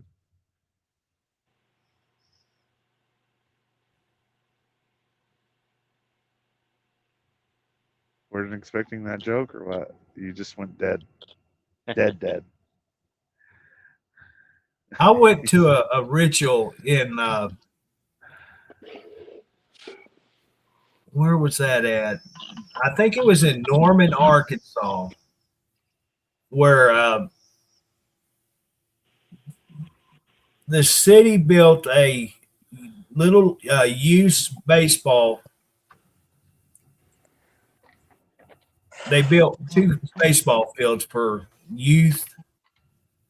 And it come to find out it was built on a Native American burial ground. And they would play Ouija board instead of baseball. So they had a ritual for the settling of the spirits. I told you. And that was pretty cool. I went to it with the family, and after I saw that, I thought, man, I would love to do that more often. I never did again. Like, was it dance or was it like It was a sweat dance. or what? They had their native attire, clothes, and stuff on. And it was kids, fancy dance. adults. It was, So it was like a powwow. Yeah, exactly. And Yeah. it was freaking awesome. I was have- really impressed. We have a few of those up here in Maine. A couple powwows that happen up here in Maine. Pretty And cool. tribes from all over the United States came for this. And it was just awesome. It was amazing. You could tell they were proud of their traditions, or the care they took in their clothing was just unbelievable. Better Yeah, than especially any, once you get into fancy dance or hoop dance or anything like that. Yeah, dude, the intricate beadwork that it takes to go into any of those buckskins or anything like that, dude, that's a lot of time and investment. So you're oh, definitely going to take care of it. it's very odd. I used to do a lot of beadwork too, like crazy beadwork, but my eyes just aren't where they used to be anymore. Yeah. But that was the stuff that we would do. Like we would take care of animals, we would take care of, beads, we would go out and do herb hunting, we would go out and just take care of our rural natives and all of that stuff. It was a different society, man. Mhm. Like we had time for all of that stuff. And I don't know. I don't think it's wrong to kind of lose sight of some of that, because when you lose the ability, that means you can lose sight of some of that stuff. But at the same time, like, dude, I really do miss a lot of it. I really do miss a lot of the heritage work that I used to do, and a lot of the stuff that I used to do for just my local. Like I used to like do a lot of hiking and stuff, right? So I'd go out and find all these red ochre paints and all of this stuff, and I would mark them for geological aspects, and then I would turn that into the Bureau of Land Management, so we could turn them into protected sites. And like I found so many of these sites in the state of California, like all over the state of California. Like once you started realizing a certain algorithm that was base, you can find more sites and more sites and more sites, because there were certain things that you would look for, and then you would be like, oh yeah, there's going to be one over here. We just got to look underneath a certain area or this certain region, and we'll be able to find it. And we found like really weird red ochre spots that kind of led us to some really deep petroglyphs. I mean, like, if you guys want to check out my YouTube channel and all that stuff, like, I'll send you guys links later. Like, it doesn't have to be on channel or anything like that, but like, dude, I was finding a lot of petroglyphs, a lot of stukas, a lot of stuff that kind of predates all of our beliefs as an American society. Mhm. Wow. So, like, one of the things that I realized in my region of California was,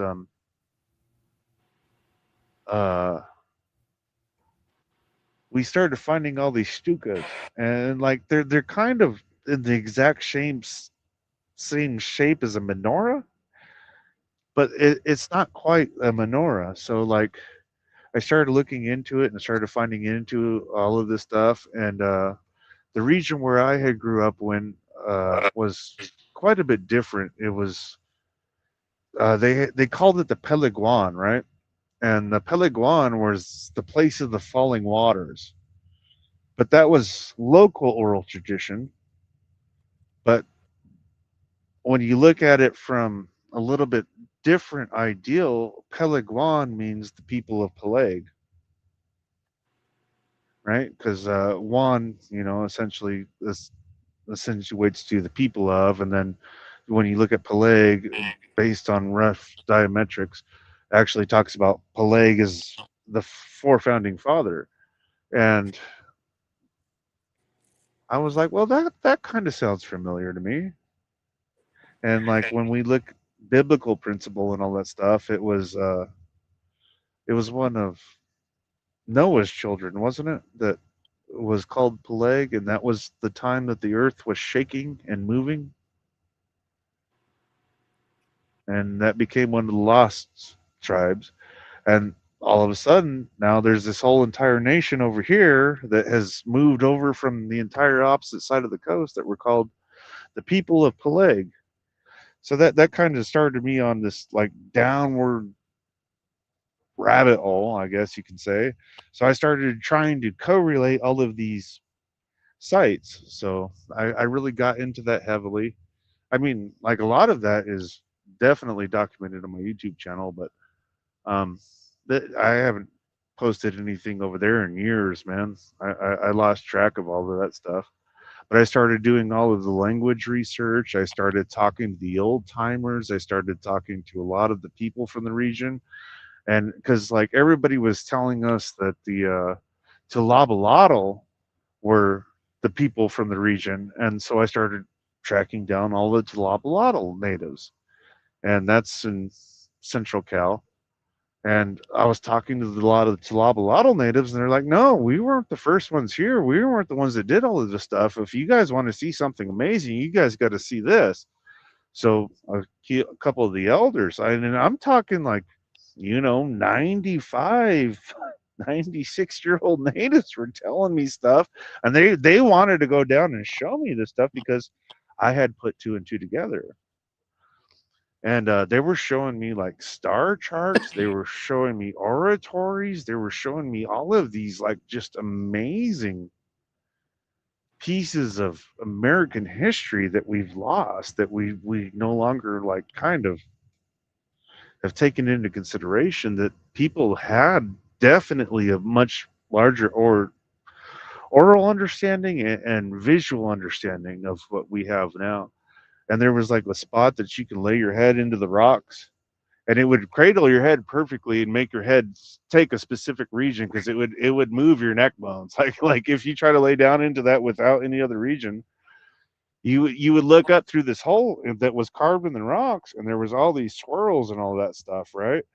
And if you're looking at it during the daytime, you would have no clue what the hell that it meant. But if you spent an hour, just 1 hour, laying there at nighttime and you were watching the stars move around, you would see all of the star movements all graved in this rock, dude. And like all of the major star movements were like just definitely recorded. And each one of the star movements that were like definitely, they would lay a big spot into it. Like, dude, that would be a transitional point of the year. So they had the equinoxes, they had like just so much more that was recorded than that.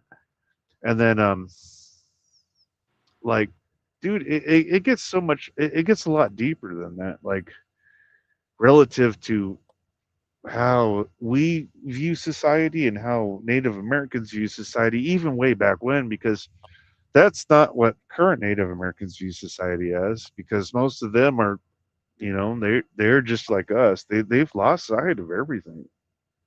But I was talking to a lot of the old timers. I was talking to a lot of these old people that actually cared about trying to keep this oral tradition alive. And yeah, dude, it was really, really eye opening to me. It really allowed me to find a lot of balance in my life at the time that I really needed it. Sorry, guys, went off on a tangent. My bad. Excuse me. Fucked up.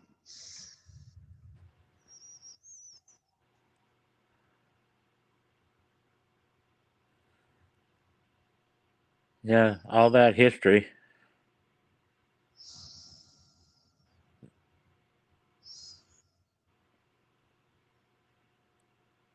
I think they all died. Hey, Kurt, we can't hear you. Curtis, we can't hear you at all. There, I was on the wrong page. I got all 3 pages. He doesn't know what channel he's on, Andrew. Henry's about to go to sleep. I'm about ready. Yeah, you're right. You should go lay down, man. Even Deborah knows that. Poke him. Sticky Diane.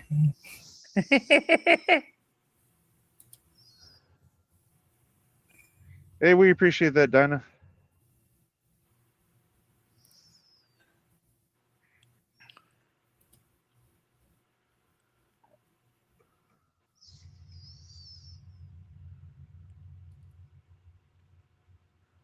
yeah, that's a lot of history if you want to really look back into things. Get the time to do it. But finding the oral tradition that proves history and actually being able to just talk about history are two different things. So that was one of the big aspects that I did, was actually try to prove history by finding the oral traditions that talked about the different language transitions and barriers, and definitely was able to link them up. And that's why the BLM definitely had me finding a lot of different red ochre sites. You know, as a preservation ideal.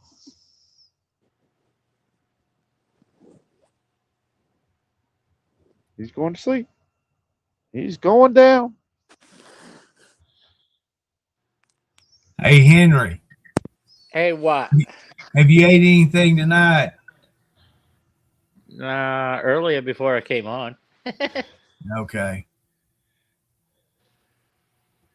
Just checking. Diane was checking on you too.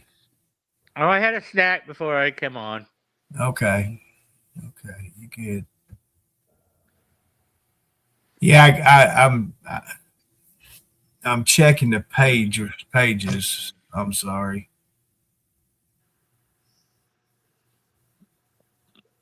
Well, it's kind of late to invite me over for some ice cream, Diane. Thanks anyway, but you know. You might like the ice cream she's serving up. Henry. You never know. Yeah.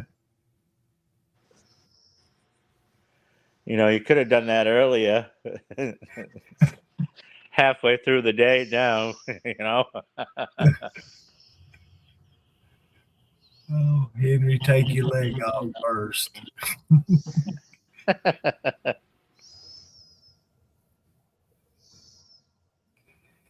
Dina, how you doing? Thank you, ma'am.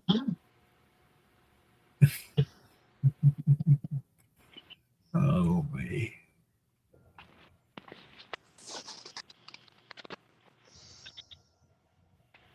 You remember the girl from Greece used to come on here, Dinah Petra, I think her last name was. Lived over in Greece. I hadn't seen her in several years. She started messaging me, and we had a little disagreement. And yeah, the city she lives in Greece is beautiful. It's right there on the ocean. I can't remember the name of it, but I hadn't seen her in forever.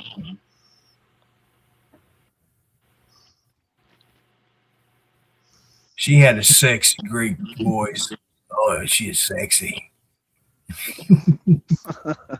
I know she was, Diane. She was trouble, but I like them trouble girls. Apparently, because that's all I've been hooked up with is the ones that get that's trouble. You're still on here, Diane. We put up with you. Yeah, you're still good. You're not blocked or anything. Now you might have been at one time, but you're not no more. I don't think you really blocked her. Yeah, she got blocked. Oh, she did? Yes, she did. I can't remember if she did or not. But she turned out to be a good girl. She kissed and made up.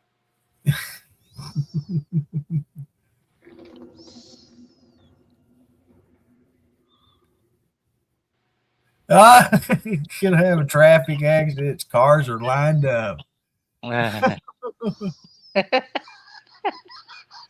There's you shut the hell up, Henry.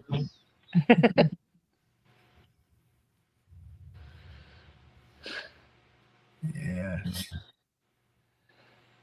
There's a lot of even Brenda. She was my sweetheart. Yeah. I hated how that ended up. Right. But it ended up on good terms and all, and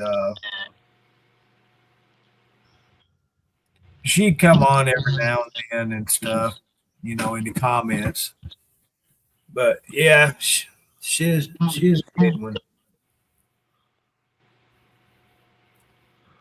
But that's when I learned you got to be careful with who you trust on here with social media, Right.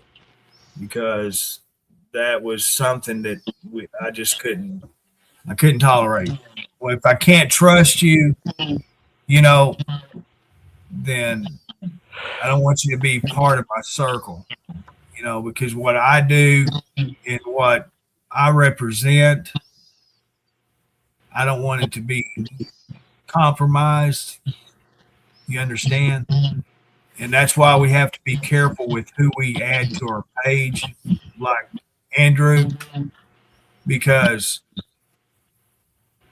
of what a person can do in our position. They can definitely destroy it in a heartbeat.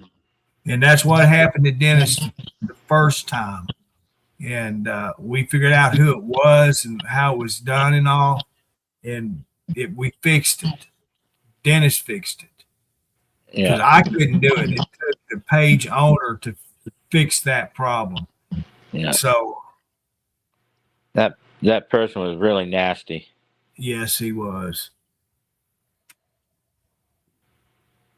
I don't understand that concept though. Like when you find a brotherhood like what we've got and fanship like what we've got, like why would you want to destroy something like that? Greed, jealousy. That's what it was. Yeah, that's exactly what it boils down to now, isn't it? It's a lack of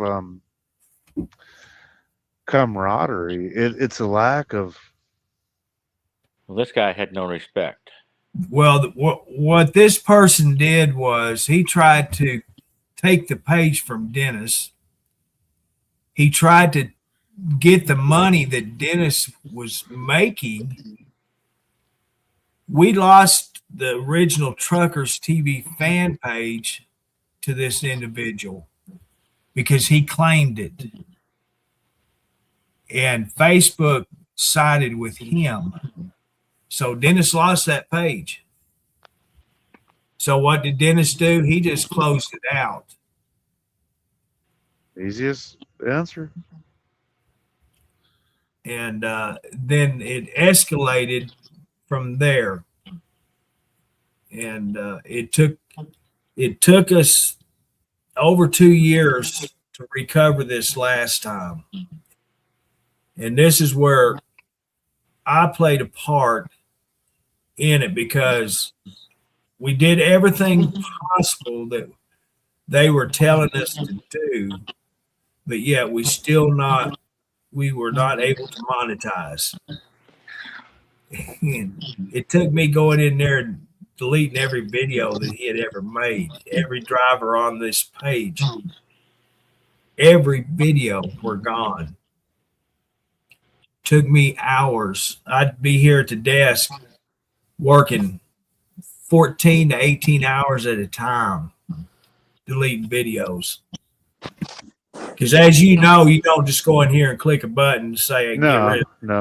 It takes it's multiple steps. A lot of people don't realize that. Yeah. And so when you go with the videos that was on these pages, oh my gosh. And Frank helped. Frank did help. Frank Norman. Yeah. But Frank didn't have the time I did. He had Hunter and Michelle and all he was with, and I'm by myself, so I didn't have anything else to do. So that's why I did it. But yeah, it took us a long time to get it recovered, and that's why I'm so protective of this page.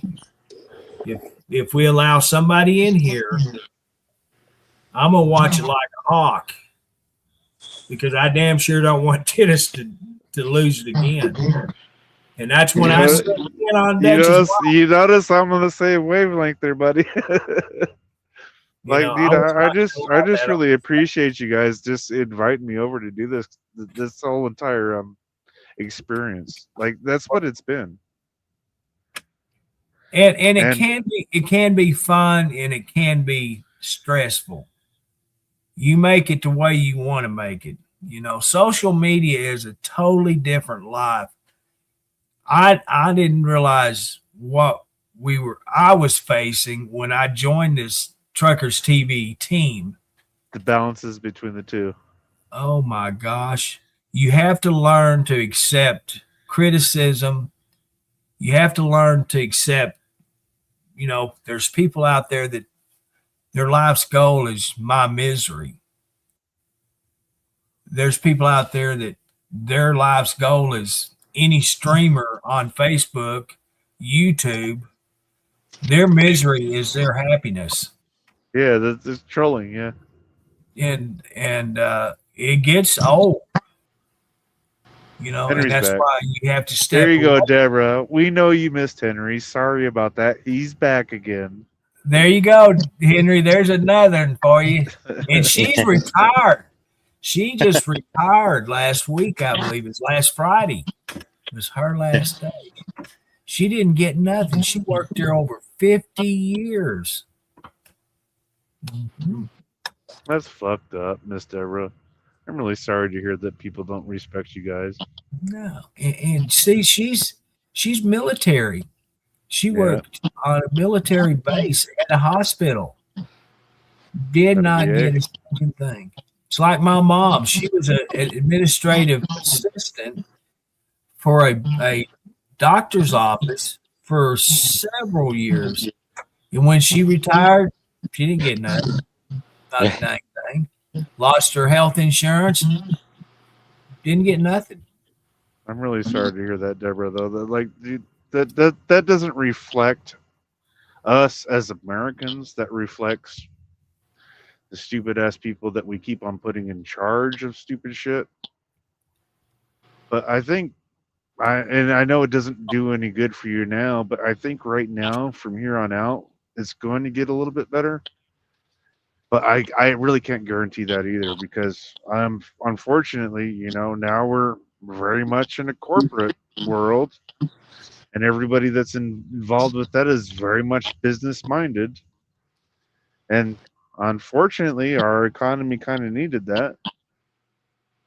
And I do understand that, like, you put 50 years of your life into service, and us here at Truckers TV, like, especially for our vets and especially for everybody, dude, we definitely appreciate it. You are an amazing individual. So I don't know how much it means to you, but we do care about you. We do really appreciate the service that you put into it. But at the same time, we understand that, yeah, there's a lot of fucked up people in office still that have to be definitely vetted out. And see, body. the bad thing about her is there's personnel there where she worked that could have did something for her because of what her service to that hospital was, but they didn't. There could have been another nurse that did something. The hospital, what do they call them? General manager or whatever could have gave her at least a plaque, recognizing her service, just little things. But nobody anything knows at how all. to do. Nobody knows how to respect anybody anymore. No, there's no respect at all. And When I that would retired, 30 years to that company, did I get nothing? Did I get anything? Not a thing. have made the world to, like, just simple people like me. Like, dude, I would have been so fucking happy just to be like, hey, hey, check it out. Look at the watch that I got from my company. Yeah. Really good. Even if it's a Casio, like, dude, I would have been so happy. Hey, like, they gave me the original Casio. Dude, It's not the cost of the gift. It's simply the gift given to you. it could have been a stinking piece of Hubba Bubba bubble gum. I'd be proudly displaying, this is what I got when I retired. I didn't get jack shit. So, yeah, and for her spending 50 years of her life with the hospital, that's just, it's uncalled for. That's not right to her because she gave up a whole lot to We them. already know that you're joking. Not You for don't have them to to answer that shit. give her the respect that she deserves. Sorry, I was just censoring a previous post. But yeah, 50 years is a long time. She should have got some sort of recognition. Yeah. Dude, that's what, like, And at least something semi-sequential? that said, thank you for all your long, dedicated work with the hospital. We appreciate it. Yeah, have a cigar, kid. I got to go put my other hat on for that, right? Yeah. Yeah, you do. You want to go fucking park some cars after you're done? Check it out. I had to No, highlight. Diane. No, Diane, we don't believe that in the slightest. We have fun and we joke around here. That's what I was saying. Like, no, But 100%. nowadays companies don't have the appreciation that they used to for these people that put in long, hard, dedicated work. No, they don't care. You're just a number on a piece of paper. All they want is just the money.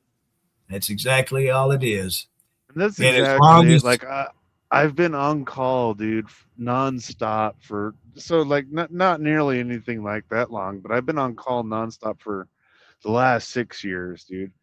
And in the last 6 years, I think I've taken 4 weeks off in total, and I'm talking actual home time. 6 now. You had 2 weeks ago, so. Yeah, 2 you had weeks. I wasn't at home. Oh, you don't count that one. No. Like if fucking Henry had been in my room and I was eating rock lobster, that would have been quite a bit fucking different. That would have been like a vacation, huh, Andrew? Right, 100%. They like, fly me up to fucking Maine. I got a fucking place I can go eat some rock lobster. Me and him would have went out to the hotel. It's probably like what, 45 miles from your house. We would have hung out there. That. Right? We would have hung out at the casino there for a minute, Yeah. We would have took it over. We would have owned a casino by now. We would already be fucking obviously definitely taking care of all the rock lobster.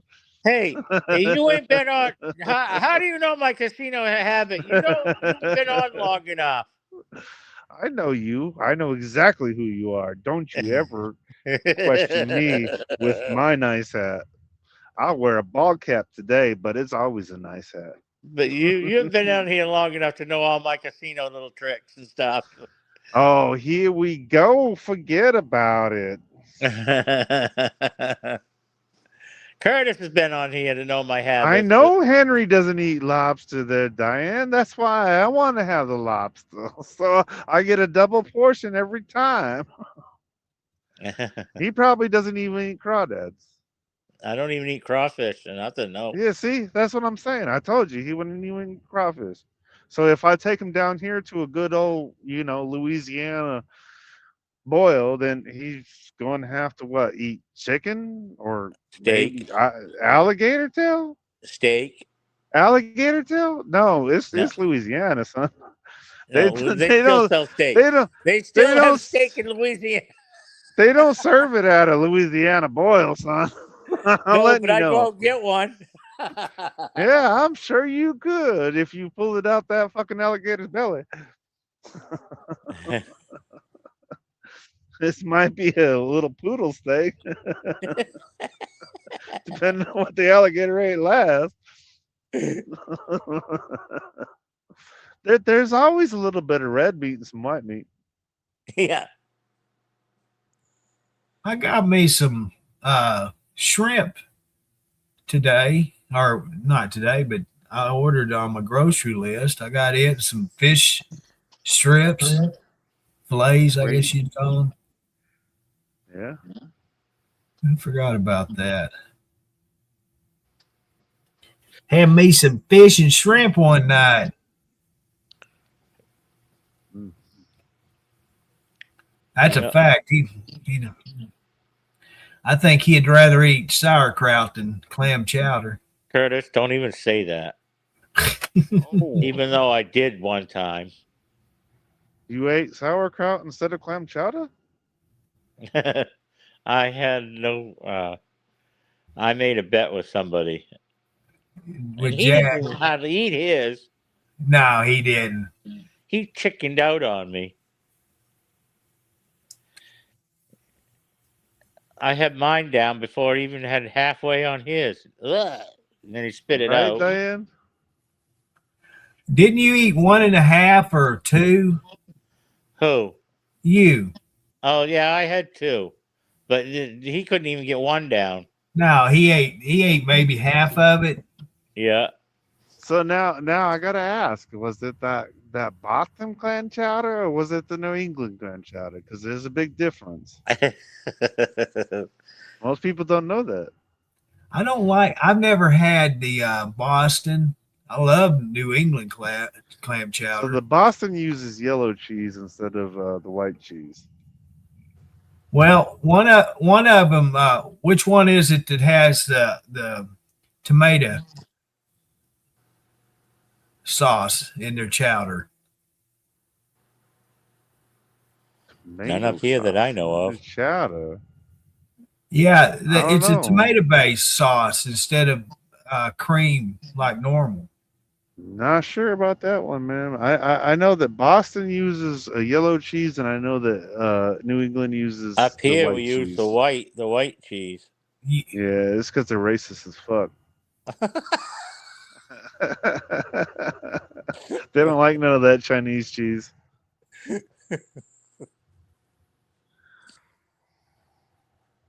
It's not I had racist. It's just the normal way of doing it. Hey, I was just joking, dude. I ain't talking about It's our actually. normal way of doing it. I wasn't talking about Now, if you actual want lobster Chinese when you cheese. come up here, you just hold your horses when you come up here, and I'll get you a lobster too. No, it's all right, dude. I got friends. We can kayak out to the lobster boats. Yeah, Yeah. he got friends in low places, Henry. A lot of kayaking up here to Maine. There is, man. There is. Dude, we got wetsuits the whole 9 yards, man. We do the whole cold water kayak in the whole 9 yards, man. That's I've the got a high lot of- society. Maine's got a lot of lakes and stuff though. Yeah. We're talking Right about now- paddling out through the bay. Yeah, we were when we were known as vacation land, but now we're known as taxation land. Imagine that. You vote the wrong politics into office. I didn't. I know. Obviously, you didn't vote. We used to be the land of opportunity here, but now we're the land of the crackheads. Hey, you leave my sister out of this. Hey, is she available? I can hook her up. You want me to call her? Oh, please Hold don't. on. Please don't. I'm just kidding. She's in California. She's a good girl.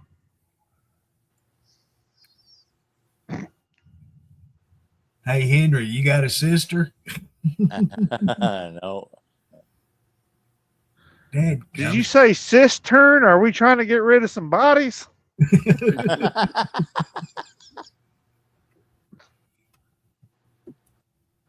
Yeah. What is that? No, I had a Deborah corrected me. She said one's red and one's white, but like I know, I definitely had some Boston clam chowder that was yellow. It was not red. Bloody Mary chowder? Yeah, that sounds like kind of Gross. Well, I've got unlimited availability here. Spit it out. Spit it out, Curtis. Never mind trying to pull a Mel Tillis on us. Henry, how do you spell chowder? CHOWDA8. See how quickly I said that one, huh, Curtis? Yeah. Let's replace that with the ER though, because we're gonna need it after the end.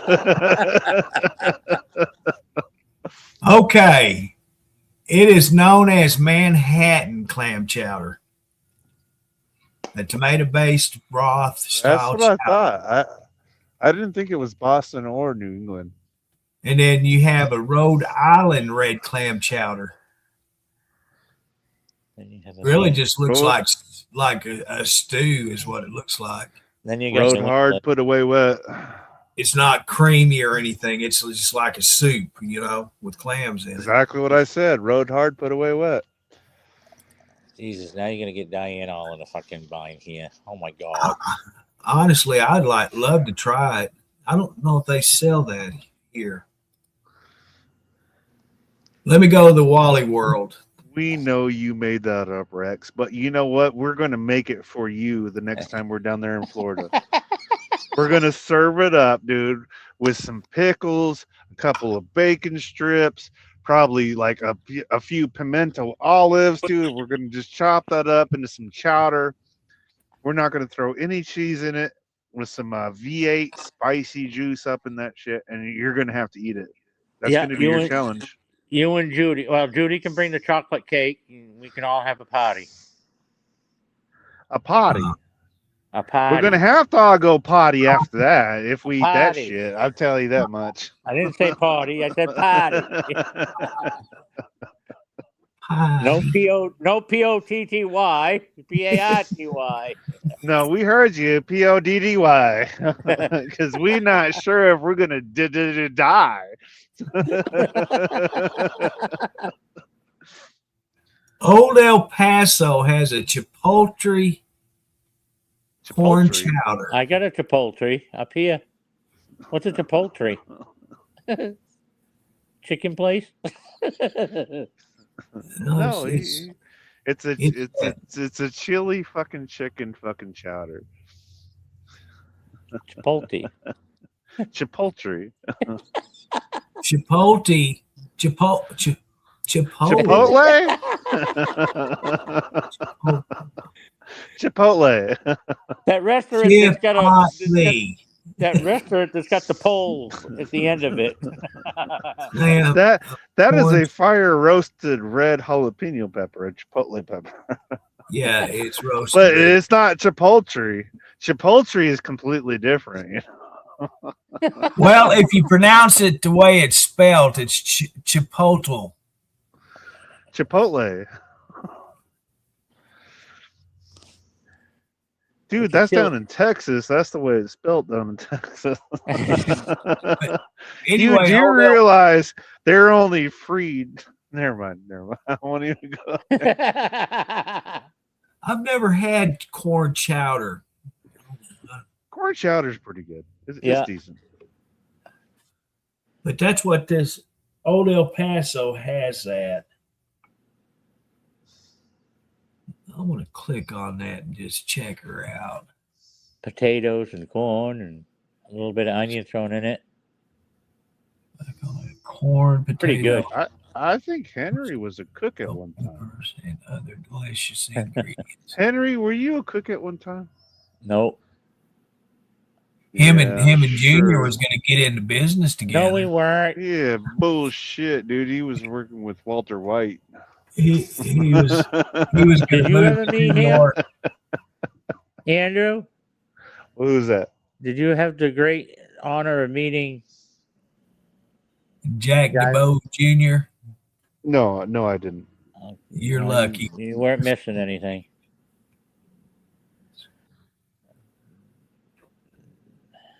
Yeah, him and Junior was going to get in business I together. know. Me and Junior were not getting anything together. They Period. were going to buy a hot dog trailer No, and sell wieners together. not the way he acts. There's Right. nothing wrong with selling wieners. I got a guy No. up here. There's a guy up here that sells them. We know you buy a ton of them from him. And when it's winter season, you're there at the trailer every week, Pretty much every day. 2 or 3 times a week. That's what I was going to say. You're constantly there eating his wieners. Wow, He's the only- El Paso got a bunch of different soups. He's the only guy in our town that gets away with showing his wieners all the time. He would even helicopter those things around. He'd be like, "Hey, check it out! My wieners can handle the worst abuse. He gets away If with they all that don't- language and everything. If- I don't know, If we all they, if said they that. if they Go to can't jail. take the spiral, then they don't belong in your buns." No, dude, like my son, dude, like this is crazy stuff.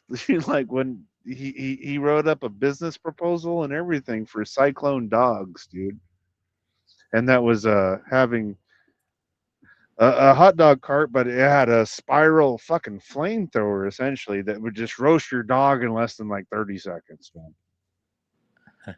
And like, dude, it was called Cyclone Dogs, and it would just make this big old heat fucking thing. It was like a pretty much fire tornado that would roast your dog. And most people out in California, you know, they hadn't seen any fucking tornadoes or anything like that, much less a fire tornado that was roasting your wiener. They don't get much for tornadoes up there. Yeah, but could you imagine how much they would pay for a tornado that was roasting their wiener?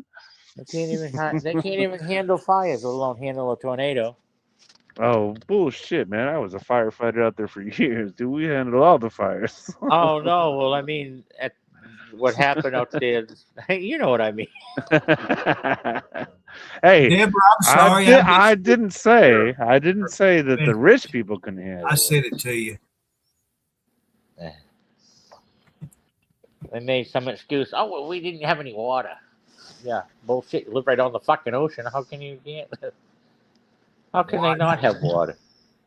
What's water? Technically, you can't drop salt water onto a fire Oh. because Water. salt inside of water, when it mixes with electrical components, creates more fire. Huh. Yeah, a lot of people don't realize that aspect of it. But they did what Trump told them to do years ago. They wouldn't have had that. Burn it all fucking down. Forget about it.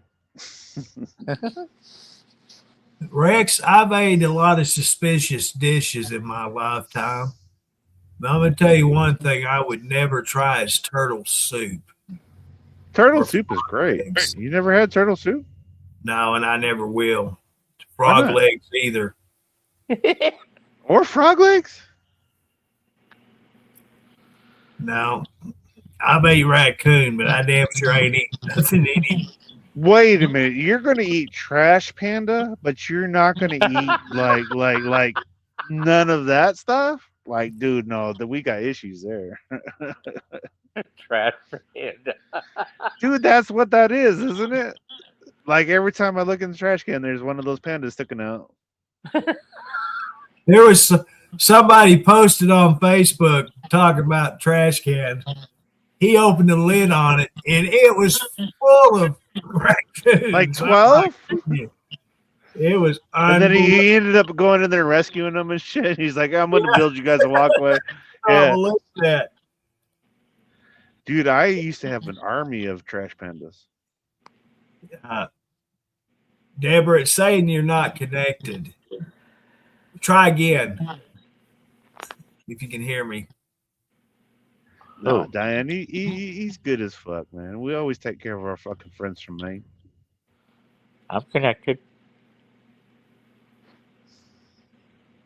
No, she was saying you're getting yourself in trouble.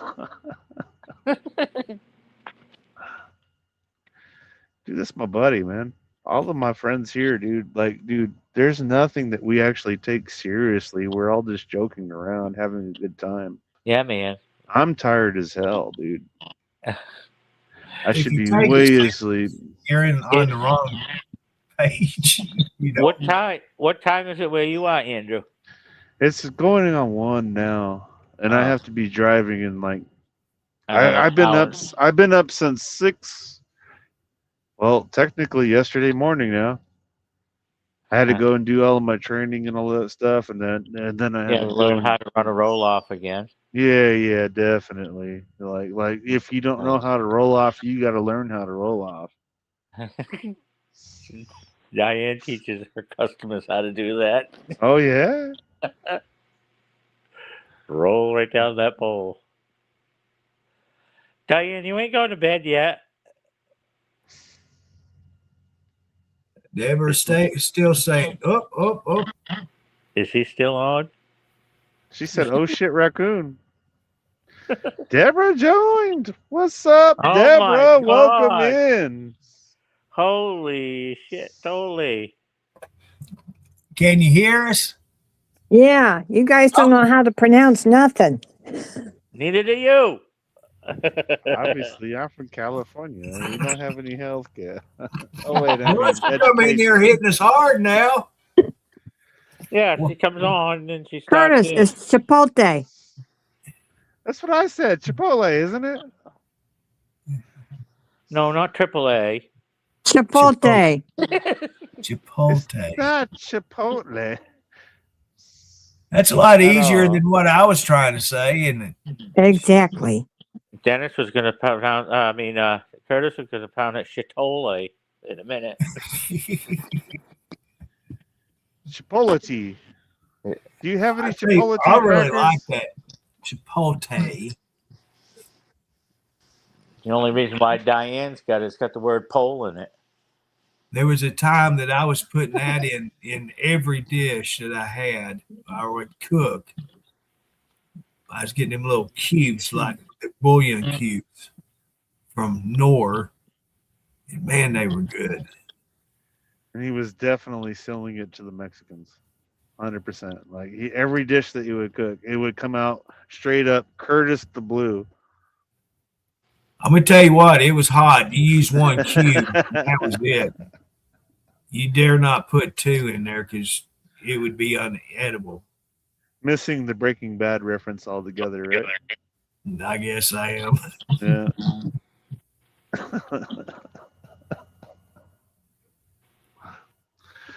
So, Miss Deborah, welcome in. How are you doing this evening? Hanging in. It's almost 2 a.m. Oh, you got Yeah, almost the same that time I it do. is. Yeah. All Eastern yes, huh? Yep. But we don't know how to pronounce shit. I just say it the way I can. Yeah. You're in the Ozarks, Curtis. You can't help it. I live in the He's in something. Ozarks. He's That's in the take something. learning I got. You know, we got low level schooling here. I know you graduated 8th grade.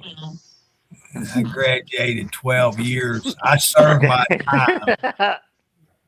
I'm proud of the years I served. He said 12 years and I got a 4th grade education. Well, no, I did. I graduated 6. You was ahead of your class. You were doing better than me. But see, the school I went to, once you got through it one time through the 6th grade, then you repeated it. You went back to 1st grade. And it was a all right, refresher all right. courses. You go through 6 grades twice, and you're good to go. So they were using that. What was that new math called? Yeah, I graduated twice. The last 2 years that I served was kind of hazy, you know. I attended a lot of the days, but the other days I was MIA. I don't know what you're talking about. I wouldn't admit that to anybody. Well, I'm proud of it because I was able to do it for a while until I got caught. And he's about to get caught again because he's putting it up on Facebook. I don't care what I say on Facebook no more, Andrew. I have know. no- I'm just joking. I'm just joking with you. I'm just giving you a hard time. Dad called me at home one morning when I was supposed to be at school, and stupid me, answered the phone. What's up, Dad? How you doing? What are you doing home? You supposed to be at school. I said, oh, I overslept. He says, for 30 days straight. Whoa, what? You knew about that? Get your ass to school, boy. We'll deal with this when I get home. Proper answer is my girlfriend is here. Your girlfriend? Yeah, right. Like when your dad calls and you've been gone that long and you'd be like, hey, how come you've been out of school? Hey, Dad, my girlfriend's here. Well, at that point, at least he's really proud that you're not. You got a girlfriend? Proud of you, See? son. Take the rest of the day off, kid. Yeah. Get your rest. Whoops, did I say that out loud? Yeah, my last 2 years was all I can say, it was fun. I did enough to graduate. Had 2 girls that helped me out to graduate. They always, you always had workbooks. That was a portion of your grade in school, and I didn't buy no stupid workbooks, but teachers thought I did and did them. I didn't do that stuff. I had other things to do. It was like, Deborah, Diane, can you help me with my homework, please? I'd say, hey, I did it. I turned it in, or I don't know what happened to it. And the girls would say, yeah, he had it. We saw it. So the teacher would give me a passing grade just to get me out of school. How much did you pay him? Not a dime. I don't know. Tell us, Deborah. It cost me a penny. Nothing. Got to remember, I was kind of a woman's boy in school. Always had the hot rods. My senior year had a fancy brand new car. Oh, yeah, what was it? It was a Mercury Capri. Oh, those were decent, man. It was the first year that they had the Mustang body style. Yeah. I didn't want the Mustang. I liked the Mercury because it's a little more flashy. So that's why I decided on it. They had to go. I went to school quite a bit later than you guys. So, like, when I went to school, it was quite a bit different. Like, everybody was all about the gangster rap and all that stuff. So when I showed up in my very first car, I showed up in my 68 Pontiac Tempest. And, Yeah. dude, that was an eye turner. I ain't gonna lie. I got to drive it for 3 days before my dad wrecked it and sold it. I had a buddy that had a Pinto. And Did he have the flames coming from the gas tank?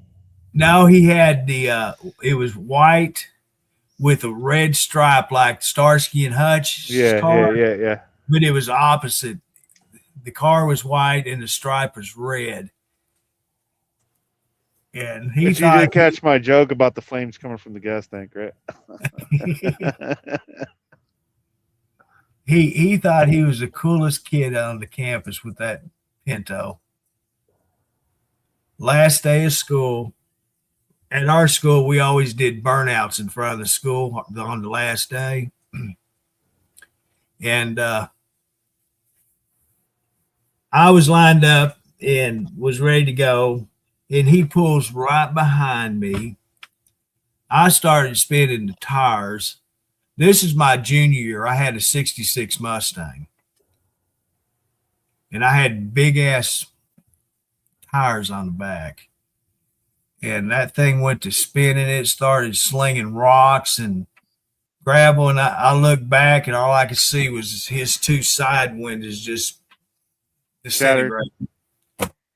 So I once I got past the school, we went down to the junction. That's where we were meeting up. And I pulled in, and here he comes pulling in right behind me. He says, Curtis, I don't want to cause trouble, but you're going to have to buy me some windows. I said, no, I'm not. You just shouldn't have been behind me. And I didn't pay for them. Never did. But it wasn't my fault. He should have known better not to get behind me because I had them big ass tires and I was going to sling some business. But anyway, yeah, that was my junior year. Senior year, I said, screw y'all. I'm out of here. I left that place and never went back. Except for parent-teacher conference for my boy. That's a nice car, Rex. I ain't gonna lie. Oh yeah, that is a nice one. I wouldn't have chose the convertible myself. I'm not a convertible person. I don't like how much they leak. When my last wife, I know it sounds funny saying my last wife, sound like I've had tons of them. No, it sounds like you're planning for another one. No, but yeah, are you in the market? What's going on, Curtis? No, I'm not marking. Yes, he is, Deborah. Deborah, if I was, you'll be the first one to know, okay? Okay, just checking. But she had a 81 Monte Carlo. And it was a beautiful car, and it had dual exhaust off from it.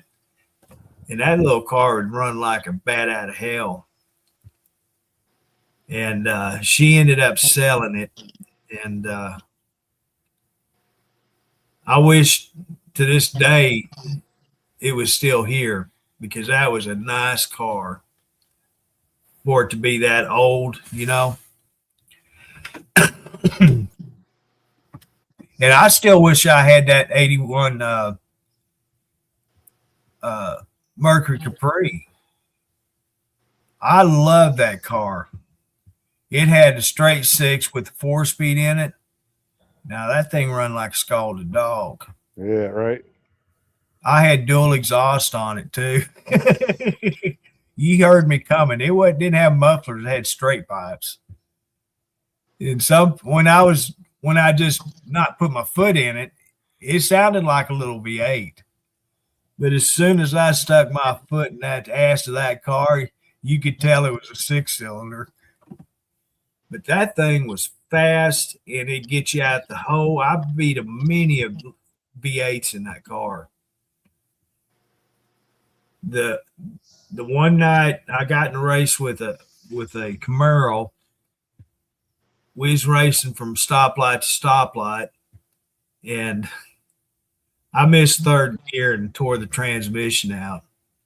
So I had to call Dad. Dad, I need a tow. Something happened to the car. What'd you do? I said, well, the transmission went out. He knew exactly what happened. I missed fucking third, Dad. You could not speed shift that transmission. I don't care how you tried. You could not speed shift. Yeah. And only gear I had was fourth and reverse. So I had to have it towed. Or have some friends push it to get up to fourth. Well, I was trying, but having to stop at stoplights and stuff like that, you just in fourth gear, it was a tall gear in fourth. You wasn't going to take off in it. So I was a sitting duck. Did you ever have a rematch? No, I didn't know who the guy was. That's the thing. These people, guys, they thought their rods were hot, but I'd beat him once before, and he says he wanted a rematch, and I said, well, how much? He says $100. I said, all right, let's do it. And I was beating his ass until I missed third gear. And when I missed it, I knew what I'd done, and I just pulled off the road, off the side on the road, and sat there, dreading calling Dad. So I got the transmission fixed, and I was a little more delicate on it after that. I still raced, but I didn't hammer like I did that night. And but yeah, there's a little bit of street racing there. At 66, that son of a bitch was roaring like a scalded dog too. It had a 289 in it. And yeah, it was fast. Got in a little bit of trouble. Had to sell that that Capri.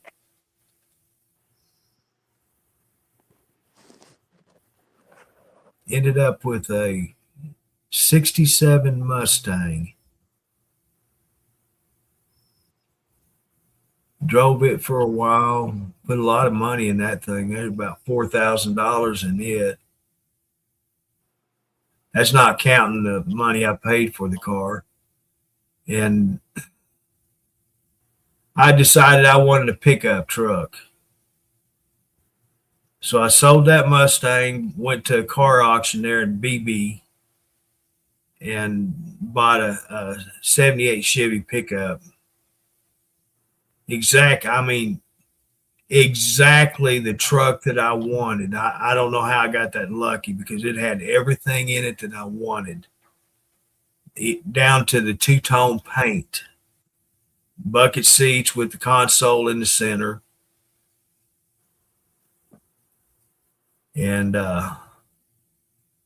it had already went through the auction and was bought, and we found out who bought it, and we went to him and asked him what he'd take for it. And he told me what he wanted. I said, well, I'll take it. I'll buy it from you. And so we bought it from him.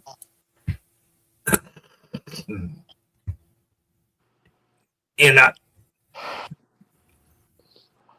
something happened to the transmission. I don't remember, but it started slipping. I had it rebuilt, and they put a shift kit in it. And that truck, you couldn't keep from spinning tires. I mean, every time even the third gear, it'd spin the tires if you had your foot in it. But I had a lot of fun. Probably more fun in it than any other vehicle I've owned. And now you don't drive at all. No, I don't. I got on my driving that when I was young. I probably put on 2 million miles just driving on Central Avenue. When I was a teenager, that was the thing. Go to Central Avenue from the Fountain to Medicaid. That was the loop. And Medicaid was a pharmacy. And it was right across from a strip joint. Uh-huh. And the strippers would come out between their shows and stand out there in front to try to draw business in. And so you gave them your business, right? I never did go in there. Never. I have never been in a strip club. Never. I got all the excitement from just watching them girls out there. Yeah. Wake up, Henry. Your mouth's open. Yeah, they give us a show. They'd see us over there sitting watching them.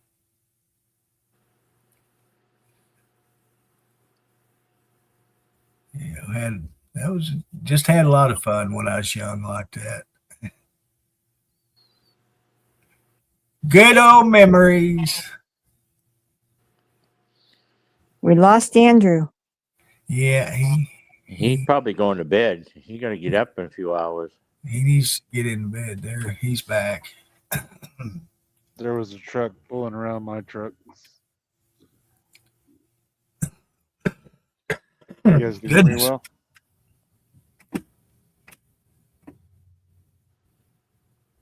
Can you guys hear me well? Yep. Yeah, Yep. yeah. Awesome. Yeah.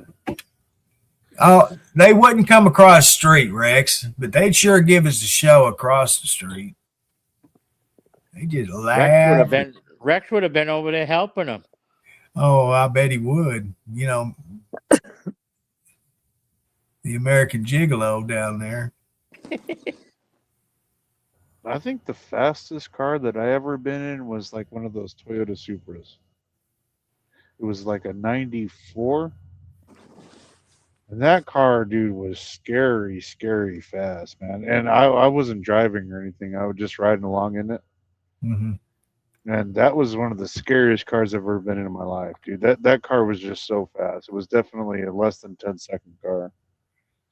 Yeah. And I mean, like, we were up in Las Vegas at that time, so we were out at Red Rock, and we were doing some stupid races, being kids, you know. And dude, like, they raced it against the McLaren at that time, and McLaren, I think it was at that time it was either the V1 or the VF1, and dude, they smoked him. They smoked him bad, dude. Wow. And it was all about, you know, just that quick action transmissions, man. And that's what it had. And all of our new F1 sports cars and all that stuff, they all kind of follow the same new trajectory for it. But it's just, that was the scariest, fastest car I've ever been in my life, dude. Like, the fastest that I ever drove myself was actually a pickup truck, and it was my pickup truck. It was a 3/4 ton pickup truck. It was a old 54 Chevy, but I dropped a Highway Patrol high speed pursuit engine, that V8 in it, and that was fast, dude. That was scary fast enough for me, dude. Like, I was definitely taking some pink slips with that truck, but. No, dude. Everybody was like, you want to get into a fast car, hop in this car. So I hopped in passenger seat, man, and like, dude, that was one of the scariest rides I ever had in my life. Like, dude, that was just so quick. Yeah. It was intimidating. I've been in two really fast cars. The first 65 Mustang. Boy, he spent a lot of money on the motor. He had it blueprinted. There's a guy that lived in Lake Hamilton, Emil Lynch. He built motors, Ford Mustang motors. And so he had a 302 that he built for the boy. And so it's using the GT engine. And he put in that Mustang, he put nitrous oxide on it, Hurst 4-speed, and that scared the shit out of me in it.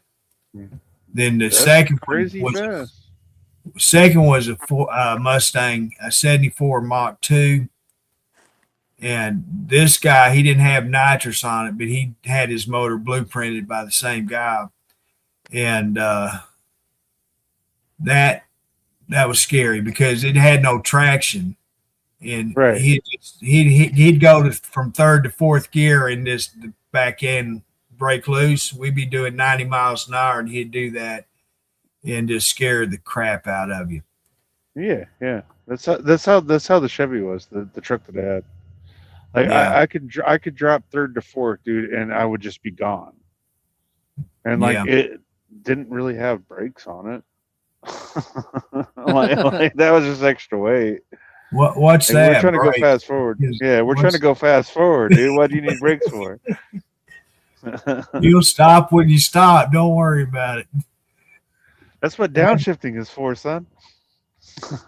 My truck, that 78, I lost a couple of master cylinders on the wheels, and it got to where I didn't have no brakes. I'd be lucky.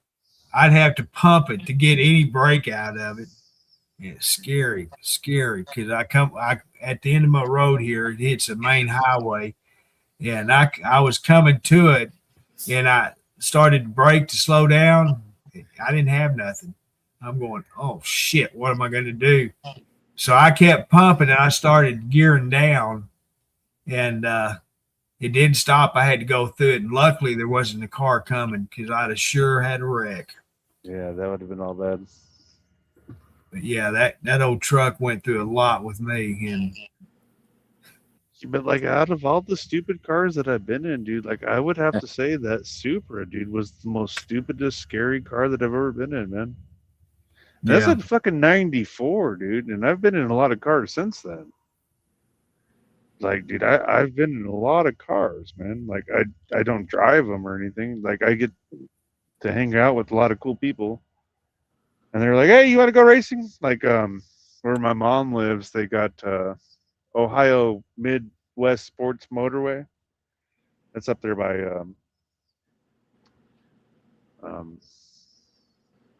the central Midwest Ohio. But like, dude, they all come up there to race Porsches, everything, dude. Like, they've got a really big course there, dude.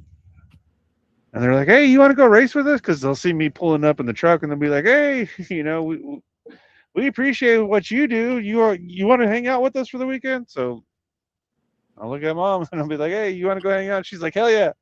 My mom's a gangster, dude. And so we'll go on, have some fun at the race courses, man. And dude, Yeah. it's a lot of, and then like doing all of the fire and all of that stuff. That was one of the coolest experiences of my life, because then like I was doing Mazda Laguna Seca. I was doing like just a lot of different weird courses, man. So like everybody would be just so happy that their garage didn't burn, you know? They'd be like, you guys saved us, dude. You guys want to go for a ride? So like, dude, I've been in a lot of stupid fucking cars, man. But like out of all of them, dude, you know what it is? I think that was the scariest about being in that Supra was that it was somebody that was my age that was driving, and it wasn't like a course veteran. You know, when you're riding with a course veteran or something like that, or somebody that has got a lot of course experience, then like you're like, okay, well, obviously he's not going to fuck up his baby.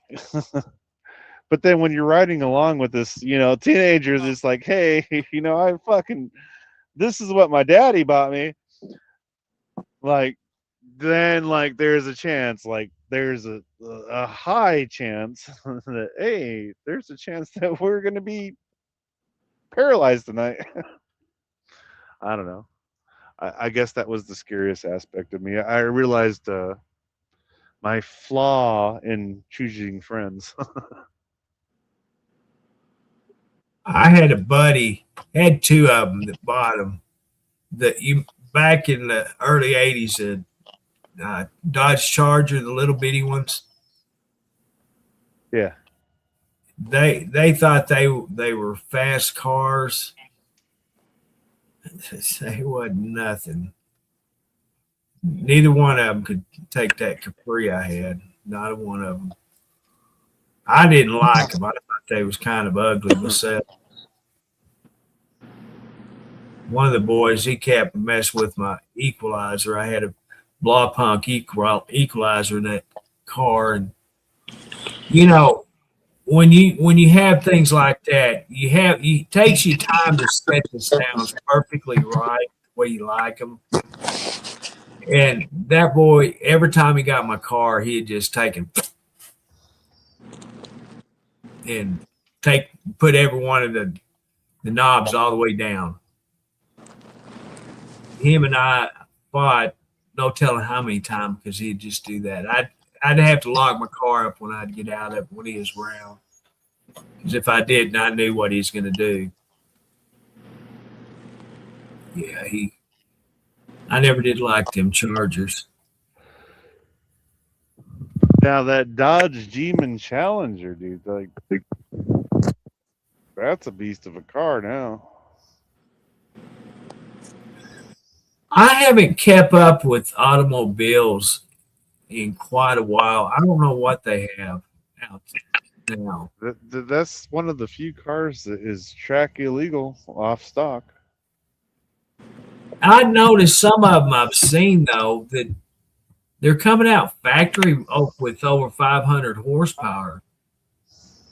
And, that was restricted back years earlier. In my time, yeah, they could only go up to so many horsepower, but they couldn't. That's why everybody went to the boxer engines, like I was talking about with the 500. Supra and stuff like that. Yeah. Because you weren't knocking out that amount of horsepower, but you're getting that same amount of recall. Because of the torque, the gearing, and all of that made up for it. I And mean, I did. even the Subaru Ascent that I have now, dude, it's a 2023, but I've got the full touring edition, and then I've also got a couple of things that I've done to it, kind of off market, but like that's a fast car, man. Like people don't realize how fast it can be. Yeah. Like it's really decent for an SUV for a mid range, dude. Like it's definitely a very very fast car. And like I definitely have to be very very careful. Like that's the last speeding ticket I got was in that car. Like I was just cruising back from Tulsa. I took everybody out to a movie and a show and all that stuff, and just cruising back. Like, dude, I had no clue, dude. I was doing 110, and the cop was very polite about it. He was like, dude, check it out, man. You got a CDL, dude. You don't smell like liquor. You're not doing anything, dude. I'm gonna write it up for a 75 and a 70, dude. But you need to definitely watch that shit. You got lucky there. No, dude, it's not luck. It's all about being polite with the police officer when they come up to your window. And most people, like, as soon as a police officer comes up to your window, either you're going to freeze up and you're going to be like, oh, fuck, what the fuck, you know, or you're going to be very obnoxious. And he was ready for one of those two. And it was like, dude, I just realized what I was doing. And I'm really sorry about that, man. Like, I was just cruising along with the flow of traffic and then kind of just got in a hurry, man. I wanted to get home. I have to drive tomorrow. And he was like, I really appreciate you for being very kind about this. And like the last ticket that I got in the truck, dude, like it was for a strap that was misplaced and it wasn't my fault. It was the company's fault. And even the company admitted it today. That's the reason why I had to go in for training, supposedly. But they're like, here, we're going to give you some 4-inch straps. And it's like, well, you guys should have probably have done that before you sent me out on the road, right? But, you know, it's just, I was very cool with the DOT officer, and he was like, dude, you're in the top 5%. And he didn't write it up as a citable offense. And it was just a stupid fix-it ticket, you know, like, hey, fix it here or I'm going to put you out of service. And yeah, that's happened to me too. Like, just be polite with the police officer when they come up to you. It's amazing how much farther you will go. I very much agree with that, dude. I appreciate our men and women in law enforcement as a professional driver, dude, and seeing how much they've done to clean up our roads by doing you know, some of these questionable activities, by getting people that don't necessarily know how to understand our street signs or anything like that off of the road. Yeah, I agree with that 100%. But at the same time, like, dude, if you're polite with them and you talk to them and you treat them like good human beings, most of the time you're not going to get nearly as much trouble as you think you're going to get into. I don't have that kind of patience. See, there it is there. I'd be like, what do I do now? I'd See? probably say the donut shop's over there. See? Right off the bat, man, you all both catching tickets. And then like right off the bat, like they'd be like, well, dude, who's the dude in the back seat? And I'm just keeping my cool and be like, hey, dude, I appreciate your service. They'd be like, you both need to get in the fucking back seat and cuddle and kiss or something. And this motherfucker needs to drive you all home. Whoops, did I say that out loud? I That guess wasn't me, that Henry was the went to cop. bed. Yeah, he probably did. Yeah, he was pretty tired. I'm pretty tired myself, I ain't gonna lie. He kind of like Dennis. When he's ready to go, he just goes. He just shuts her down.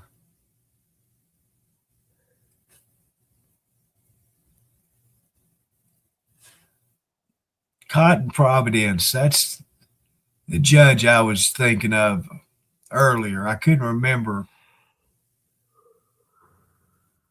his name or anything. Cotton Providence? Yeah, it's Frank Capote, I think it is. Yeah, but He- it translates to Cotton Providence. He just passed away not long ago, just a month or two ago. But he was doing live videos of his court hearings on YouTube, and he was the most compassionate judge that there ever Yeah, was. so he just died? Yeah, Oh, that's really unfortunate, man. yeah, he passed away. His son, his youngest son, is taking care of his pages for him. So you'll still see him if you follow. Yeah, that was the one that would like he would actually go back and look into the court records and all that stuff when people would be like, "Hey, this is what I did." And then he would call them out on their bullshit, or he'd be like, "Hey, you know what? You're doing really well, dude, and we're just going to dismiss the case." One of Yeah. the funniest ones I'd seen in his court was there was a father that brought his son to court with him, and he had his son come up and sit on his knee and started asking him questions about the traffic infraction that his dad did. And he asked him, "Be truthful with me. Would you give your dad a ticket?" And he says, "Yeah." In the courtroom just roared in laughter. And he tells the son, "If your daddy takes you and gets you lunch, I'll dismiss this case." And his daddy said, "I'll take him to get something to eat." And so he says, "Case dismissed." That's so nice. And that's the thing. He would actually call the children up and stand beside him or whatever, and tell them, "Be truthful with me. Is your parent guilty or not guilty?" And most of them said not guilty, but that little boy, he said he's guilty. So I figured his daddy done been mean to him for something. Amazing how that works out, right? Yeah, that was funny. Never know how your day's going to go. Right. So I watched the funeral service for him. They had a really, really nice funeral. So he did actually pass away. Yeah. That's really unfortunate, man. We need more judges like that. And, you know, the ones I watch like 4 or 5 different ones. The majority of them are fair, and a couple of them are too fair. And they are the ones that say this is a revolving courtroom, because they keep giving these defendants chance after chance rather than putting them in jail. Yeah, and actually make them pay one time and then see how they do afterwards. No, they give them a non-recognizance or whatever they call it. Yeah, OR. And get them out free. And then they come back and they'll give them 2 or 3 chances before they actually set a bail. And then finally they'll set a bail and it's $100, $1,000, you know.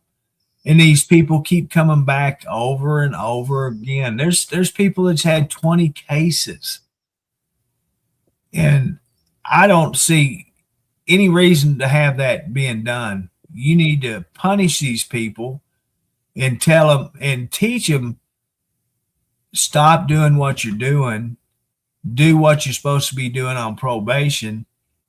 And if you don't, I'm going to put you in prison. And once they put him in prison to show him that he means business or she means business, then maybe that'll change them a little bit. Because if you just keep turning them loose over and over and over again, they're not going to learn their lesson. And there's two of them. That Judge Fleshner's the world's worst in giving people 100 chances before he takes action. And I there's times I just have to shut him off because I can't believe he's doing it over and over and over again to the same people. For the 15th time. And the thing is, a lot of these cases are, they're dangerous people.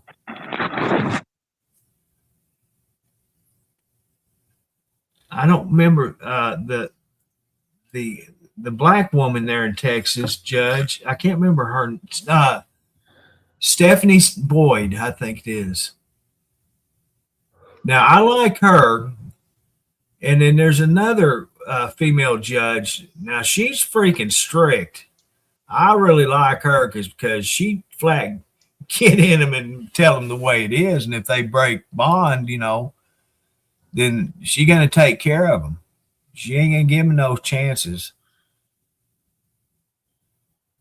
But yeah, that's mostly the videos I watch anymore.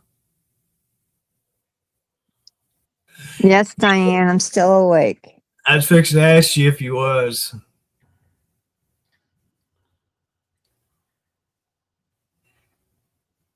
Well, I appreciate you coming up here, Deborah. Yeah, it's been very nice to have you on stage. Doesn't it get easier the more you do it? Yeah, it does. Yeah, nobody up here is going to judge you or anything. And most Now people that I in don't chat have to are- get are up pretty at 6 cool. o'clock in the morning. There you go. Makes a big difference. Must be nice. It looks like I might pull an all-nighter again tonight, not go to bed. Is that what you're going to do tonight, Curtis?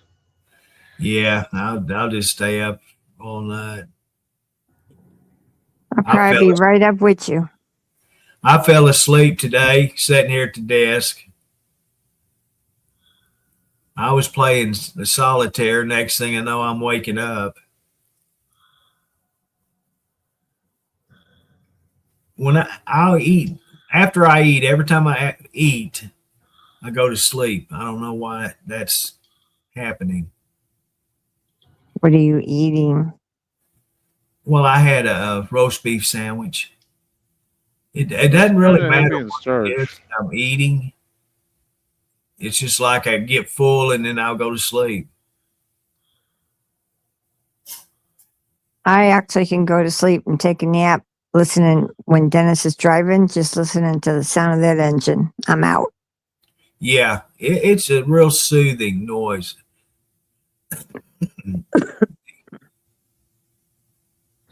One of the trucks that he had was worse than any of them. I could be sitting there listening and watching comments and stuff. And then you'd be crashed out. Yeah, I just fall asleep. I'd be wide awake. Next thing I know, I'm waking up. Hey, wait a second. I'm not old, Diane. I might be golden, but I'm not old. Wasn't that a David Bowie song, The Golden Oldies? Yeah, I think it was. I like the golden oldies. Oh, I do grew up too. in the 60s. We're talking about the David Bowie song, though. I honestly, I like the 50s and 60s music. I'll sit here and listen to the 50s music a lot. I Right. like the 70s music. I don't grew care. up 70s. a little bit later than y'all, so I kind of like the 80s. Andrew, you're just a baby. I know. There's nothing wrong with that. I'm only, 42 years old, going on this year. I got T-shirts in my drawer in there older than you. I know that. Doesn't bother me in the slightest. It doesn't make me feel less secure about myself. I'd say I had my other life. but I don't want to tell on myself. I'm really happy to make it to 42, to tell you the truth, growing up in the life that I did. I I guarantee want to you, live to be 100. I was lucky that My grandma almost did. I was happy to make it to 30. The shit I did. That's where I was lucky. Dude, when I very first met my wife, dude, I told her, dude, I'll be lucky if I make it to 18. And then Yeah. we had a child when I was 18, Wow. and then you know, the rest is written in stone. I think I was 30. No, 20. I think I was 26 when I had my son. Somewhere around there. It's too late to try to do the math. But You don't know how to do math? yeah, I did some learning on that in school. Yeah, remember he graduated 8th grade. Graduated 6th grade. Twice. Twice. Hey, how many people can say they got their graduating diploma in front of them? I got can't. mine right here. I couldn't tell you where mine is. Oh, Actually, mine's a party. No, I can't say that. I don't got the right book bag in my truck. I got mine right here. I don't know why, but I do. Clean the dust off from it before I show it. I ain't showing no important stuff. Get the right button. See, looky there. Ooh. Nice, dude. Congratulations, buddy. So you just act that dumb because you like it. Hey, I'm from Arkansas. Aren't I supposed to? That's He just lives an in the act. Yeah. Ozarks. See, I Yeah, got well- the fancy toilet paper still that come in it. Yeah. Here we go. And see, there Protecting it all is. of that ink. Looky there. Don't want to show too much. And that's the old high school right there. Nice. I'll show it to you. That What part year did you graduate, Curtis? 82. See? There. He graduated before I was even born. That's the high school. I have So my now mom. we understand the difference in cars that we were talking about. Yeah. My But you son's see- rebuilding his car that his father gave to him, a 1974 Challenger, Oh wow. from the ground up. Awesome.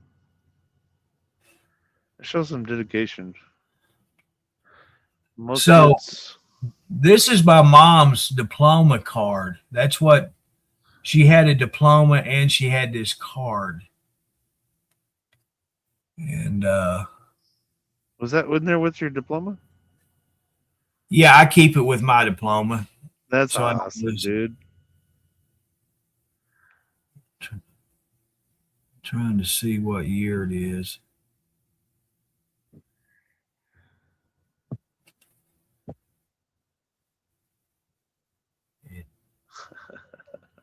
Well, it don't give a date.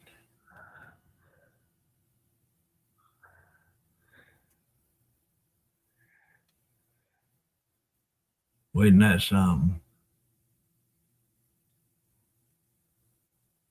You'd think they'd put a date on it, but they don't. It's got school board members, superintendent's signature, and all that mess on it. Shit, I'd have to do some major calculating to figure out what year she graduated. So, Curtis, were you born in 58 or 57? I was 63. 63. Mhm. You graduated early then. Oh, I just don't know how to do math. no. Did you say graduated or born? Born Yeah, 63. 63. Yeah. See, my wife was born in 1960. Really? Yeah, 70s? dude. Well, And how I old was was born you? in 84. And I definitely didn't think I was going to have a kid when I was 18. That tells you guys some shit about myself, about my story. Yeah, Well- yeah, I was one of the naughty ones growing up as a kid. Like, yeah, sorry, man. I had, You But were one of them definitely- bad boys, huh? Oh I had- no, never. I would never do anything bad unless she Uh-huh. asked me twice. my senior year, I had a couple of scares. I'll put it that way. No, but like there was no reason why we should have had a kid together.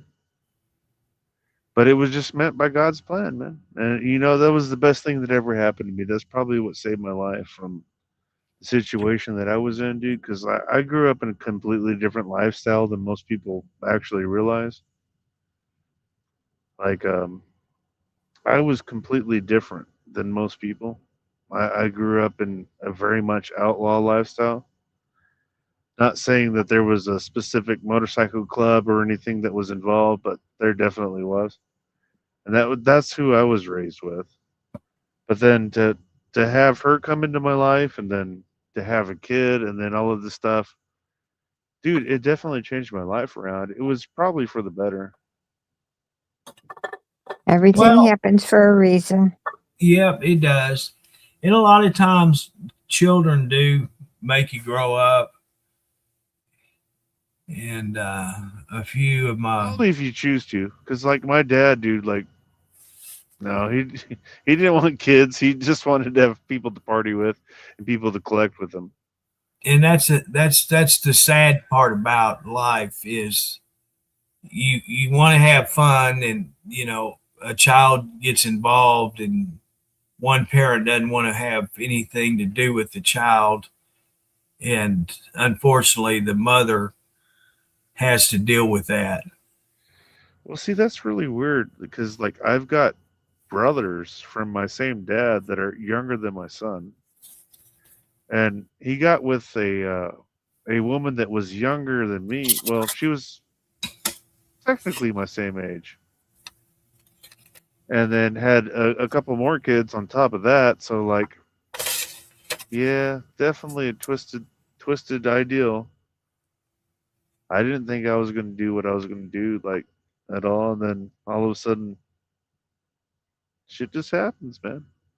And what's really crazy, though, what's really the craziest part about it to me is that now I've had to bury both of them.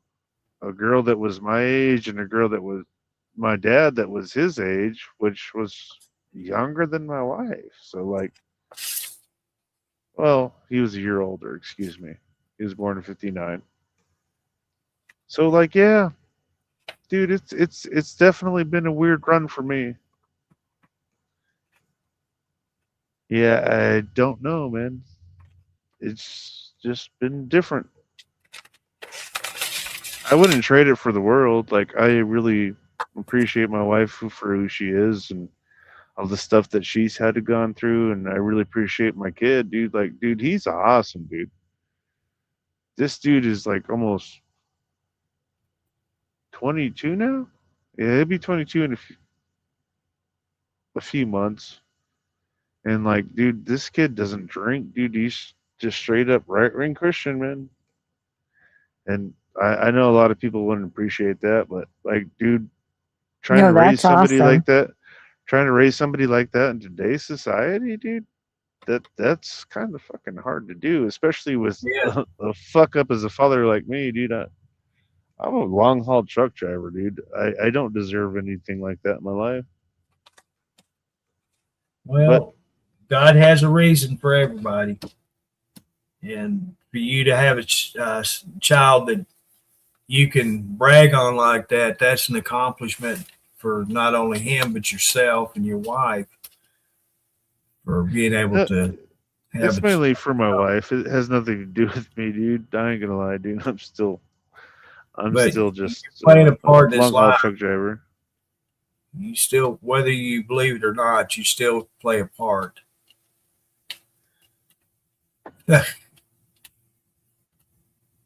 I would never take that credit from her. She's done all the no, hard you work. can't. You can't. She did majority of the work, but you still put a little effort into it. There was issues that she discussed with you before action was taken, I'm sure. I'm telling you, dude. Like, dude, she's amazing, dude. Like, dude, I am the mess up, dude. I ain't gonna lie, man.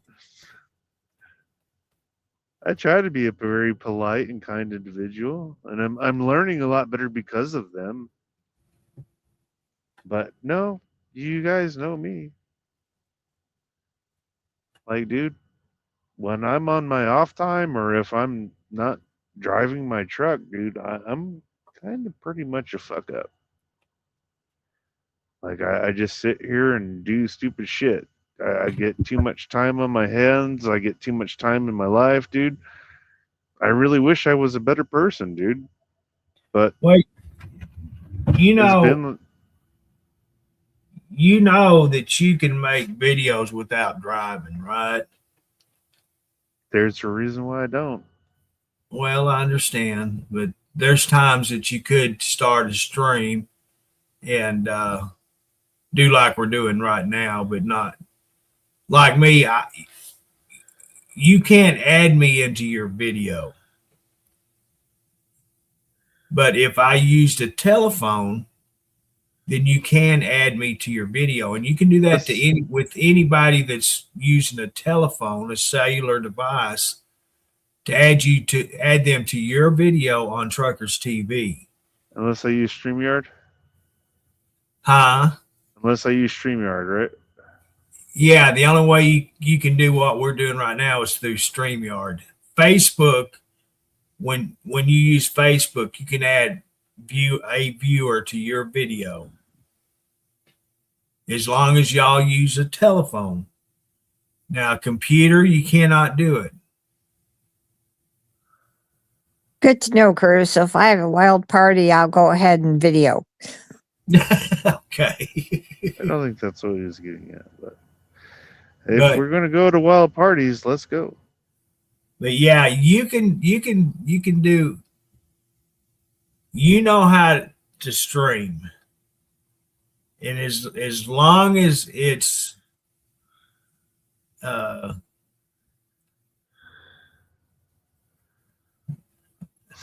do I put this? Politically acceptable, then you can sit there and do whatever from your truck. If you get put back in a hotel somewhere, you can start a stream. You know, Make sure everybody has their clothes on. yeah, and you can Here do we it. go, helicopter. Yeah, you know, while you was sitting there, Deborah's getting excited. Yeah. when you was sitting there for 2 weeks, you could have made videos. I know you'd like to drink. I know that. Yes, sir. But there's times that you can sip and still create content, you know, and I'm not telling you have to. I'm just saying that could occupy your time when you're setting. That would have been like probably a lot better than what I was doing. But I did almost finish off the first full album for the channel. Did you? Yeah. I've been writing a lot of music. Yeah, I heard you talking to Dennis about that.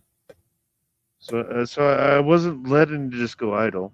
But at the same time, yeah, dude, I should probably have done some stuff like that. But like you notice every time that you guys are on live or anything like that, I try to join when I was in the hotel. And even tonight, like when I should be driving tomorrow. Like I'm not under a tight schedule to get back to Arizona right now. So like, dude, I think I've got 1,000 miles to go. So like, it's pretty loose schedule for me. Like my drive manager, because I got a new drive manager this week, and I told him, well, I'm gonna just take off in the morning. And he's like, well, that's 1,300 miles. Are you sure you're going to be able to make that? I'm like, dude, I've got to be in there Monday morning. So you're hooked right now. You empty or loaded? I'm empty. I got an empty tanker. Okay. Yeah, I just been eating chicken wings and eating pizza rolls. Really? Just tired, man. I've been up since 8 o'clock yesterday morning, so now that's what?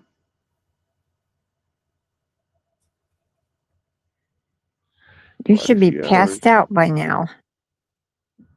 It is what it is. I enjoy keeping you all company. I miss my family over here on Truckers TV, man. We're going to do some live TV tomorrow going out towards Arizona. You guys get to see Oklahoma, Texas, and probably most of New Mexico. All right. But it is just what it is, man. So, Deborah, I don't. I think you tagged me in Julie's video today, was it, or yesterday? Now, Did I? I think you did. No way. Did you? I don't remember doing that. No, you didn't. Let's see here.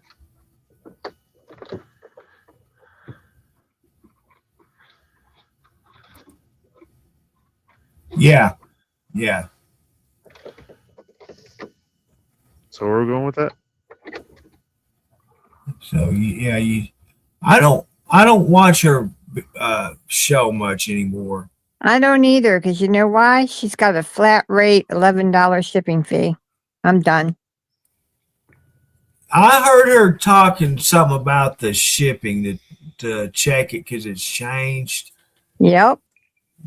So that's what she did. Yep. $11 flat rate. Wow. Now, And you what is know, this Julie channel? oh, Yeah, it's Curtis is the one that turned me on to her. I didn't even know she existed. it's Thrifty Chick Boutique. She sells just about anything. Yeah, from A to Z. Yeah, she buys them pallets from Costco and Walmart, Walmart. Yeah. and turns around and sells stuff out of it. When I first got into watching her, I liked watching it just for the entertainment because her and her daughter Ray were on the same program. Ray lived there in Michigan with her, and it was they had a lot of people there. She's really downsized in her employees, and I don't know how she's doing that. Because when I started watching her, she had like 7 or 8 people working there with her. So things went really fast, and she kept up with it a lot easier. And now there's times it'll be her and one other person. That's it. And as fast as they go, I don't know how she keeps up with it. That one lady that was working there, I've heard that she quit. The shorter lady. She's had a lot of people quit. I guarantee her she's hard to work for. I'm sure she is. If you don't like to pay people, then it's kind of hard to work for them. Well, she's got a bad attitude for one thing. She's definitely Makes it got even an harder. attitude. It's kind of like, and I'm not saying anything bad about women, but she is a woman with a sporting attitude. Calm down, Turbo. When you have to sign a disclaimer like that, that's when your brain tells you to sign a disclaimer like that before you say what your brain is about to say. Chances are you shouldn't say it. I know it, but hey, it's just the way she is. You know, it's I'm just saying, though. my way or the highway. It's her personality. I Yeah. get that, but still, anytime like you get into a situation like that, that's kind of your own fault. I like Like, you Ray, know her who- daughter. And see, I don't like Ray. I Really? honestly, yeah. When she went out on her own show, Mm-hmm. for some See, I reason, told you, I knew Diane was going to catch fire on that. I haven't been able to watch much of it. Now, I'm kidding, Diane. I know you're just helping me out. her boyfriend, I can't even think of his name. Ray's boyfriend, Jackson? Yeah, Jackson. Now when he sells, I'll watch it. He looks like he's about 14. I know it, doesn't he? But he just I don't know if he graduated this year or not. I think he did. Not yet. He I hadn't mean, he's in nursing school. okay. What is I never did charges, hear what Diane? he was going to college for. Yeah, he's going to be. Yeah, he's in his. He'll start his second semester. Okay. Never mind. I reread that. I'm stupid. Sorry, I was just trying to understand some stuff. No problem. I can't even see the comments. Lydia was buying from charges 20 pounds for $10. You can keep ordering until you get to 20 pounds. Not bad. But how much is the shipping? That's not bad. But how much is the Yeah. shipping? $10 for 20 pounds. That's not bad. Yeah, but how much is the shipping? $10 for 20 pounds. Well, you got to pay for the 20 pounds of stuff, and then you got to pay for the shipping online. Well, see, Yeah, that's that's just what I'm it. That's why I $10 don't watch no her matter what you anymore. buy, as long as when it adds up to 20 pounds, you get charged $10. Oh, So- is that what it is? Yeah. Now with Julie, you could buy No, one $5 item. She's going to charge you $11 to ship it. Yeah. So that's And what I was when curious. I bought- Because there's always a difference. You know, when I bought them two teddy bear Okay, things, that's fire. That's fire, Diane. did you see what I bought for my granddaughters, Deborah? Uh-uh. They're teddy bears, and they were only about this tall, Uh-huh. but they had a skirt around them, and it's just like the shoulders up of a teddy bear with this skirt around it. Something like you'd put on a tabletop or something like that. Yeah. Well, I seen them and I thought, I got to get them for the grandbabies. So I ordered them. Wasn't a whole lot to them, and she charged me $9 just to have them shipped here.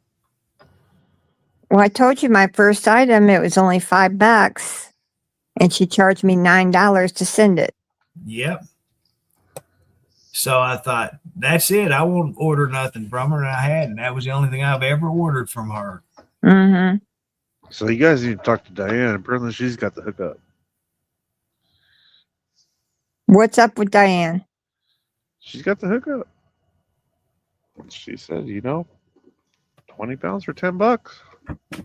Yeah, that's not bad at all. Because I used to do like a lot of the Amazon stuff, and then I used to do a lot of the storage auctions. But like, dude, like one of the storage auctions that I bought was really, really cool, dude. Like it was I don't know, you guys know who Red Simpson is? I don't guess I do. Country music star. Park Me next to that Pretty Little Mac or Dynamite Express or anything like that. No. Old school country music, but like we bought a storage locker there in Bakersfield, and a lot of people don't realize that Bakersfield is kind of the West Coast ideal of Nashville. So there was, you had Buck Owens, you had all these people, but ended up with Red Simpson's storage locker. So we had his country music award, we had all of his unpublished music, we had a couple unfinished guitars, we had his 1968 Fender Strat, Like, dude, just really weird shit that was inside of this storage locker, dude. So, me being me, who I am, like, I kind of had a feeling family didn't know that the storage locker existed. And we kind of put some fillers out, managed to track down the family and got Red Simpson his stuff back. Well, technically not his stuff because he was dead, but his kids, his country music award, the unfinished music, and all that stuff. And they let us keep the amplifier. They let us keep a couple of the guitars and all of that stuff. And it's like, well, you're not really letting us keep all of this stuff. We own it, but whatever. But they didn't offer a penny in order to have any of the stuff back. They're like, well, we'll let you keep this, we'll let you keep this. And it's like, at the same time, dude, we spend all the time and effort to buy this locker, and we found you guys because we didn't think you guys knew it existed, and they didn't know that it existed, but they really didn't give a shit about it. And that was really sad. Yeah. But that kind of showed me, it was like, dude, they're like, well, that's just fucking dad stuff. They should have offered you some money. And said, no, I've changed my mind. I'm going to keep it. If they don't give you any gratitude for trying to, bring it to you, screw you. But at the same time, dude, it was like, okay, well, I'll give you this stuff, and yeah, sure, we'll keep that, whatever, dude. It is what it is. People are kind of entitled at that point because, he made a lot of money doing country music. So, But still, you didn't have to put in the work to find them and offer, back to them. So that was kind of one of our first experiences with buying storage lockers. So we were kind of learned real quick, like, regardless of the fact, dude, people are, if it was something like for instance, my dad's flag, his casket flag, if I had my dad. So now that's completely different, dude. Like when I see a veteran's flag laying inside of a storage locker, dude, it doesn't matter, dude. I will go through the depths of hell in order to find which family that belongs to. I'm sorry, dude. That's just my national honor, dude. In order to make sure that's anything to do with military service, ribbons, flag, pictures, anything like that, I would go through hell and back to try to get it to family. I can't say the same with ribbons because, like, there was 4 different times that I contacted family about ribbons, and they're like, well, fuck that motherfucker. I'm glad that he's fucking dead. And it's like, well, dude, like, do you guys understand how much service he provided to the country and all that stuff? No, he was just a fuck up, dude. Fuck that dude. I'm glad he was dead. So, like, I kind of draw the line at the medals, and it's probably messed up with me, but at the same time, dude, I will definitely turn it over to the local AMVETS, or I will turn because AMVETS has a much higher track rate of having a successful reunion than people that are just buying storage locker does. Mm-hmm. So I learned where to draw my lines at. But like with the flag, dude, no, like, dude, I'm very much a part of Folds of Honor. So like Folds of Honor, that anybody that loses a family member that happens to be in service or anything like that, they do have recompense, but it's not in the same way that they think it was. It's like Folds of Honor will definitely help them do some amazing things. Oh yeah, I follow Folds of Honor. Yeah, dude, I blasted on both sides of my truck, dude. I've actually got full service stickers on both sides of my truck. Like, I'm very much about that, dude. And you know what it takes to get a full service sticker for a company. Yeah, dude, it's not easy. You got to be about the business. So, like, yeah, dude. So, yeah, I have definitely had to search down people and be like, hey, dude, we're just trying to give your dad's colors back, or you're trying to give your mom's colors back. Because nowadays, it's not always about dads. You know, it's about dads and moms. And sometimes it's uncles, sometimes it's cousins, depending on how far we want to trace it back out. And regardless of the fact, though, dude, like that is something that when you see it wrapped up and you see what it's in, you kind of instantaneously know if you know anybody that's been in the service. Oh, smacks, we got colors inside of this locker. And like, dude, I've lost a lot of money, dude, spending money on lockers because I send the folds inside of the locker just in order to recover the folds, because I knew other people that were kind of bidding on lockers that we were bidding on in that area, dude, weren't doing the same thing with the folds that we would see. So like at that point I knew like for a fact, okay, well, we got to bid on the folds. And it was bittersweet, to tell you the truth, because like I really hate the fact of the matter that like as soon as I would point that out to an auctioneer or something like that, knowing who we were, what we did, and all this stuff, they would kind of push up the prices on it. Like the starting price would not be worth what that locker was about. Like they would be like, "Oh well, here's an automatic sell," Yeah. and that's kind of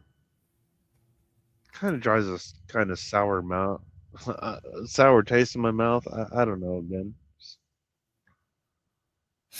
It kind of offended me, to tell you the truth, but like yeah, we did a few things like that. It was really amazing though to actually, it doesn't matter how much you had to put into it or anything like that, because money is just fucking money at the end of the day. And when you're able to rejoin the folds with the family or other stuff, and they didn't realize that they actually existed, and they thought that the person was full of shit or anything like that, or they just thought that somebody else had, like, well, that didn't really truly exist. And for them to see, like, hey, no, this is what really happened. Here you go. Here's your guys' papers, and all this stuff. And here's your flag, because as soon as you find the folds or anything like that, and it shows the name on it, you can get the color guard or anything like that to actually reoriginate the paperwork and all of that stuff. And they're really good about that. I really appreciate them for that, depending on what branch of the service they're in. You just got to reach out to the specific color guards or anything. And, VFW is good. They here in Hot Springs, that's who keeps up with. Like my dad, before he passed, they had already had his flag there on property, and they had it there for many years. So, local VFWs is really good to reach out for anything to do with the veterans, whether living or non-living. That's a good outreach to contact.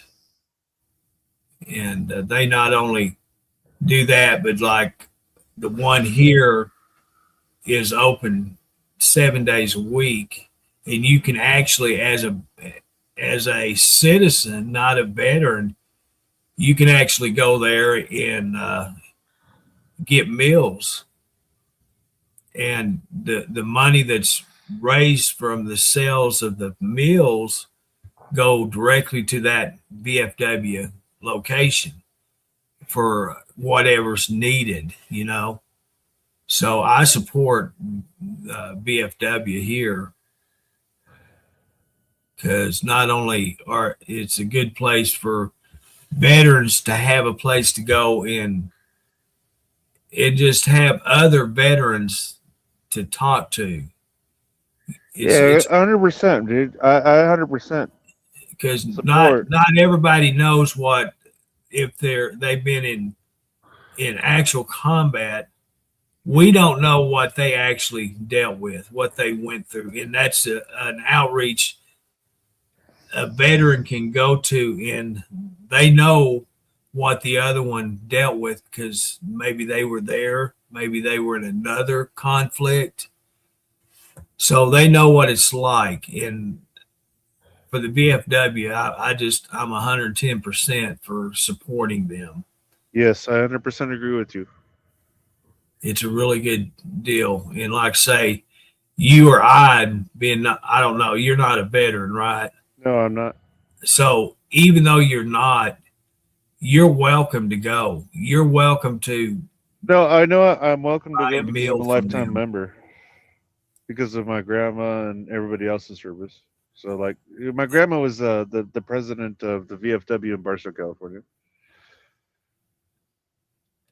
Yeah, so yeah, I've got a lot of experience at the VFW, dude. But I'm telling you, man, like 100%, what you're saying is 100% the truth, man. And what you're saying is, dude, just 100% dead on. Like, dude, I didn't realize that there was so much outsource and resource for it. Because, yeah, dude, I might be a fuck up, but that doesn't mean that everybody in my life has been a fuck up. Yeah. Yeah, I have all my dad's stuff. He was in World War II. I've got his flag and his DD 214 and all that. And then, when my husband died, he was with the 82nd, and we had a military funeral, and I've got his flag. We appreciate his service there, Deborah. I served right with him. Oh. And Dar, welcome in. And Diane, we appreciate your father's service also. Yeah. My great uncle was in the Korean conflict. He got blowed up. He was an infantryman on the howitzer, and he got hit, and he didn't make it. So I ended up with this flag. My grandma had it, and when she passed away, my dad took it, and then Dad decided to give it to me, and so I kept it up here until my issue with my marriage, and I gave it back to my brother. Told him he'd be safer with him than where it's at. Understandable. Yeah, so he always protect the most sacred treasures in your life. Yeah, I had his Purple Heart also. And I had, like I said, I had to get rid of a lot of stuff to keep it protected. And brother got the flag and the Purple Heart. And the letter that my grandma received, because my grandma, it was her baby brother, and my grandma was like her mom, like his mom, because he was just a baby when their mama died. So grandma had to raise him like he was hers. So anything that dealt with, she got, and she had the official paperwork that they sent, because at that time being that would happen in Korea, they smelled a letter. That's how she found out. They didn't have. Yeah, they had a telegraph. Military personnel come to the house and inform her that he passed away. She learned of it in a letter. So yeah, that good old type print. Yeah, and I remember them days. Yeah, that was with the Purple Heart. So that was all together. A lot of things that I wanted to protect that was not safe here. I'm sorry for your loss there, Curtis. Yes. Yeah. But yeah, that's a lot of things. I am pro. I spent a lot of hours at the Veterans Hospital, both the Fort Root and the VA there in Little Rock, and seen the results of war. I seen it. Yeah. And it's really sad to sit there and watch kids. I'm talking kids in the condition that they were. It just broke my heart being there. What they gave for me to have what I had, it wasn't fair. It really wasn't. And in how they are treated when they come home and have to deal with all this crap from the government for what they gave for us, that's not right. It's not, especially when we're giving all that shit away free to. Exactly. That's a prime example, Andrew. Yeah. I didn't have to carry it any further than that. No. You could if you wanted to. It's quite all right. No. It's not all right, dude. It's not all right in my eyes. Well, yes, it it is is all right, by God, because we're talking about what our fucking government are doing, and it's not right. We It's not have what the our current government is doing, though. we have the right to talk about it. If they give these asshole people the right to do what they're doing to our lawmen, then by God, we can do what we want to do. Is that not right? And Diane nailed it too. Also, right off the bat, like, yeah, we fucking treat them like they're useless individuals or anything like this, but then all of a sudden we're going to give somebody a free ride over here in the United States. It's just not right. And I'm not going to be the one that says anything about it, like, to tell you the truth, because the simple fact of the matter is I think we're starting to come a long ways, and we're starting to turn a lot of that stuff around. I haven't really seen it for our disabled veterans or the people that are sitting here one moment away from, just turning on themselves. And I really hate that. And that's the reason why I do what I do. I still work for the government, dude. I still do what I do to make sure that our boys and girls got all the ammunition and everything that they fucking need, dude, in order to make sure that they never run out, dude. This is the issue I have with today's government treating their veterans. Our error from Desert Storm to this present day, the suicide rate is higher than it's ever been in American history for our veterans. That's specifically what I was talking about. And that is not right. That is our government's fault that they are not giving these people what they need. They just turn them loose into society to live with what they dealt with in their life. And that is not right. And if you don't like what I just said, you don't have to be here, because that's a fact. I may not know a lot about what's going on in this country, but by God, I do know the truth about that. Yeah, my brother served in Vietnam, and when he came back, he was never the same. No. We can't imagine. And I agree with you, Deborah. Like, I'm really sorry that, like, the country just totally turned their backs on your guys' families. And it doesn't make sense to me. Like, why are we still sitting here if it wasn't for them? Why would we be doing the things that we are doing if it wasn't for them? So then why don't we take care of them? Mm-hmm. Why don't we show a little bit of compassion and develop some We owe ideals. Everything we got to the American veterans. We do. Everything. Because without them fighting for our freedom and rights, we wouldn't have not a thing on this earth. No, we would not be the same planet that we are right now. That's for sure. No. At all. Well, I 100% agree with you, man. I talked to veterans at the VA hospital that's where they lived. They lived on the street by the hospital because they couldn't afford to live anywhere else.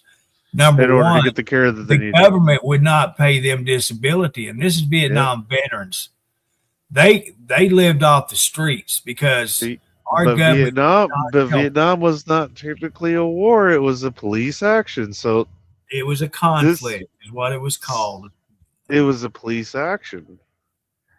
But by still, definition, by the government. I don't give a fuck about the definition. But you got to understand, American citizens went over there because our government sent them. They drafted them. They did exactly what they wanted. Our men died. Our women died over there. When they come back, they were spit on. They were looked at as murderers. So where I'm drawing, was it their fault? No, it's our fucking government's fault. Is what are we getting ready to get into? You did not go to Vietnam. You was put in prison. What are we That's getting ready what I to get have into right a problem with. So don't sit there and tell me anything different, because I'm not telling you. I'm not telling you anything more than different, any Curtis. other veteran on this fucking planet. I'm not saying anything different. I'm just saying, look at what we're getting ready to get ourselves into now. Well, I'm just saying. It's on the government's hands. We elected it, so by God, if you don't like it, it's too bad. I think our government is doing a hell of a job. They're trying to make America great again. I understand that, dude. But we got to be very careful when we choose to use this whole geopolitical terrorist action and relative to a policing action. So when we went into, are you saying that what Trump did is a terrorist act?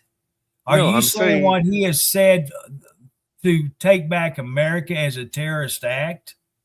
No, what I'm saying is that they labeled him as trying to stop a terrorist dictator, right?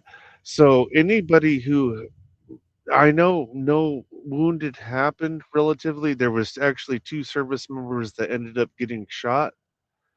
But at the same time, they're not going to receive a service medal or anything because it was a police jurisdiction.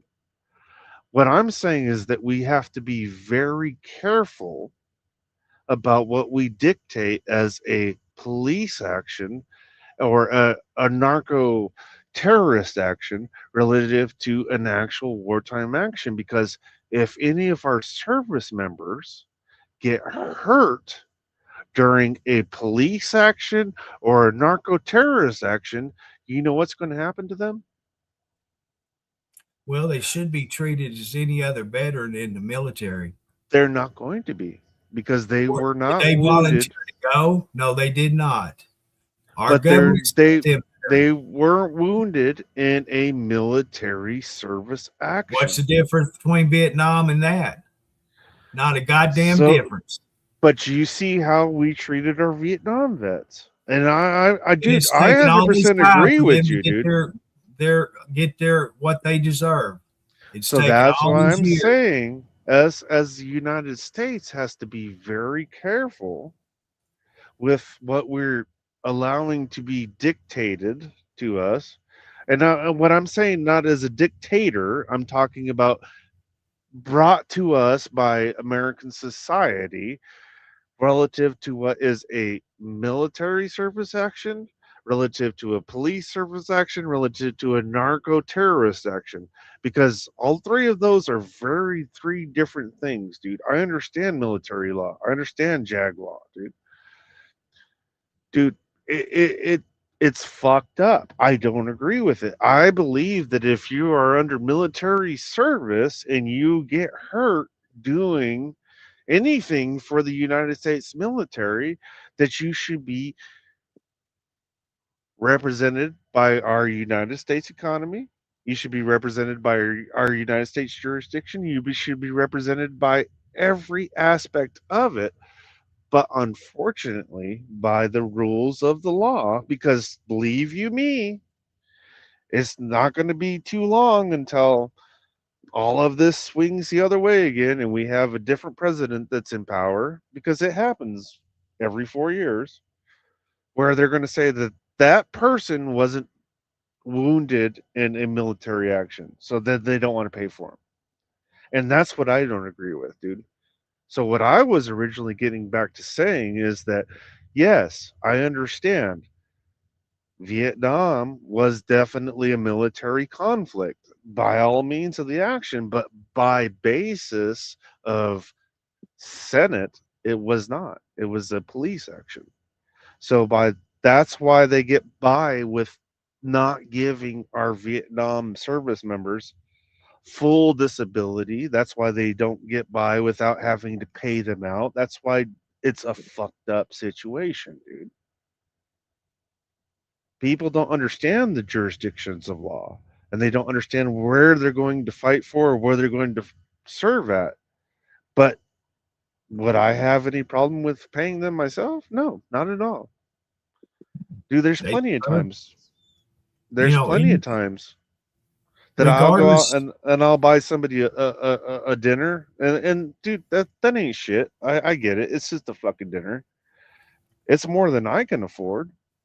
But today, at the same time, dude, it's today when our military personnel sign up, they're volunteering. Yeah. Now they sign paperwork knowing what they're they could be faced with, but they accept the challenge.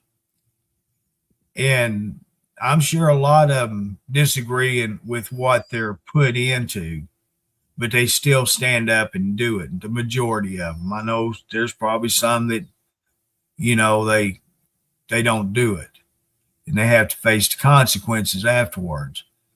So I see the difference there than being forced to be. But how many 18-year-olds read the fine print?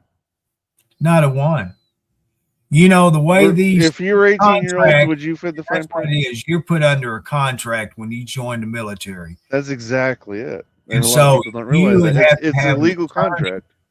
You'd have to have an attorney to sit down with you and explain word for word what you're signing, because it's a contract. And now, once that contract is violated, which attorney do you get to use? None. You have to get your own. You have to use a military attorney. No, it's specifically written in the contract. A lot of people don't read that far into it. You have to use a JAG attorney. But if you're going against the government, that's going to be a JAG that's going to be prosecuting you. Yeah. It's crazy, isn't it? And I don't believe that's right, dude. I don't believe that's right at all, dude. Like we shouldn't treat our children this way. Sorry, I'm getting into some deep subjects, dude. I probably shouldn't be. But yeah, I don't agree with a lot of things, and it's my personal opinions, my thoughts. Yeah, I'm not trying to make you mad, dude. Dude, I'm agreeing with you 100%. I'm really, really, it's kind of like Truckers TV. I'm really protective of it. Yeah. You don't know how many Vietnam veterans I've sat and talked to. I've sat and ate. I bought their breakfast, their lunches with. Yeah. And the challenges that they're living with every day, and without getting any assistance, it's unbelievable. It's really sickening, to tell you the truth. It is that they're treated this way. And like I said, there's a lot of them that's living right there close to the hospital on the streets. And they go to the VA because they get discount on a meal. Yep. And that's the only thing they get is a discount. They don't get a free meal. But they're freezing to death, and they're sitting there in the rain, they're sitting there in the cold, they're sitting there and everything else, dude. I don't know if you've been to the VA there in Little Rock, but they have a smoking area there right close to the front door. And right there, a lot of them, that's where they sleep at. It's weatherproof. It's heated and air conditioned. And anytime you go to the hospital, you're going to see that place nearly full of veterans, and that's Vietnam veterans. And during summertime, I'd go in there and sit down while Dad was having his doctor's visit, because I just sat out there. And I talked to a lot of them, and it's really heartbreaking that what they're dealing with today. And this is because they didn't get the help they actually needed. And I'm not talking financial. I'm talking about the mental health and PTSD. all of the, yes. assistance. They're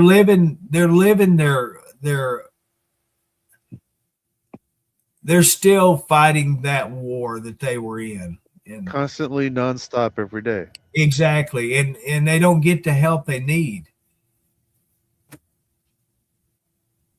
And so I think that's one of our shortcomings, man. To tell you the truth, as American society, is the fact that, like, we're willing to send people off to fight and die, or fight and live, or fight and survive for our situation, but at the same time, like, we're willing to give all of these reparations or free housing or anything like that. And it's not about the fucking housing. Like, fuck the fucking housing. I'm not really about that. Because, like, when an American soldier is brought back and he's giving kindness and love and care, like, most of them do really, really fucking well. And it doesn't matter which conflict they fought in, dude. Mm-hmm. They know how, like, to actually become somebody else, but they just don't have the support network. They don't have the people that are behind them, dude. And I really 100% disagree with our American society because of that.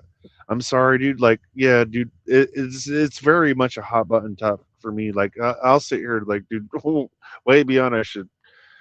But, like, and sit here and talk about this because, like, dude, I believe our American soldiers, men and women of our most esteemed generations, the people that were willing to sacrifice everything about their life, come back, and you know what? Sacrifice for them?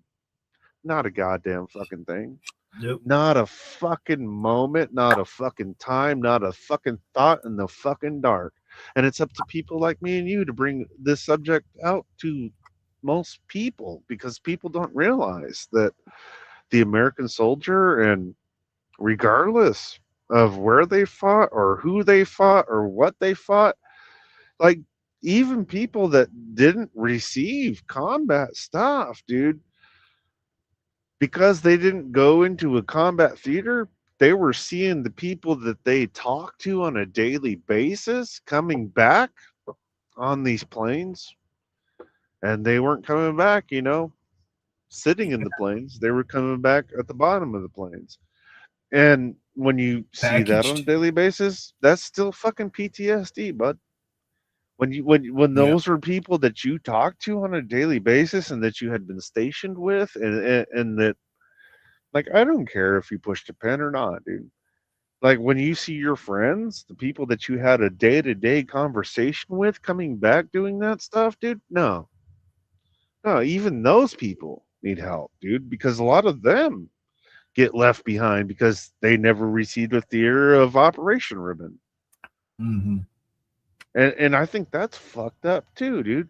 Like, dude, one of my good fucking friends, man, fucking flew in Vietnam. And he flew Hueys, dude, and he was pulling people off of the fucking Hanoi Hotel, dude, because he never set foot on Vietnamese soil. He always flew off of a helicopter, never set foot on Vietnamese soil, dude. When he was doing all of this stuff and he was seeing all of this horrible shit coming back, he never got a theater of operation pin. So you know what they did for him? Not a fucking thing, dude. And see, that's unfair. It's regardless if he set foot on soil or not. He was there for a purpose, and he accomplished his purpose He should And be he awarded received that. fire, and like, dude, people were shooting at him. It was constant, dude. It was nonstop, and he did that shit for 3 days straight, dude. And that's why, like, I was bringing up the previous point about why we have to be very careful with our men and women of the military going into specifically what we're calling today is a police jurisdiction or a narco terrorist jurisdiction, because they're not going to get a theater of operation pin. So all of anybody who happens to get hurt, because, like, believe you me, dude, we're going into a war now going forward, and it's not going to be called a war. It's going to be called a police jurisdiction, because you don't have to have congressional approval in order to go into a police jurisdiction or into a narco jurisdiction. So, like, it was the same kind of concept that happened in Vietnam. This is already proven law and fact. So this is why I know Trump will never get into trouble for what he did going into snatching Maduro, because, like, this is all proven fact. This has already happened before. Like, if we go back to Vietnam, or if we go back to I mean, we can even go farther back into the Barbary pirates or anything like this. Like, if we go farther back into military law and military ideal, like, dude, I understand military law. I understand how all of this really truly affects our soldiers. And this is what the fucked up thing about it is until it's declared a war, anybody who happens to get hurt fighting these individuals is going to be at a loss, because they never technically were combat Well, veterans. answer me this, okay? When our military went in and got Saddam Hussein and got the other goober, Yeah. why was our government not treated the way it's treated right now with Trump? Why was it not? That was the same situation. Yeah, but see, Yeah, but it's see, a different, we it's a knocked different it, political party that did it. but we What's the no, difference? no. Technically, it was Did not. we But at the same actually time, at the did we same time, actually start? Was it classified a war, so or was yes, it a police action? that was classified a war. It started off with us going in and glassing all of Saudi Arabia, dude. Like, or not Saudi Arabia, but fucking Saddam Hussein's forces.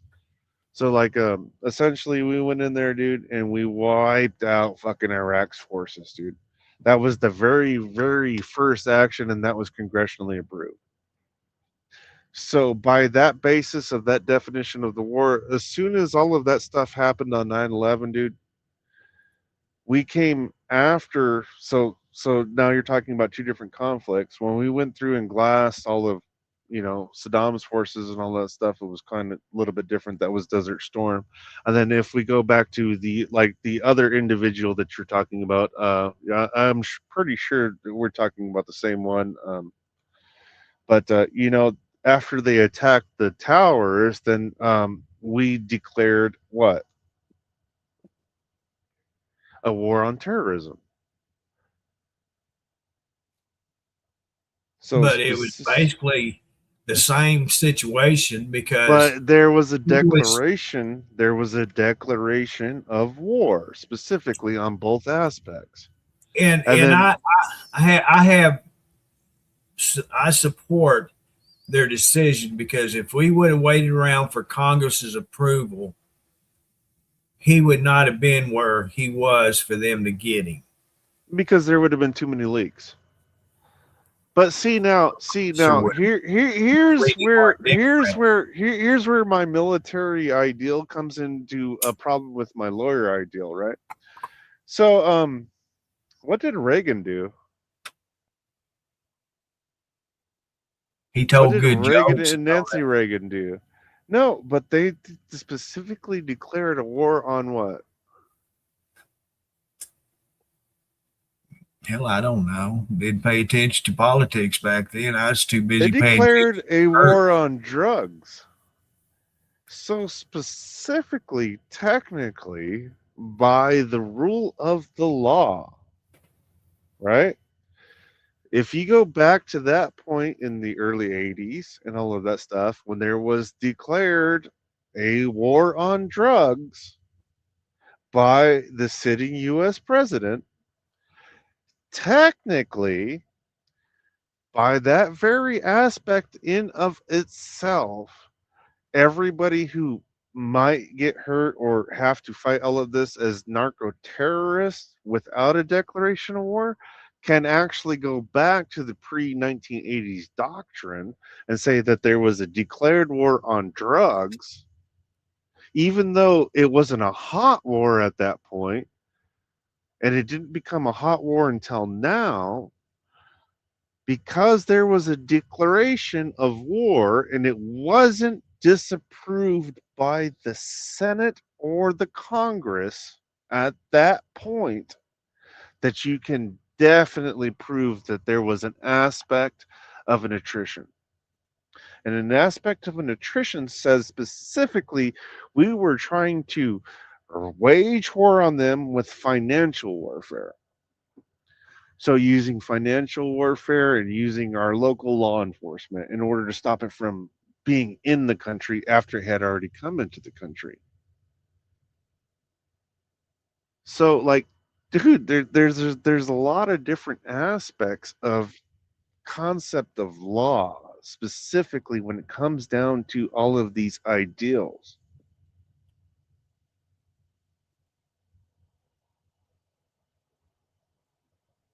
I don't know, man.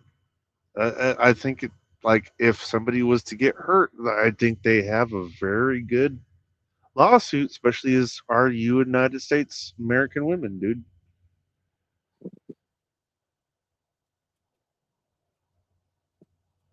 Honeymoon 27, that's a deep subject, man.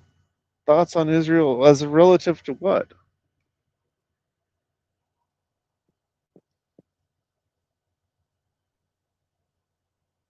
I'm still here, just listening. I don't know about Israel. I don't That's why I was asking what it's relative to, because that's a very broad subject. I probably right now would be, we need to get through this Venezuela thing. The validity of them becoming and concentrate more on Iran at this time. I don't think that's our next. I really don't think that's our next subject. Like if we're going to talk about American concentration of power, I think very much that we're going to be probably focusing on China, because you see how they started force posturing as soon as that stuff happened around Taiwan. And see, with China, they are a very powerful country. Just by manpower. My fear when it comes to China is Russia. I'm not really concerned about, which I should be, but they're tied up with Ukraine right now. So they can't afford to turn loose enough military assets to deal with America right now.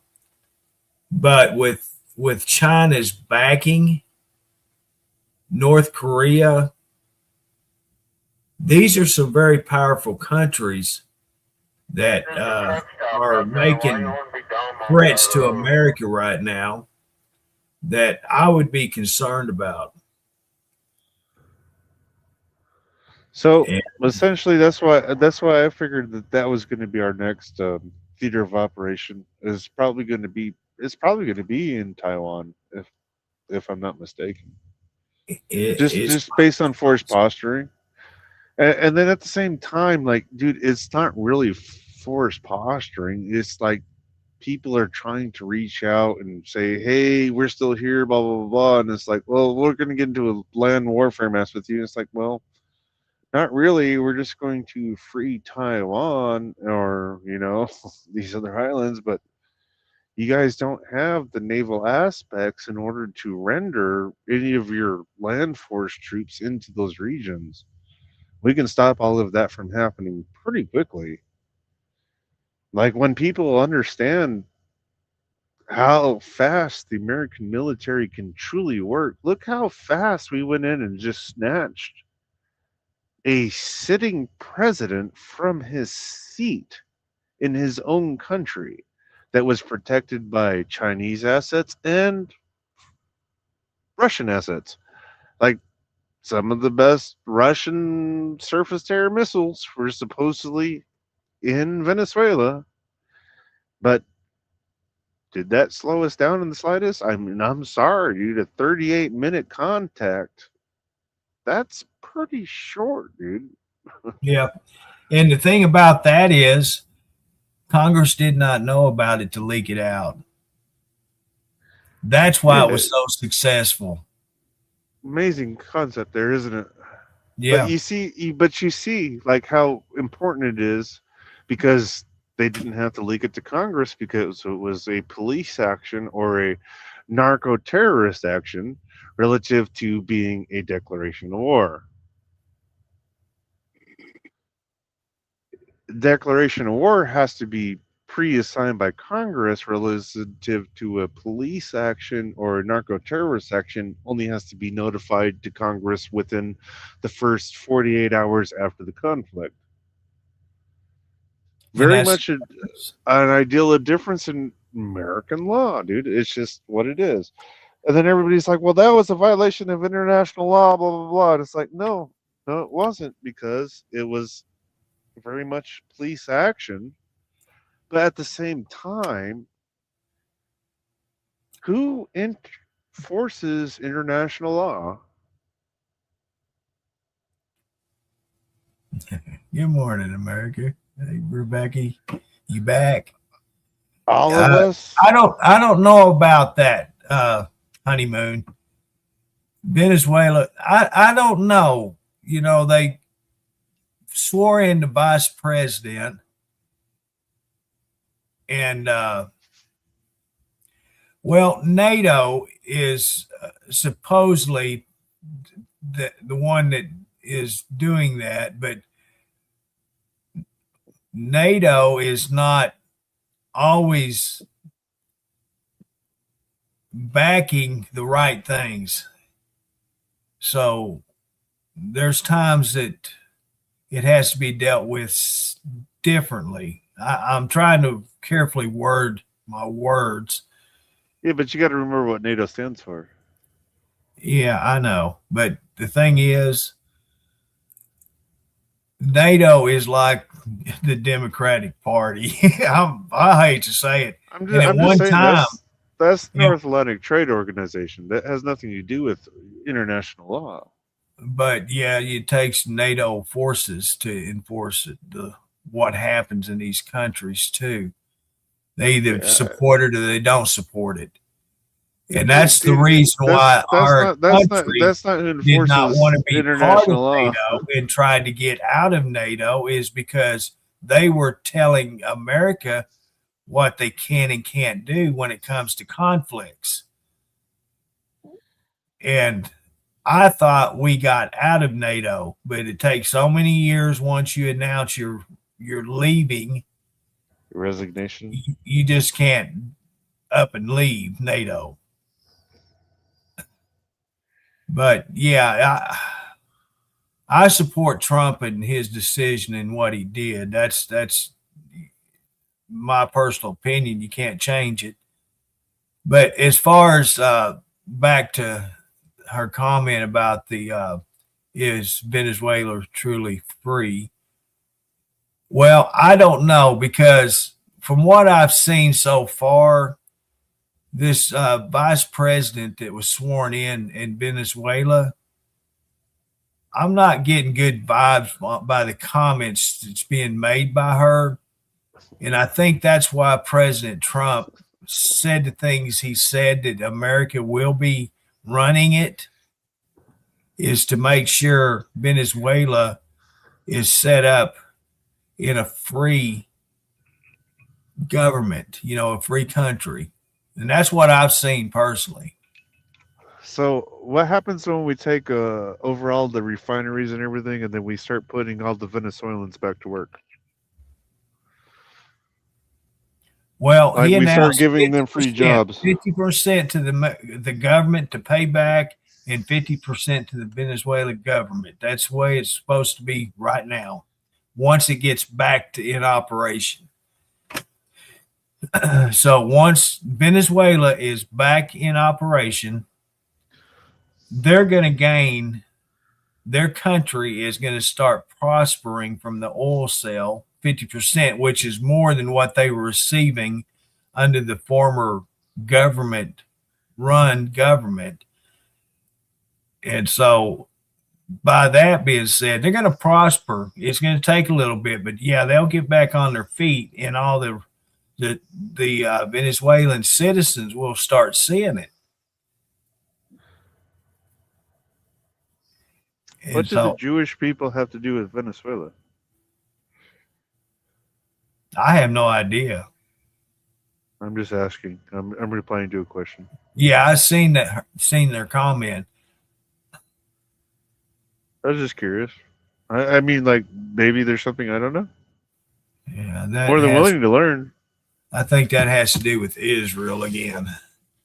Yeah, of course it has to do with Israel. That has to do with the Jewish people. Well, that's the comment.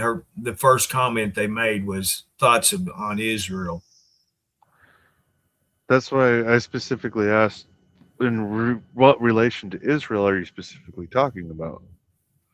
Because, like, I'm more than willing to hear, like, different aspects or different balances. It wasn't placed in an ideal that it was racist or anything, like, but I'm just curious, like, what does Israel have to do with the conflict that we're in right now? It's not really a conflict or anything. What do they have to do with the drug trade? I mean, what do they have to do with narco terrorism? Or are you talking about, like, the ideal of people that are constantly taking control of American oil fields? Like that? I'm not quite sure.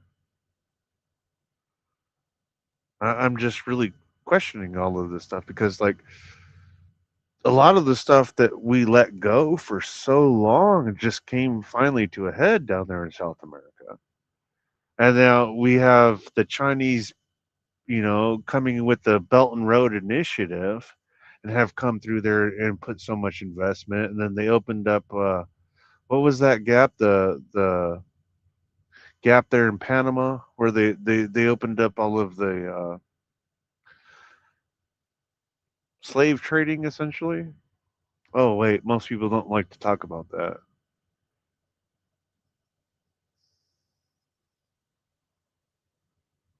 Just curious. I mean, like, most people don't realize that the aspects of our American society are being challenged on all sides. And yes, us as an American society are finally saying, you know what?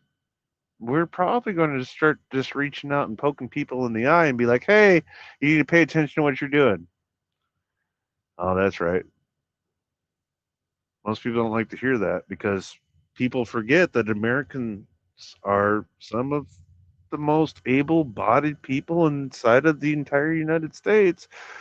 And every time that they say, oh, well, the American special forces, they really aren't shit or anything like that. And they try to say that we're not really about our business or anything like that. But then we go and pull off some kind of amazing thing like that we did today. And, there's always a different aspect to it, You're like, yeah, every now and then we might lose a Black Hawk in Mogadishu or something like that. And then we're going to make a movie about it. But you notice we didn't leak this out to Congress or anything like that. So we don't have 20 movies coming about how this is a failure. I guarantee you there's not 20 movies that come out about this fucking aspect of it. I'm sorry, but I'm just keeping it real.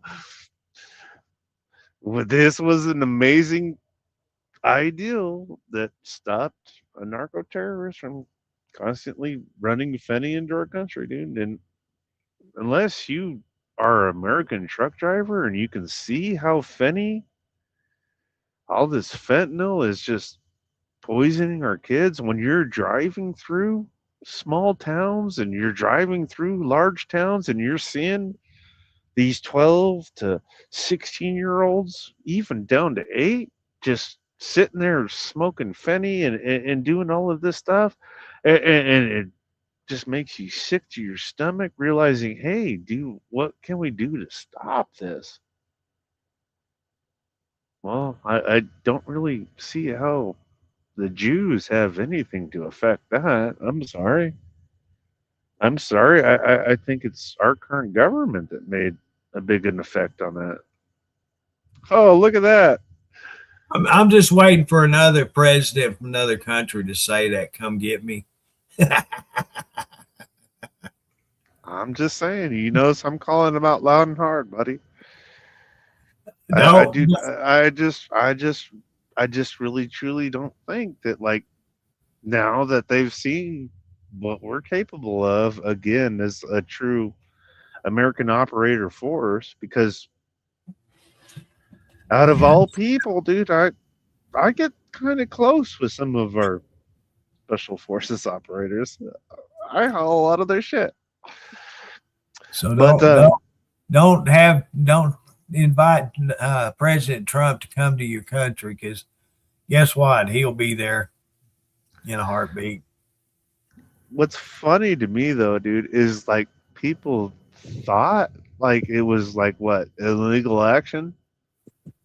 But have you guys noticed there's no calls to what?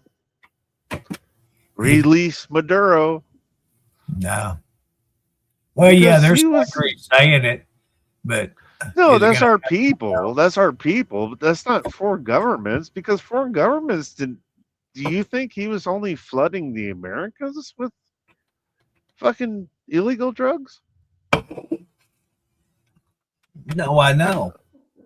So There's- like when you hear from world governments, like, yeah, there might be a few communist governments that are calling out for it, but for the most part, dude, most governments are kind of happy. They're like, hey, check it out.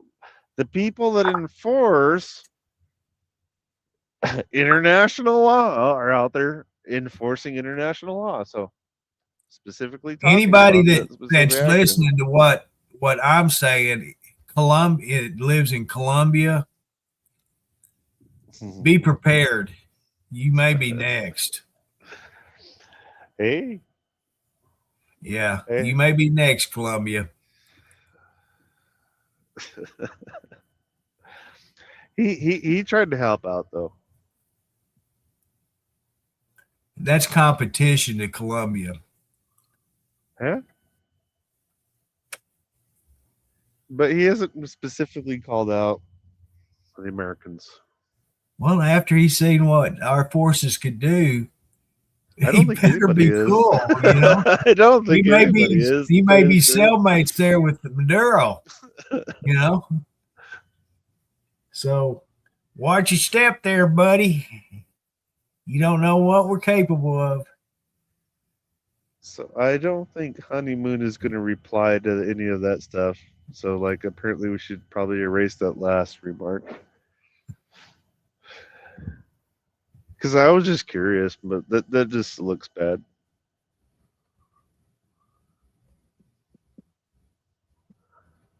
We tried to get you to reply there, Honeymoon, but like apparently if you don't want to instigate other than problems and you don't want to have ideals that are worth actually talking about, then we can't have that as the last remark.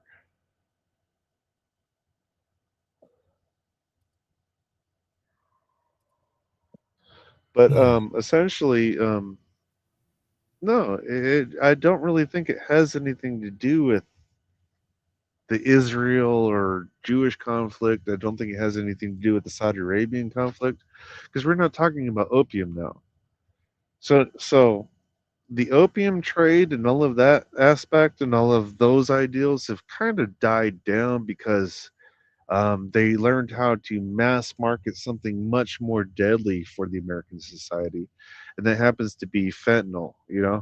And fentanyl can be created in a laboratory, so it doesn't have to be grown in a specific field or poppy system like that.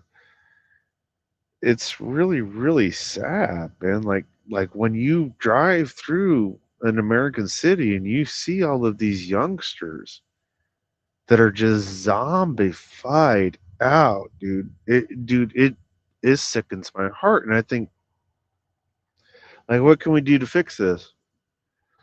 And I don't really have an You know what ideal the crazy because, thing is, though? They prescribe fentanyl. yeah, Isn't that that's what I'm crazy? saying. That's what I'm saying is like I'm not quite sure how we're going to quite fix this yet because, like, yeah, even though it's only available in the streets, what are we going to do? Is just drive up the market for the prescription value shit? We could get the cheap shit off of fucking the South Americans, or we can get the cheap shit off of. Street corners. You know, maybe they ought to do that with the Viagra. That way it can lower the price on that Cialis and Viagra stuff. You running out of Viagra there, Curtis? I don't use it. I don't have any problems rolling out of my recliner. You need some little blue pills. No, ma'am, I don't. That's the last thing on my mind. Mine too.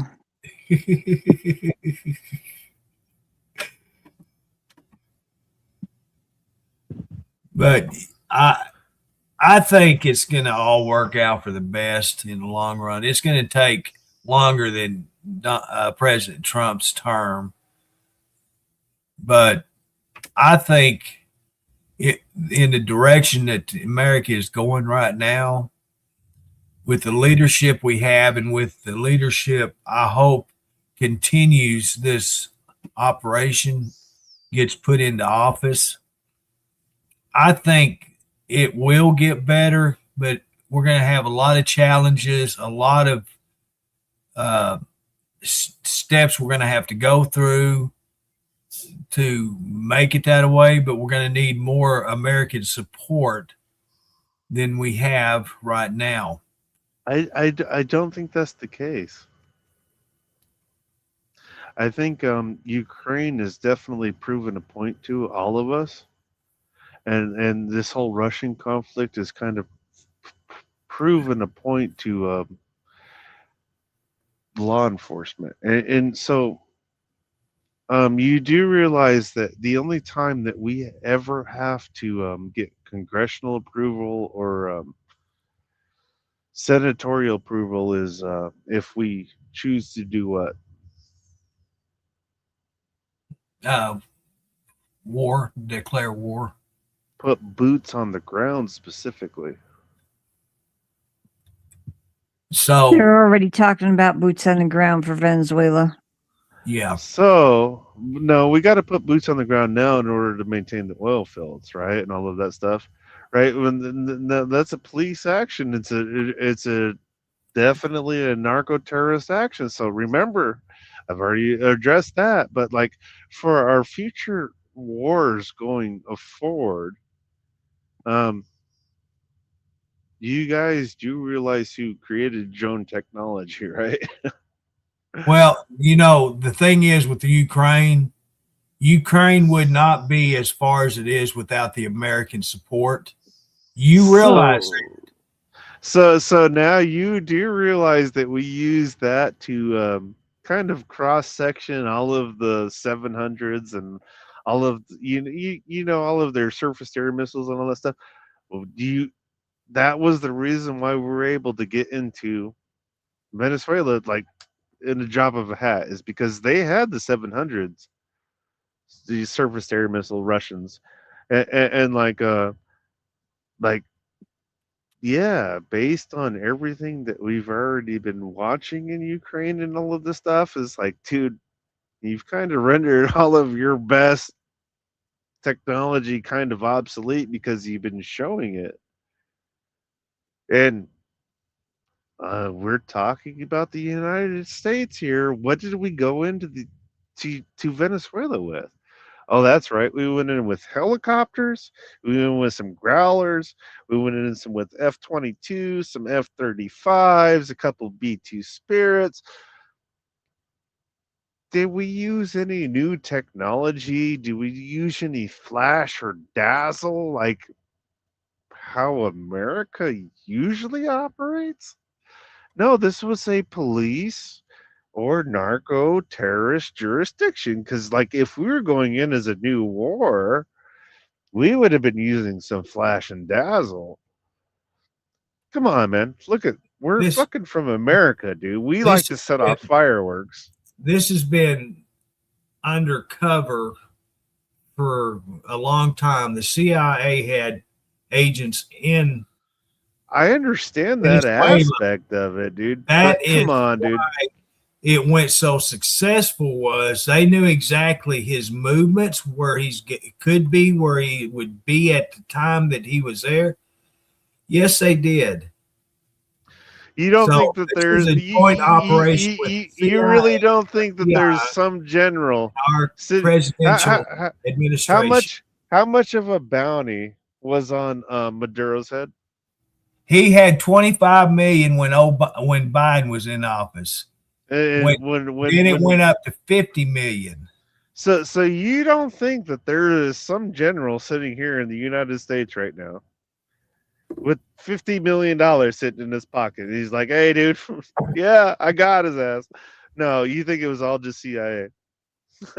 No, dude, I'm telling you, man. Fucking dude, $50 million when you're sitting down there in Maduro's fucking shit, dude. Nah, fuck that, dude.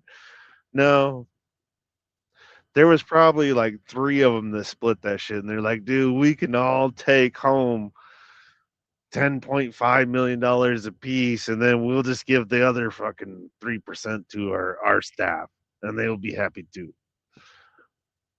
Watch, dude. Watch all this. All of this shit will come to light, dude. I really don't think it was a full-blown CIA operation, to tell you the truth, because there's a few things that are kind of missing from a CIA operation, but I really can't talk about that stuff.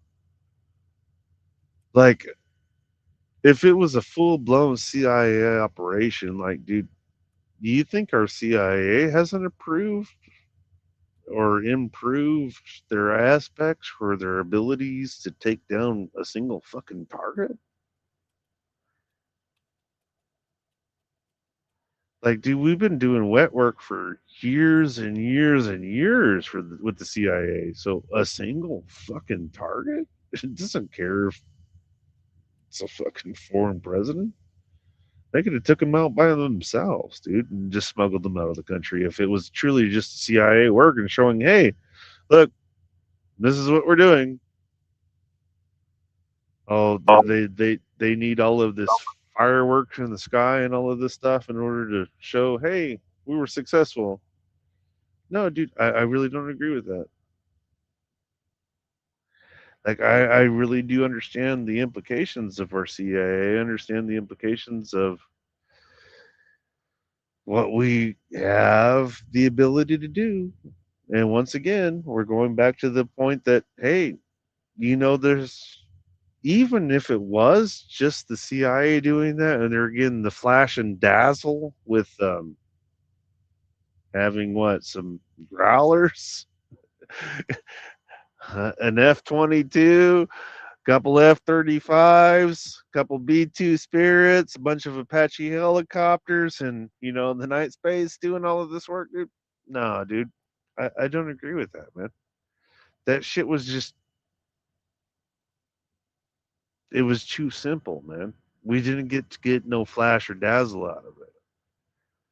Believe you me, like, when we go actually after a hard target, and I'm not saying that Putin, or I'm not saying that like Xi Jinping should probably like upgrade their security a little bit. It's not going to matter, dude. You guys can't really do shit. But I'm just saying, Uh-huh.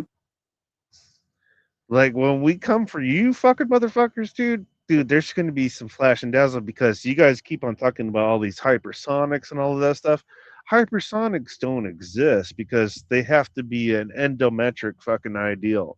So like they have to reach hypersonic capabilities before they leave the atmosphere relative to the ideal of them coming back into the atmosphere. So when we shoot hypersonics at you guys, and you guys truly understand the true flash and razzle dazzle of American society, you guys are going to be like, holy shit, dude. They set them off 3.5 seconds ago, and now they're already halfway here? What the fuck? And they haven't even left the atmosphere? No. Yeah, we're going to show you guys some ideals about American society because that's what we do. Everything that we release to the public, because, I mean, look, dude, we're talking about B-2 spirits and all of this stuff going and cratering runways in Venezuela. That's not shit compared to American ideal. Like, Curtis, it's really I think not. my night meds are kicking in, so I'm gonna jump off. Good night, All Miss right. Deborah. Deborah, thank you for coming up here with us. I appreciate it. And hopefully you'll come on the next one, okay? Yeah, just give me send me a message so I know when you're on next time. You're always Okay, welcome, I Miss Deborah. Sure will. Okay. And you have a good rest of the night, or good morning, I guess. Yeah, it's like 4:15 a.m. Yeah. I just seen that. Well, thank you again, Deborah. Appreciate it. Okay. Bye-bye. Yeah, Diane, I'm fixing to close her down for the show. We've got a little less than 30 minutes left. Sorry, guys, I ramble. We talk So- about military action. I'm going to call it a night. Thank you, Andrew, for coming up on stage with us. I appreciate you. Yeah, You be appreciate safe that, man. out on the road tomorrow or today. Hopefully you can get some miles under your belt. We'll see. We'll see what happens. Yeah. I So appreciate you for having me on the show tonight, brother. Oh, you're welcome. And everybody that's still here watching, I appreciate you. I thank you very much. I better turn my camera on. It's time. I appreciate it. And come on back for the next one. We'll talk about just about anything. Yeah. And we'll get some things figured out. All Wow, right, you look guys at have that. a great night. Miss Judy's still up here. Thank you, Judy. I appreciate you sticking in here with us, and you have a good day today. We'll talk at you again. Good night, everybody. Deuces.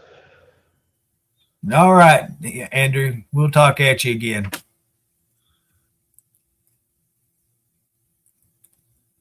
All right, let's get her done. All right, guys. We'll talk to you again. Once again, thank you very much for coming on and watching and giving me all the thumbs up, the loves and reactions, all that. I appreciate it. And the shares we got. I thank you very much for that. So until the next time, we'll see you then. Thank you very much.